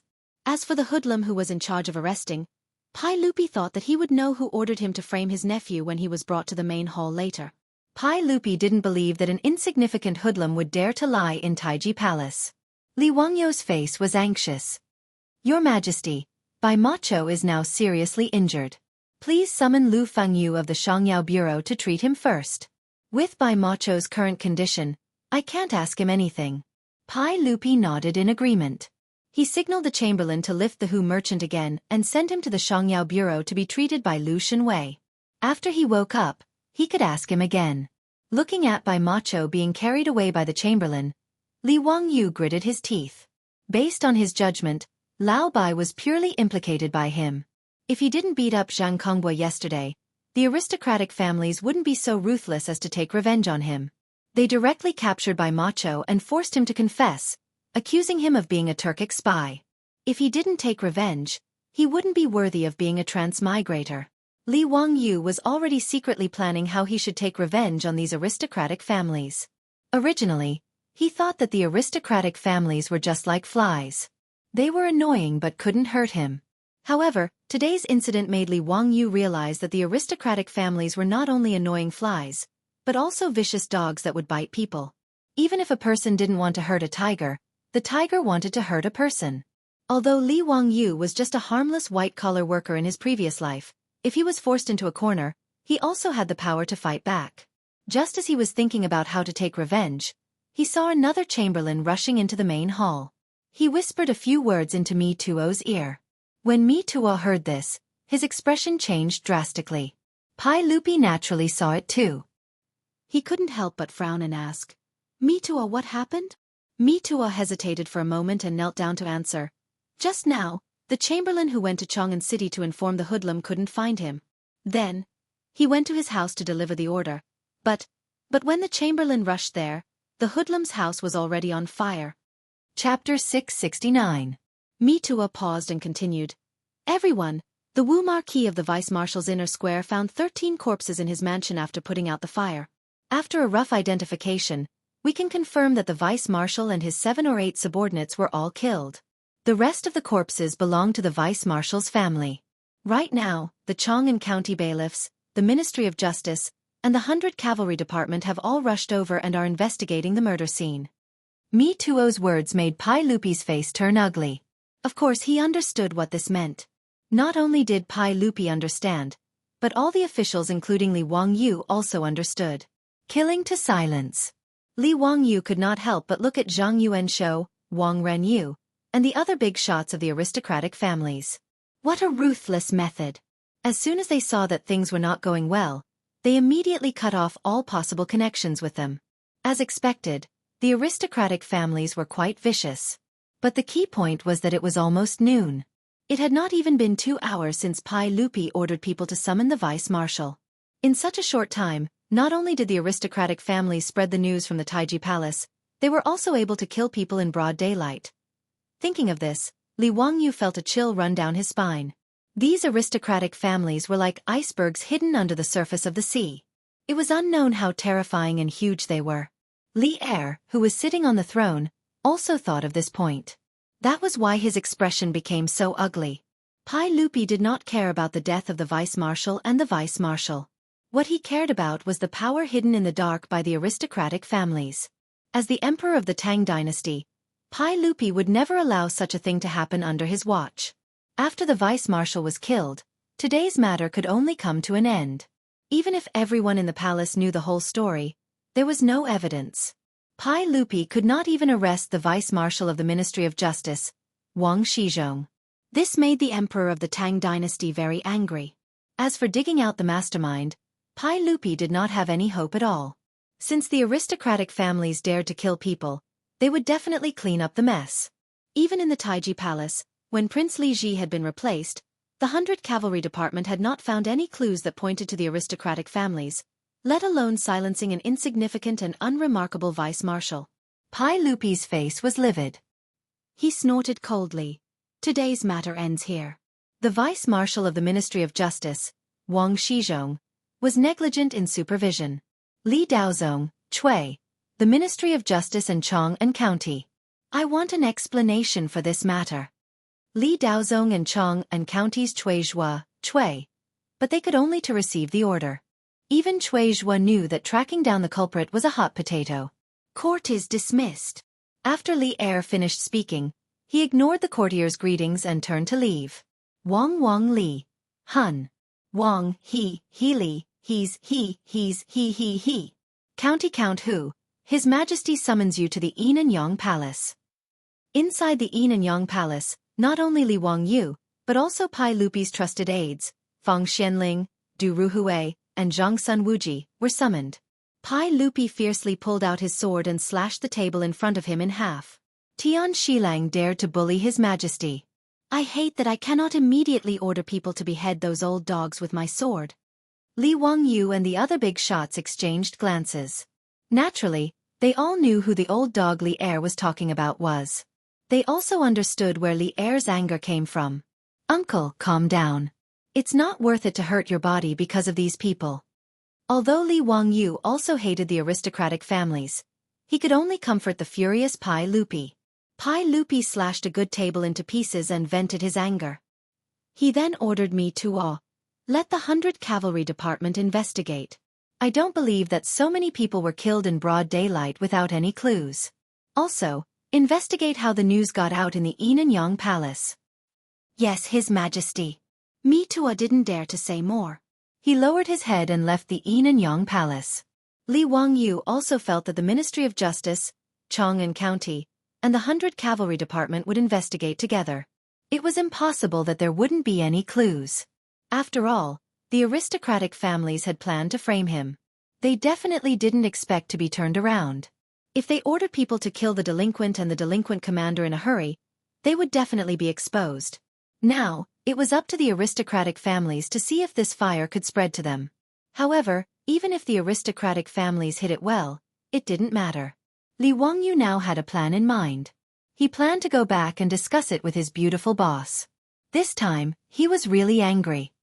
He was ready to take the initiative to attack and teach the aristocratic families a lesson. General Fang, General Du, Wuji, what do you think? The aristocratic families are so unscrupulous. Is there any way to stop them? Pai Lupi slightly suppressed his anger. He put his sword back into the scabbard and asked his confidants. Fang Xianling and the others were also very angry about this.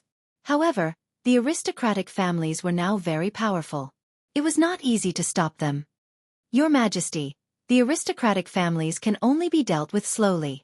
The foundation of the aristocratic families lies in the scholarly circles. Now in the Tang dynasty, The engraving printing technology developed by Zio has greatly reduced the price of books. There will be more and more scholars in the world. It will not be so easy for the aristocratic families to continue to control the scholarly circles. In addition, the imperial examinations will select talents for your majesty. The decline of the aristocratic families is inevitable. However, this will take time. Your majesty, you don't need to be too anxious. Now the aristocratic families can't make waves. They are just struggling at death's door. Feng Xianling comforted. Feng Xianling was also telling the truth. Li Wangyu knew that in history, the aristocratic families had been getting weaker and weaker since they entered the Tang dynasty. However, they did not disappear. It was not until the chaos at the end of the Tang dynasty that the aristocratic families and the Tang dynasty disappeared in the long river of history. Pai Lupi was naturally aware of this, but he was still dissatisfied. Humph. Now the imperial examinations are popular. In the long run, the imperial examination candidates only know about the emperor and don't know about the court. It will be a big disaster. I want to continue to improve the imperial examinations, but I don't know where to start. Do you have any good suggestions? Pai Lupi was very proud of the imperial examination system of the Tang dynasty. He even said that, all the heroes in the world are in my hands. However, as time went by, Pai Lupi was surprised to find that the aristocratic families benefited from the imperial examinations. After all, the aristocratic families had an incomparable influence among the scholars and the common people. Even the descendants of Pai Lupi wanted to marry the daughters of the 5 surnames, let alone the nobles and common people. Submitting and recommending the imperial examinations to the aristocratic families was popular for a time. The phenomenon of taking the back door and relying on power to enter the imperial examinations was popular in the Tang dynasty. This naturally caused Pai Lupi to be very dissatisfied, but he did not know how to change it. In fact, even so, the imperial examination system was quite harmful to the interests of the aristocratic families. The imperial examination system of the Tang dynasty made a great contribution to breaking the monopoly of the aristocratic families on official career, selecting talents, clarifying politics, easing social contradictions, and so on. The imperial examination system played a crucial role in the extinction of the aristocratic families at the end of the Tang dynasty. There were 2 opinions about the origin of the imperial examination system. One was that it began in the Sui dynasty, and the other was that it began in the Tang dynasty. But in any case, the imperial examination system was really formed in the Tang dynasty. Until the 31st year of the Qing dynasty, when the last imperial examination was held, the imperial examination system was the longest continuous method of selecting talents in the world. However, the imperial examination system of the Tang dynasty was indeed much rougher than that of the Ming and Qing dynasties. Although the imperial examination system was good, the officials in charge of the examination were mostly selfish and many of them practiced favoritism. Therefore, Pai Lupi sighed. How could Feng Xianling and the others not know about Pai Lupi's problem? However, they had no good ideas to improve the imperial examination system.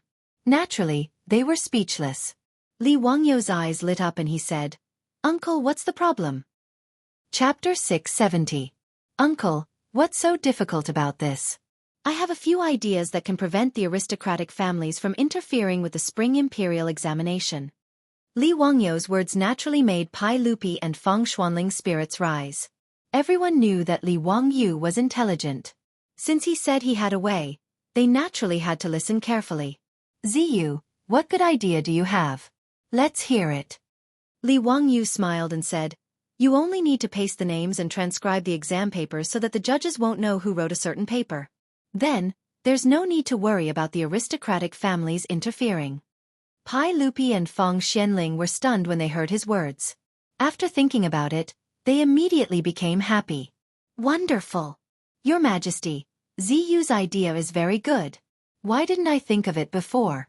Paste the names and transcribe the exam papers. Naturally, the judges and the examinees can be separated. Even if the examinees submit their papers to the aristocratic families, it won't help. Feng Xianling pondered over Li Wangyu's words and immediately clapped his hands and laughed. Du Ruhui also nodded repeatedly. Yes, Ziyu's idea is very good. It won't take much effort. After the spring imperial examination, paste all the examinees' papers and then have the scribes transcribe them. In this way, the judges won't be able to know who the examinees are from handwriting, markings, and so on. Even if the aristocratic families want to interfere, they won't be able to do so. Pai Lupi naturally understood Li Wangyou's meaning. He excitedly stood up and paced in the hall. Good, this idea is feasible. There's still a month before this year's spring imperial examination. Master Feng, Master Du, I'll have to trouble you two to perfect Ziyu's idea. This year's spring imperial examination will be done accordingly. Yes. Feng Xianling and Du Ruhui looked at each other and nodded with a smile. Pai Lupi turned his head and looked at Li Wangyu. Ziyu, I really want to see how many good things you're hiding in your stomach. Haha, what other suggestions do you have for the spring imperial examination? Don't hide it anymore. Tell me everything. Li Wangyu was a little embarrassed and touched his nose out of habit. Actually, Li Wangyu was just copying someone else's idea. This fake name was actually made by Empress Wu Zetian. In Li Wangyou's opinion, although the imperial examination system of the Tang dynasty still had many shortcomings, it was still much better than the Ming and Qing dynasties. The most important thing was the content of the exam. The imperial examinations of the Ming and Qing dynasties mainly focused on the eight-legged essay. Later on, it could be said that the content was empty. It focused on the form and became a word game. In the Ming and Qing dynasties, there were many people who objected to this. On the other hand, in the Tang dynasty, although the imperial examination system was not perfect, the content of the examination was quite rich. Every year in the spring imperial examinations, there were more than 50 subjects for the Xiaocai, Ming Jing, Jinshi, Ming Fa, Ming calligraphy, Ming calculation, etc. Those who passed these subjects would be given official positions. Of course, most of them were low-level positions. It could be said that the imperial examination of the Tang dynasty was more like the civil service examination of the later generations. Broad and open, begging others for help, and selecting talents. However, in the Ming and Qing dynasties, it was artificially altered and changed completely. However, the rigor of the imperial examination system of the Ming and Qing dynasties was worthy of Li Wangyu bringing it to the Tang dynasty. The combination of the two was not bad. Li Wangyu recalled what he knew about the imperial examination system of the Ming and Qing dynasties. He picked out the useful content and explained it to Pai Lupi, Feng Xianling, and the other big shots. He was getting more and more thick-skinned now. He did not feel guilty at all for copying these. Pai Lupi, Feng Xianling, and the others applauded and cheered. Li Wangyu was slightly embarrassed. After hearing Li Wangyou's words, Pai Lupi could not help but look at him. Ziyu, you are now 17 years old. Why don't you become an official? Why don't you be in charge of this year's imperial examination? When Li Wangyu heard this, he immediately felt a headache coming on. Had he gone overboard in showing off? Why did he suddenly mention the matter of becoming an official? As a loser who was determined to live a carefree life, Li Wangyu was quite satisfied with his current life. He did not want to become an official even if he was beaten to death. He had a noble title and was extremely wealthy. Who would want to be an official?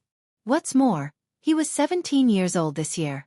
If he really was in charge of the imperial examination, he did not know how much criticism he would cause. For a lazy person like Li Wangyu, how could he jump into such a fire pit?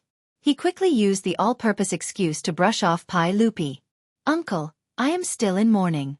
The matter of becoming an official can be delayed for another 2 years. Pai Lupi glared at him with dissatisfaction. You lazy boy, what mourning? I think it's just an excuse. Well, in that case, I'll see what you say next year.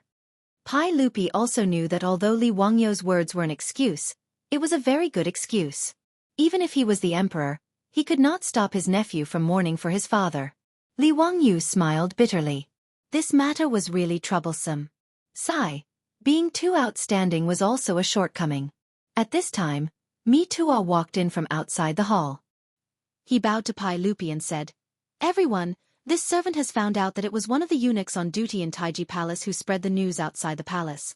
That eunuchs knew that he had committed a grave sin. When he was found out, he ran into the wall and killed himself. Pai Lupi coldly snorted. Humph, the claws of these aristocratic families are really long.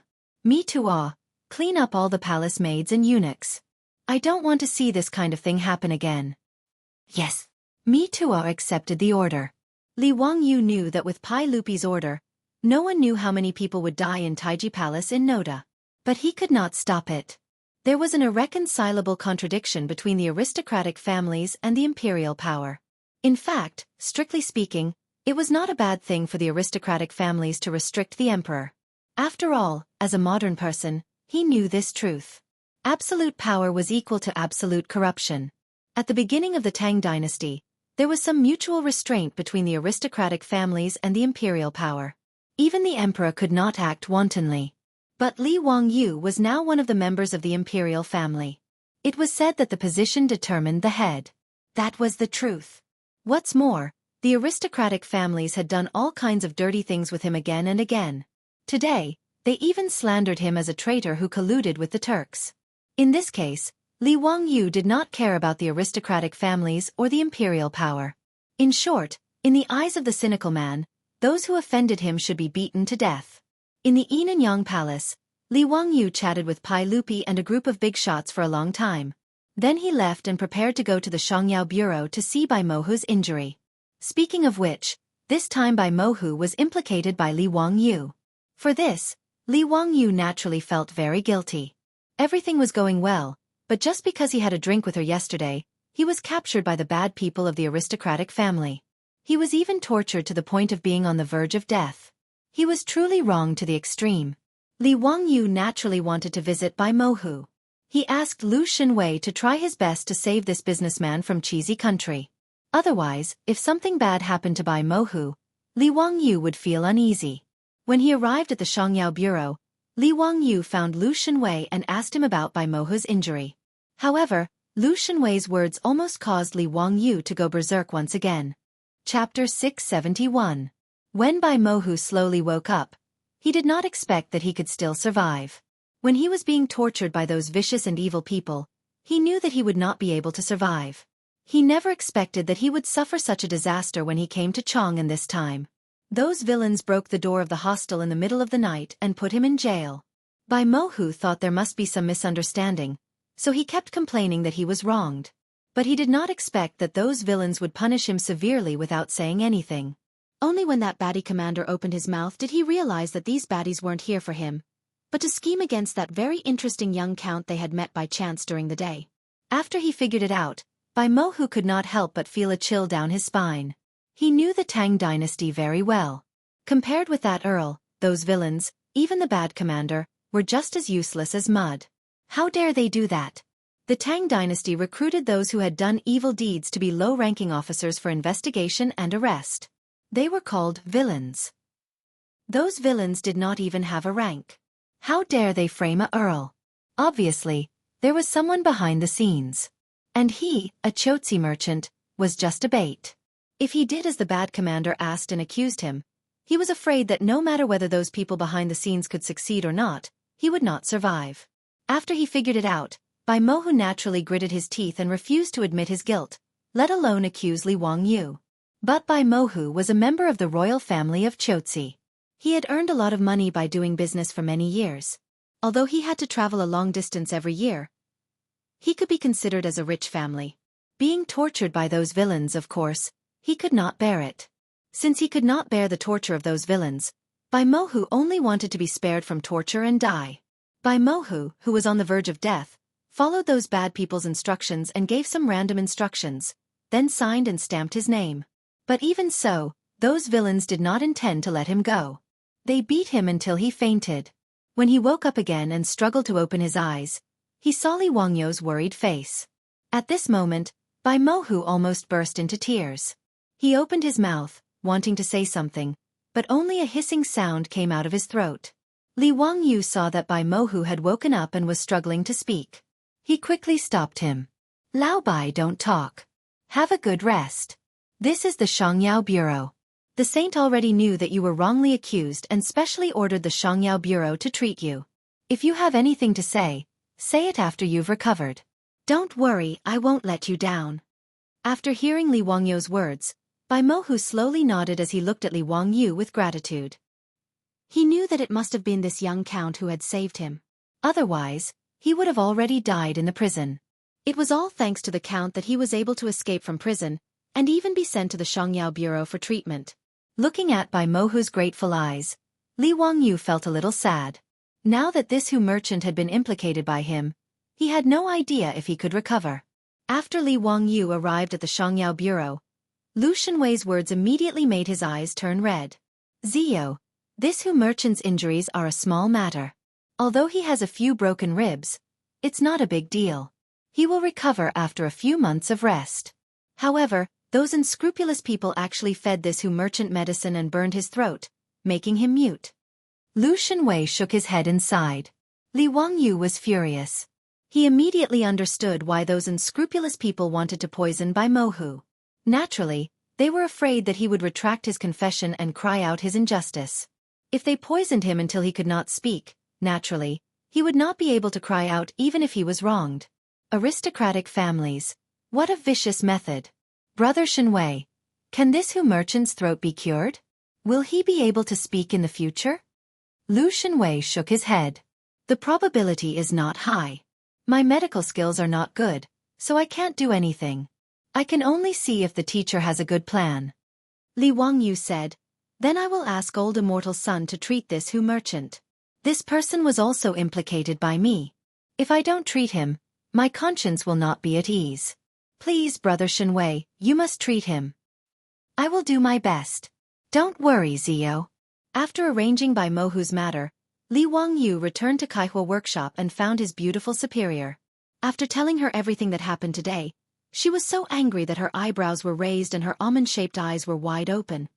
Those aristocratic families. How dare they? Is there no law in this Tang dynasty? Wangyu, what did Li Shimin say about this? Li Wangyu shook his head. What can Li Shimin do? He can only let me Tuo and the Ministry of Justice investigate. Those old bastards are also vicious. They directly ordered people to kill the bad commander. Who knows if they can find any useful clues? It is not realistic to want to overthrow those aristocratic families because of this. At most, they will throw out a few scapegoats. Are we just going to let it go? How can they do this? The beautiful superior had never encountered such a situation in the future. Although she was a business elite, she did not know what to do. Li Wangyu showed a smile at the corner of his mouth. Let it go? Isn't that letting them off easy? Chongqing, I've thought of an idea. Can you give me some advice? Although there were only him and his beautiful superior in the room, Li Wangyu still subconsciously lowered his voice and told his beautiful superior his idea. The beautiful superior's beautiful eyes flashed and she also lowered her voice. The two of them whispered in the room. After a long time, Li Wangyu stretched and said, Hee, I don't believe that those aristocratic families won't jump into the fire pit. This time, we must cut off a layer of their skin. The beautiful superior rolled her eyes at him flirtatiously. It is a good idea, but who do you want to send to do it? Li Wangyu was also stunned. Yes, he and his beautiful superior had been planning for a long time. Who was going to execute it? It seemed that he did not have such a talent under his command. The Niu brothers and the group of troops were good at fighting and killing, but this kind of thing was really impossible. That fatty Cho Kuan could actually do it, but everyone knew his relationship with him. He could not fool the aristocratic families. Li Wangyu was a little dumbfounded. He had planned for a long time, but he did not know how to execute it. Wasn't this funny? The beautiful superior sighed and said, Forget it. This matter is not urgent. Let's plan slowly. If you really can't swallow this, then go and discuss it with Li Shimin. I think there should be someone useful among his subordinates. Li Wangyu thought for a long time and could only nod helplessly. Sure enough, whether it was in the Tang dynasty or the 21st century, talents were extremely scarce and precious. Li Wangyu did not think about revenge for the aristocratic families for the time being. He ran back to Dingzhou village and had a few comfortable days. No one expected that something would happen in Chang'an City, and it involved Pai Lupi. Li Wangyu did not know whether to laugh or cry. Chapter 672. Li Wangyu went back to Dingzhou village to live a carefree life. He didn't even go to the third game of the Royal Batting League. After all, it was too inconvenient for him to live in the small house of Kaihua Square. He had to sneak around like a thief if he wanted to be intimate with his beautiful boss. How could it compare to his carefree life in the manor of Dingzhou village? However, his comfortable life didn't last long before it was interrupted by Cho Kuan, who rushed over from Chang'an City, panting. Lang Jun, hurry. Hurry back to Chang'an City. Something is going to happen. It was still winter, but the fatty was sweating all over from running. Before he could catch his breath, he hurriedly shouted as soon as he saw Li Wangyu. Li Wangyu asked curiously, "Chokuan, what happened that made you so anxious? Tell me slowly." The fatty grabbed the tea on the table and drank it all in one gulp. He took a breath and said, "The batting field was surrounded by thousands of people. It was very scary. I didn't dare to show up, so I quickly rode a horse to find you." Li Wangyu was also very surprised to hear that the batting field was surrounded by people. Why are they attacking the basketball court all of a sudden? What happened? Did those people cause trouble because they lost the lottery? This was the only reason Li Wangyu could think of. The fatty shook his head. Wrong. It's those people who won the lottery who surrounded the baseball field. Li Wangyu became more and more puzzled. What was going on? Why did they cause trouble when they won the money? The fatty Cho Kun didn't dare to keep him in suspense. He immediately told the story, but Li Wangyu was speechless. What the hell was going on? The story started from 3 days ago, the third round of the Royal Batting League. Pai Lupi, under the alias of Li Tianshou, published comments and predictions on the newspaper. After the results of the second round came out, many spectators regretted that they didn't listen to the analysis of Li Tianshou and lost copper coins for nothing. Therefore, on the third day of the competition, most of the audience bought lottery tickets according to Pai Lupi's analysis, intending to try their luck. It was unknown whether it was Pai Lupi's luck or his analysis, but the results of the 5 matches on the third day were exactly the same as what he had analyzed in the news. He had even predicted 2 draws accurately. Countless people tried to buy lottery tickets according to Li Tianshou's analysis, but they all regretted it. Why didn't they buy more? They had missed a good opportunity to make a fortune. As for those who didn't believe Li Tianshou's analysis and bought the lottery ticket, they were even more upset. Others had already placed the opportunity to win money in front of him, but he actually turned a blind eye to it. It was really annoying. As for the foppish playboys, they were beaten up as expected. For a time, they were cursed by many Chang'an citizens. It was an unexpected disaster. In short, the Ball News and Li Tianshou became popular. Those who had bought the lottery immediately put the name Li Tianshou on the altar. To be able to analyze the strength of 10 teams so thoroughly, it was simply amazing. Therefore, on the day that the new issue of the Ball News went on the market, countless citizens rushed to the streets as soon as the doors opened, waiting for the public carriages that sold the Ball News. "Driver, give me a copy of the Ball News." "I want one too." Don't fight, give me one." "Tian Shilang, can you read? Why are you fighting?" "Driver, give me a copy of the Ball News." The Ball News on the hundreds of public carriages had just entered Chang'an City, and in less than an hour, they were all snatched up by everyone. Even if most people were illiterate, it didn't stop them from snatching a copy of the Ball News, as if they could win money by doing so. The reason why they were scrambling for the Ball News was naturally to see Li Tianshou's commentary and analysis. Just like in the future, when the stock market had just started, countless shareholders had the same blind faith in the stock analysts on TV. And Li Tianshou had the results of 2 consecutive matches as proof, so naturally, everyone had to believe in him. Many people were already rubbing their hands and preparing for the next match. They might have to invest a lot of money to buy lottery tickets according to Li Tianshou's analysis. The Ball News was priced at 1 coin, which was extremely cheap. Li Wangyu was naturally losing money by selling the Ball News at this price. However, his purpose was not to make a profit with the Ball News, but to attract more spectators to the stadium to watch the match through the Ball News. At such a low price, it was naturally only a thin piece of paper. It mainly recorded the names of the 5 teams in the next match, as well as a few articles of analysis and prediction. The scholar who had snatched the Ball News couldn't wait to unfold the paper and read it carefully. What he did was spoiled. Why was there no article by Li Tianshou on the Ball News today? The scholar thought that he had missed something, so he carefully read the articles on the Ball News from beginning to end. However, he still couldn't find the article by Li Tianshou that he was looking for. After reading it a few more times, the scholar finally confirmed that there was indeed no article by Li Tianshou in the Ball News today. He couldn't help but curse, "Why is there no commentary by Li Tianshou in this Ball News?" There was a group of people around him, eagerly waiting for the scholar to read Li Tianshou's article to them. When they heard him shout, they were all dumbfounded. What? There was no article by Li Tianshou? How could this be? Without Li Tianshou's article, how could they buy lottery tickets? Countless people were still counting on Li Tianshou's commentary to make a small fortune. How could he not have it? It wasn't easy for Chang'an to have such an interesting event like the baseball league. Everyone was talking about these matches in their free time. However, they didn't know much about the 22 Imperial Army batting teams. Naturally, they needed a god like Li Tianshou to guide them. The Tangs loved to gamble. This baseball lottery was an interesting gambling event. Although it had only been 3 days, there were already a large number of fans buying lottery tickets. In the hearts of these people, Li Tianshou's name was now shining brightly. Countless people were staring at his article. However, it was gone just like that. How could they endure this? Lang Jun, did you see it clearly? Is there really no article by Li Tianshou? Why is that? Why does the Ball News dare not publish Mr. Li's article? There must be something fishy about it. Aren't you talking nonsense? It must be that Mr. Li's prediction was so accurate that the Ball News didn't dare to publish it. Everyone, think about it. In the second round, Mr. Li predicted 4 matches correctly. In the third round, he predicted all 5 matches correctly. It must be that the Dazhao batting field was afraid of Mr. Li's article. Otherwise, everyone would buy lottery tickets with Mr. Li.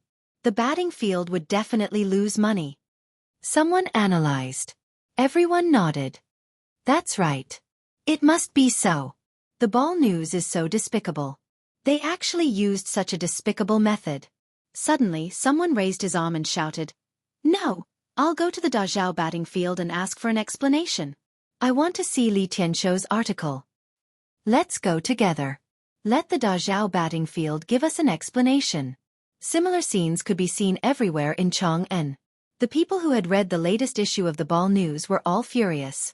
They made a fuss and rushed to the Dazhao batting field to ask for an explanation. Chapter 673. Leaving aside how speechless Li Wangyu was after he figured out the whole story, Chang'an County Magistrate Cui Zhuo broke out in a cold sweat after he received the report from the bailiff. Under the feet of the emperor, the world was clear and bright. Thousands of commoners had gathered to cause trouble at the baseball field. Cui Zhuo couldn't help but shudder. He didn't dare to delay and immediately ordered all the bailiffs to maintain order in the baseball field. Then he hurriedly mounted his horse and rushed to the imperial city to report to Fang Xianling and Du Ruhui. With so many people gathered, what if a fight broke out? Wouldn't it be a big problem? Fang Xianling and Du Ruhui were dumbfounded after receiving Cui Zhuo's report. It was ridiculous that such a thing could happen just because of a small piece of news.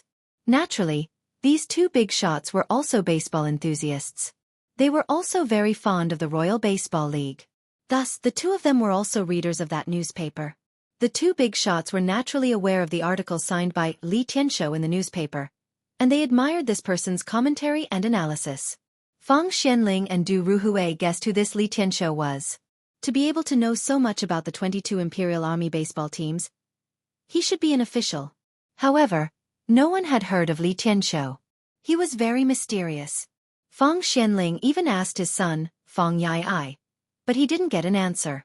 This was natural. The playboys had been warned by Pai Lupi and didn't dare to reveal his identity. Of course, Fang Xianling and Du Ruhui didn't think that the mysterious Li Tianshou was Pai Lupi himself. Fang Xianling thought for a while and said to Du Ruhui, "Old Du, let's go see His Majesty. I'm afraid we have to send the Jinwu guards." Thousands of people gathered. We can't be careless. Of course. Let's go to the palace. Du Ruhui nodded. To mobilize the Imperial Army, they needed Pai Lupi's order. The 2 didn't dare to delay and hurried to Taiji Palace. Pai Lupi was currently in the administrative hall, listening to Mi Tuo's report. Replying to everyone, the 100 Horsemen Department has been investigating the matter of the vice commander being silenced for several days. That day, there was a department head from the Ministry of Justice who went to the delinquent commander's mansion before the incident. After the incident, the head of the Bai division had disappeared without a trace. As for the vice-marshal's residence, the 100 Horsemen Division found traces of climbing on the courtyard walls. Mito looked at Pai Lupi carefully and continued, "According to the analysis of the 100 Horsemen Division, it should be that head officer Bai, after entering his mansion, gathered the bad guys. Afterwards, the assassin sneaked into the mansion through the courtyard walls, and under the cover of the division head, They ambushed and killed the vice commander and his subordinates, and then killed all the women and children in the mansion. After that, they poured kerosene and set the scene on fire. Pai Lupi frowned and interrupted. I don't want to hear this. Mito, tell me, what useful clues have you found? Mito crawled on the floor, not daring to raise his head. Reporting to everyone, the 100 Horsemen Division is still investigating the whereabouts of Division Leader Bai. As for those assassins, we have yet to find any clues. Pai Lupi slammed the table. What is the 100 Horsemen Division doing? After so many days, we still haven't found any clues. Could it be that those aristocratic families acted in a hurry and cleaned up the mess so cleanly? Mito didn't dare to reply and could only silently endure Pai Lupi's anger. Just as Pai Lupi was getting angry, he heard a servant report that Prime Minister Fong and Prime Minister Du had requested an audience. Prime Minister Fong, Prime Minister Du, is there something wrong? Your Majesty, there are thousands of citizens in Chong, and who have surrounded the Dazhao baseball field. The citizens are agitated and we are afraid of causing trouble. Therefore, we request Your Majesty to send out the left and right Golden Guards to prevent any accidents. Pai Lupi frowned again. Why would the citizens be agitated and surround the Dazhao baseball field? Thousands of citizens was indeed not a small matter. If someone fanned the flames and caused a civil unrest, it would be difficult to deal with. Prime Minister Fong, Prime Minister Du, why are the citizens surrounding the baseball field? Feng Xianling said, Your Majesty, it is because today's newspaper did not publish an article by a person named Li Tianshou. The citizens think that the baseball field did it on purpose, so they were agitated and went to surround the baseball field, demanding an explanation from the baseball field. Du Ruhui also stroked his beard and sighed. Your Majesty, we still don't know who this Li Tianshou is, but Zio must know. Why don't we summon Zio and ask if we can print another issue of the newspaper to publish this person's article? Otherwise, if the citizens of Chang'an are angry, it will be difficult to deal with. Pai Lupi couldn't help but be dumbfounded when he received the report from the two prime ministers. F***CK. Just because the newspaper didn't publish his article, thousands of citizens in Chang'an are causing trouble? For a moment, Pai Lupi didn't know whether to laugh or cry. The reason why this issue of the newspaper didn't publish Pai Lupi's article was, of course, not because Li Wangyu or Cho Kuan dared not to publish it, but because Pai Lupi didn't write it at all. After the aristocratic family framed Li Wangyu a few days ago, Pai Lupi was in a bad mood and was too lazy to write any commentary. Pai Lupi didn't write, so Li Wangyu didn't dare to ask or urge him. He could only find someone else to write an article and publish it. But he didn't expect that it would cause such a problem. Your Majesty, we should dispatch the left and right Golden Guards first, lest something unexpected happens. Also, we should find Zio and ask him who this Li Tianshou is. Feng Xianling said again. Pai Lupi also knew that the matter was urgent, so he immediately ordered Mitua to dispatch the left and right Golden Guards to the Dazhao baseball stadium to maintain order and prevent the citizens from causing trouble. After Mitua left, Pai Lupi smiled awkwardly. Just as he was about to explain to Feng Xianling and Du Ruhui that he was Li Tianshou, a chamberlain came to report that Imperial Censor Wei was asking for an audience. Your Majesty, the citizens are surrounding the Dazhao baseball stadium. We can't underestimate them. Your Majesty, please immediately summon the county count to the court and reprimand them. Also, that Li Tianshou should be thoroughly investigated to find out who he is and why he's bewitching people. It's really abominable. Wei Zhang, the sheep-nosed official, spat at Pai Lupi as soon as he entered the legislative hall. Pai Lupi heard this and immediately stopped his plan to confess that he was Li Tianshou. This sheep-nosed official was stubborn. If he knew that he was Li Tianshou, he would probably nag him for a long time. After all, Pai Lupi was afraid of Wei Zhang. Abandoning Nanshan and Taizonghua Yao, these two matters showed Li Er's complex feelings of respect and fear towards this goat-nosed duke. Eunuch Wei is right. We should teach that bastard Zio a lesson. If nothing happened today, it would be fine. But if there were any accidents, I would definitely imprison him. Pai Lupi immediately replied righteously and unhesitatingly pushed the blame to Li Wangyu. Your Majesty, that Li Tianshou must also be investigated to find out who he is and whether there are any hidden secrets that can't be revealed. Why is he so bewitching? Wei Zhang didn't forget about the culprit who had caused today's incident. Pai Lupi also had the same habit as Li Wangyu. He smiled and rubbed his nose. It should be so, it should be so. At this moment, Li Wangyu, who was galloping towards Chang'an City on horseback, suddenly felt an itch in his nose and couldn't help but sneeze a few times. Achoo! Damn it, who's talking bad about me behind my back? Li Wangyu rubbed his nose and mumbled. Naturally, he didn't know that trouble would fall from the sky while he was sitting at home. Chapter 674. After Li Wangyu rode his horse to Chang'an City, he saw the thousands of agitated citizens outside the great Zhao batting field. He frowned and went straight to Taiji Palace. In any case, there were already bailiffs from Chang'an City as well as the Imperial Army of the Golden Guards maintaining order outside the batting field. Whoever started the trouble should end it.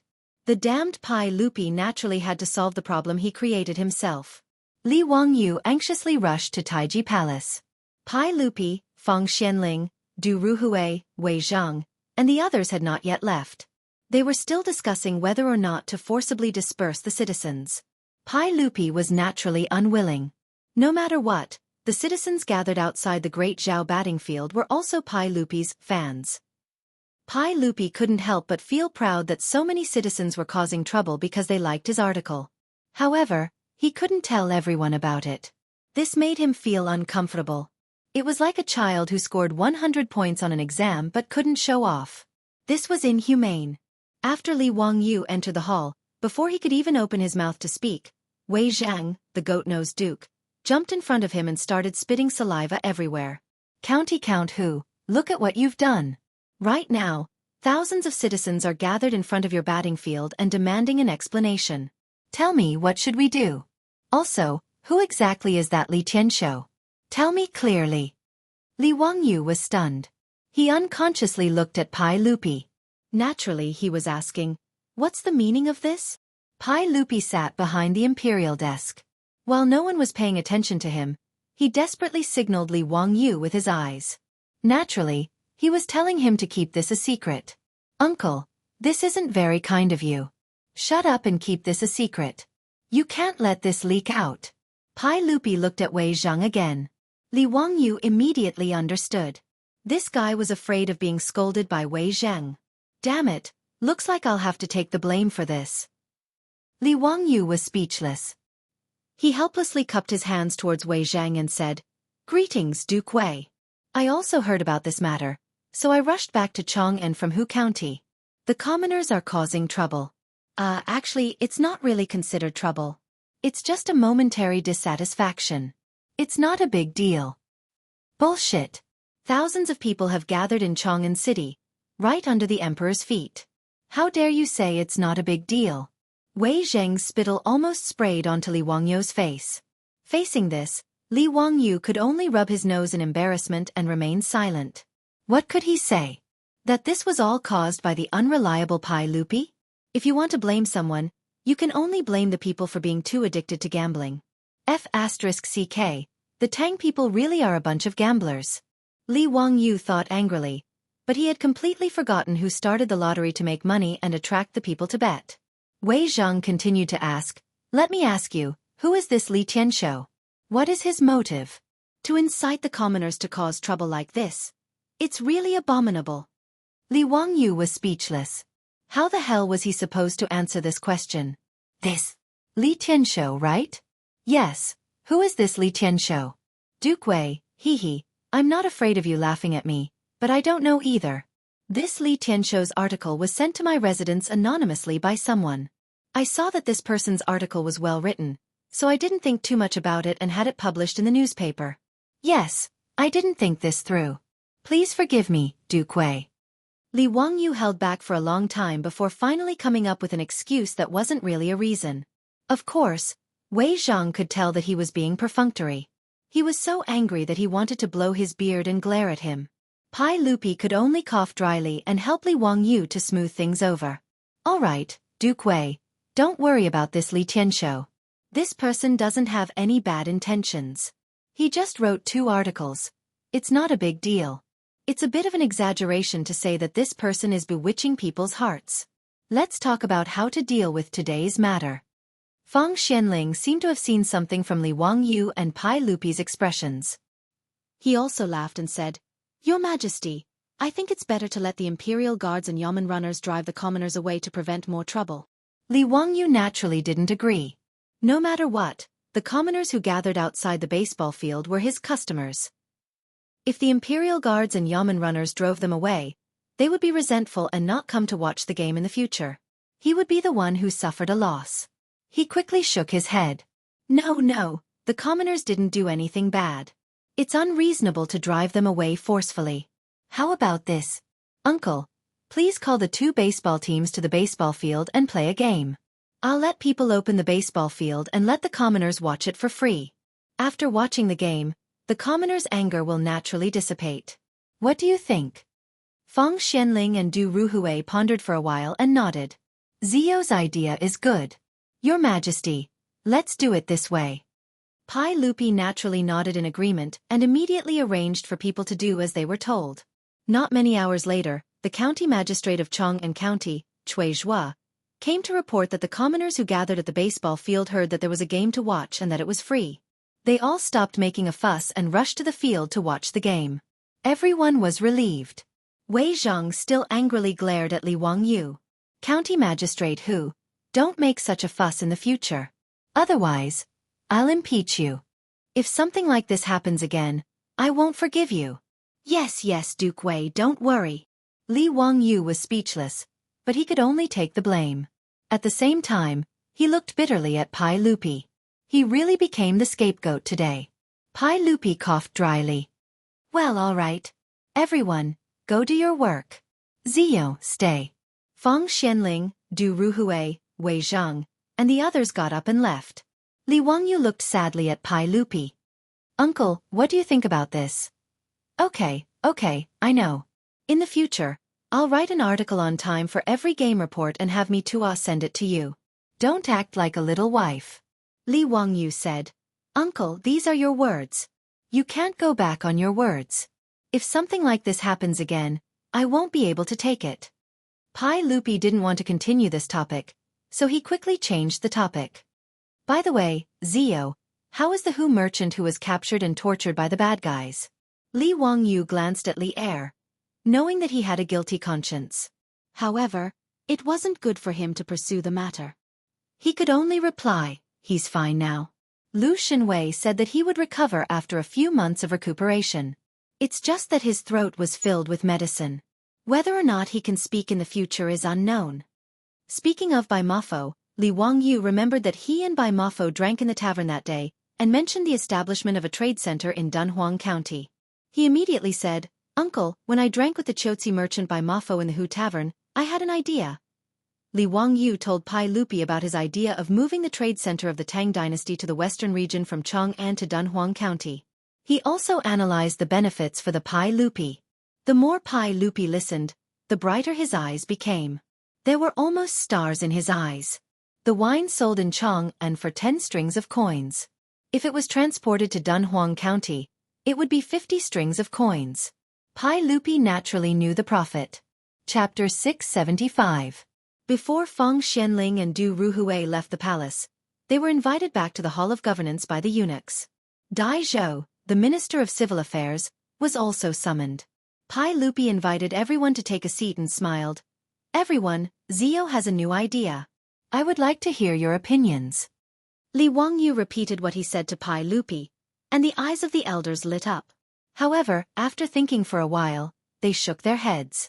Feng Xianling said, Your Majesty, Zio's idea is good. However, Dunhuang Prefecture is far away, and it will not be easy to transport all the goods there. Does Your Majesty know how many caravans come and go in Chang'an every day? Zio's idea is equivalent to moving the entire Shi city to Dunhuang Prefecture. How can this be done? Du Ruhui also said slowly, Zio's idea is good, but how to operate it is a problem. Feng Xianling and Du Ruhui are right. If we want to make Dunhuang Prefecture the center of trade with the western regions, we can make a lot of profits, but we will need to invest a lot of money. This is not a small amount. Dai Zhou shook his head and sighed. Feng Xianling, Du Ruhui, and Dai Zhou were right. There were many caravans coming and going in Chang'an every day. This was the starting point of the Silk Road. If they wanted to move all the goods between the merchants of the western regions and the merchants of the Tang dynasty to Dunhuang Prefecture, It would be like moving the entire Shi city. If so many goods were bought by the imperial court and then transported to Dunhuang Prefecture to be sold to the merchants, the amount of money needed would be too large, and it would be very difficult to operate. Li Wangyu smiled. Uncle, everyone, you're wrong. Actually, there's no need to invest too much into it. We only need the imperial court to issue a decree to open a trade center in Dunhuang Prefecture. Then, we will arrange for soldiers to clear out the bandits along the way, and the imperial court will cooperate with the merchants. They will still do the business, but the imperial court will help them transport the goods. The extra profits will be split between the imperial court and the merchants. In this way, the merchants will be able to earn even more profits, and the imperial court will not need to invest a large amount of money to reap rich returns. Why not? When Pai Lupi heard this, he was quite surprised. How many carriages and horses are needed to transport so many goods between Dunhuang and Chang'an? Uncle, the imperial court can make use of this chance to expand the army. This was the best of both worlds. Normally, the military would transport goods for the merchants and earn rich returns for the imperial court. But once there is a change in the western regions, Uncle, think about it, what can those supply troops do? With hundreds of thousands of soldiers and supplies arriving in the blink of an eye, wouldn't the western region be firmly under the control of our Tang dynasty? Li Wangyu continued, I think that apart from the 22 imperial guards, we can set up another group of troops to be used to transport supplies. They can be called transport troops. Uncle, everyone, think about it. If our Tang dynasty had tens of thousands of transport troops, driving those four-wheeled carriages every day to transport goods all over the Tang dynasty, how majestic would that be? Li Wangyu continued to explain. His plan was to use the four-wheeled carriages to greatly expand the Tang army's logistics and transport troops. The Tang dynasty's territory was extremely vast, but due to the lack of transportation, most of the territory was not developed and used effectively. This was especially so for the western regions, which was beyond their reach. Since ancient times, when China fought wars, it was actually a matter of logistics. As the saying goes, before the troops and horses move, the provisions move first. Transporting provisions from the rear to the front lines was easily hundreds or even thousands of li. One could imagine how difficult it was. Li Wangyu remembered that before he transmigrated, he had seen a China UnionPay advertisement. It was called The Last Transfer of Funds in the North of the Tang Dynasty. Although it was just an advertisement, it made countless people cry. Li Wangyu was also very moved at that time. The background of the advertisement was that after the Lushan Rebellion, the Tang Dynasty soldiers stationed in the Anqi Protectorate were cut off from Chang'an. In history, in 790 AD, the Anqi Biting Protectorate was attacked by the Tibetans. Protector General Li Yuanzhong fought to the death, but he was killed. The 7,000 Tang soldiers of the Protectorate were all killed. From then on, only the Anqi Protectorate was left in the western regions. They sent out messengers time and time again, but there was no news. 808 AD, the last base of the Anqi Protectorate, Chotzi Shizhou City. Outside the city was a sky full of yellow sand and endless Hu cavalry. This advertisement was called The Last Transfer of Funds in the North of the Tang Dynasty. It described the story of countless people sacrificing their lives to send supplies to the Tang army stationed in Shizhou City. From this, one could see how important logistics and supplies were to the Tang army. At the end of the advertisement was the song, The Bright Moon of the Qin Dynasty at the border of the Han Dynasty. The 10,000 li long march has not returned. But the messenger Long Qingfei is still there. He will not let the Hu cavalry pass the Yin Mountains. The clouds of the Qinghai Mountains are dark and snowy. The lonely city looks at the Jade Gate Pass. The yellow sand wears the golden armor after 100 battles. The Lulan will not return until it is broken. What a desolate sad song of the setting sun. The reason why Li Wangyu proposed to open a trading center in Dunhuang Prefecture and set up transport troops was because he hoped that the scene of a lone army with no help in history would never happen again on the land of the Tang Dynasty. After hearing Li Wangyu's analysis, Pai Lupi, Feng Xianling, and Du Ruhui all looked at one another and nodded their heads in approval. Ziyu's idea is worth discussing.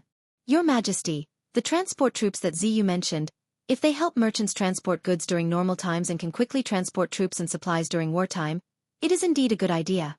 Feng Xianling nodded his head in approval. Du Ruhui and Dai Zhou both nodded their heads in agreement.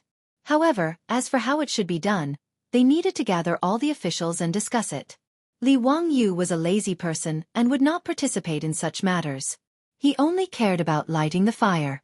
As for how the fire was lit, that was not his problem. In short, as long as the trading center in Dunhuang Prefecture and the transport troops were set up, it would only be beneficial to the Tang dynasty. Of course, Li Wangyu was not without benefits. At least, the goods sold by his family's businesses could be sold in Dunhuang Prefecture and increase their profits by several times. This was not a small amount of money. Of course, this matter could not be rushed. At least the officials in the imperial court had to discuss it in detail and come up with a specific plan before it could be implemented. Seeing that there was nothing else for him to do, Li Wangyu said goodbye to Pai Lupi and left the palace. He then went to the Shangyao bureau in the imperial city to visit Bai Mohu. Seeing that he was doing well, he felt much better. After comforting Bai Mohu, Li Wangyu left the imperial city and prepared to return home. He had wasted a lot of time in the palace. At this time, the sun was already in the west. Li Wangyu was too lazy to go back to Dingzhou village. He planned to stay in Kaihua Square for one night and return to Hu County tomorrow. His house in Kaihua Square was next door to Jianfu Temple. Jianfu Temple was also a big temple in Chang'an. There were more than 200 monks and they offered incense every day. Li Wangyu naturally did not believe in gods or Buddhas. Although he had inexplicably transmigrated to the Tang dynasty, he still did not think that it was because of gods or Buddhas. In his and his beautiful superior's speculation, they were more willing to believe in space-time tunnels than gods or Buddhas. Therefore, although his house was next to Jianfu Temple, Li Wangyu had never entered this famous temple in Chang'an. Today, when Li Wangyu went back home, he rode on a horse and slowly passed by the gate of Jianfu Temple. Out of the corner of his eye, he inadvertently caught a glimpse of a figure and could not help but be stunned. Chapter 676. Li Wangyu suddenly pulled on the reins in front of the Jianfu Temple, causing Niu Wu to ask curiously, "Lang Jun, is something the matter?" Haha, I saw an interesting person. Niu Wu, let's go to the Jianfu Temple. Speaking of which, I have never been to the Jianfu Temple before. Li Wangyu said as he jumped off the horse and walked into the temple. Niu Wu didn't understand why his Lang Jun suddenly changed his mind and wanted to go to the Jianfu Temple. But he didn't ask too much and hurriedly called for the troops to follow. The reception monk in front of the Jianfu Temple saw Li Wangyu and the others and quickly came forward to welcome them. Amitba. This little monk greets County Earl Hu. Does County Earl Hu want to enter the temple to pay respects to Buddha? The reception monk respectfully bowed. Li Wangyu asked curiously, "Oh, you know me?" He immediately realized that he had asked a useless question. In any case, he was the founding county earl of the dynasty and his house was next to the Jianfu Temple. Even if he had never been to the temple, how could these reception monks, who specialized in receiving pilgrims, be so blind that they didn't know who he was? Since you know me, that's great. I'm not here to pay respects to Buddha, I'm here to find someone. Li Wangyu smiled. The reception monk curiously asked, "Who is County Earl Hu looking for?" "This little monk can help you." Li Wangyu nodded. "It's the monk who just entered the temple." "Little master, do you know who he is?" "The one just now?" The reception monk revealed a puzzled expression and thought for a while before replying. "County Earl Hu, that is a wandering monk. He is listed in the temple and his Buddhist name is Wen Zai. Is County Earl Hu looking for this master Wen Zai?" Li Wangyu nodded. "That's right, I am looking for him. Little master, please lead the way." Niu Wu was puzzled. When did his Lang Jun know a monk? Of course, he did not know that the monk Li Wangyu accidentally saw was the same monk who had used a colorful rope dipped in brine to trick the greedy elders of the Li family of Hu County into giving him 200 taels of gold back in the county seat of Hu County. When Li Wangyu passed by the Jianfu Temple, he accidentally saw the monk Wen Zai enter the temple. At first, Li Wangyu only thought that the monk looked familiar. But when he saw the Buddhist beads the size of a baby's fist hanging in front of the monk's chest, he suddenly remembered. Wasn't this the monk who had swindled people in Hu County? The thing that looked like Buddhist beads was actually some kind of pill made from ginseng and other medicinal herbs. It was the size of a walnut, and eating one would guarantee that one would not need to eat for a day. Li Wangyu still remembered that day when the monk drifted away. He told the Li clan leader that his Buddhist name was Zhang Dao and that he was a monk from the Xinghua Temple in Duke Town in Chang'an County. But obviously, it was all a lie.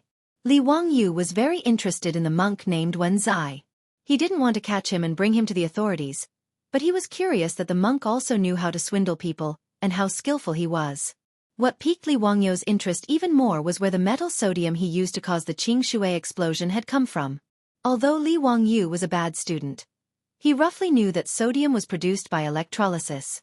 This was simply a fantasy in the Tang dynasty. Or perhaps he had guessed wrongly and the monk had used some other method. Ba. County Count Huxian. Please follow me. Master Wen Zai is currently living in the monk's quarters in the back courtyard.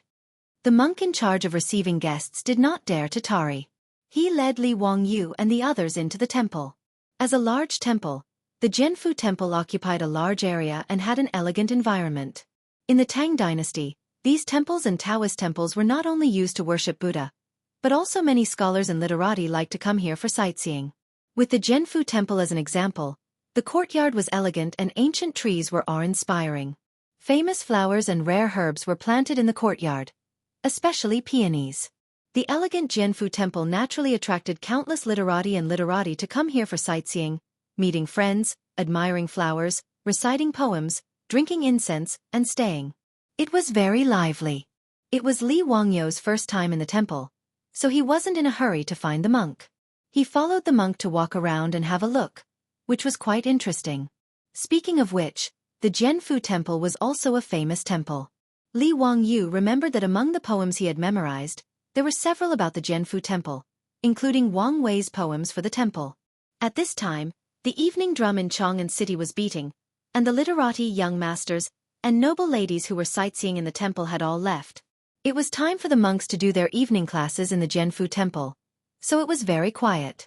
The monk led Li Wangyou and the others to a row of monks' quarters and gently knocked on the door of one of them. Ba, Master Wen Zai, a distinguished guest is here. The door of the monks' quarters opened quickly with a squeak. The monk who opened the door was the one who cheated the Li clan elder in the county seat of Hu County. The monk, whose Buddhist name was Wen Zai, bowed to the monk with one hand and said, Ba, thank you, young master. May I know who the distinguished guest is? Wen Zai naturally saw Li Wangyou and the others behind the monk, but he didn't know them, so he could only ask the monk. Master Wen Zai, this is the County Earl of Hu County. He is looking for you. The monk hurriedly introduced him. Wen Zai felt a little strange. He didn't know this young county earl, so why was he looking for him? Ba, poor monk is here to see County Earl Wen Zai. May I ask why the distinguished guest is looking for poor monk?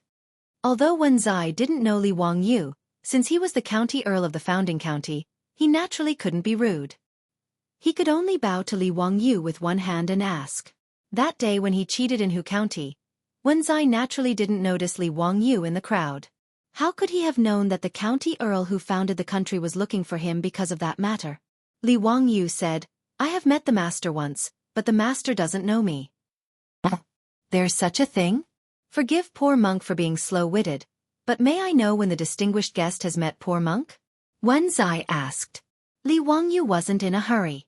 He just smiled and said, Master Wen Zai, don't you want to invite me in for a cup of tea? This isn't the place to talk.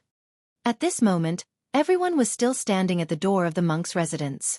It was indeed not a place to receive guests.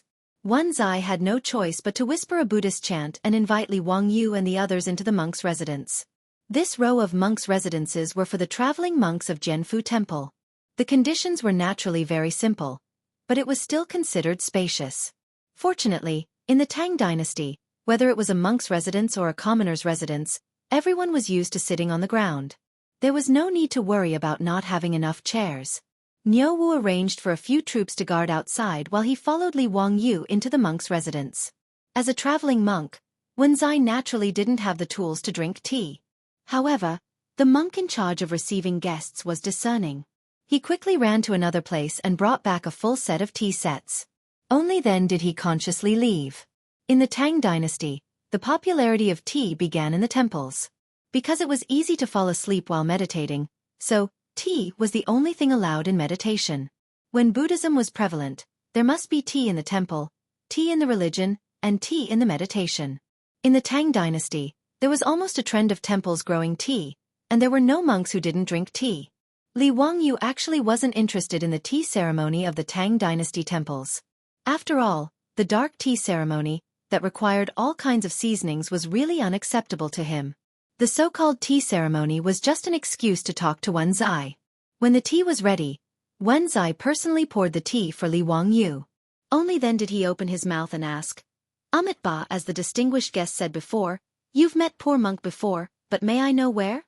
Poor monk doesn't have any impression of him at all. "I'm really ashamed." Li Wangyu smiled. Just as he was about to speak, he suddenly heard a dispute outside the monk's residence.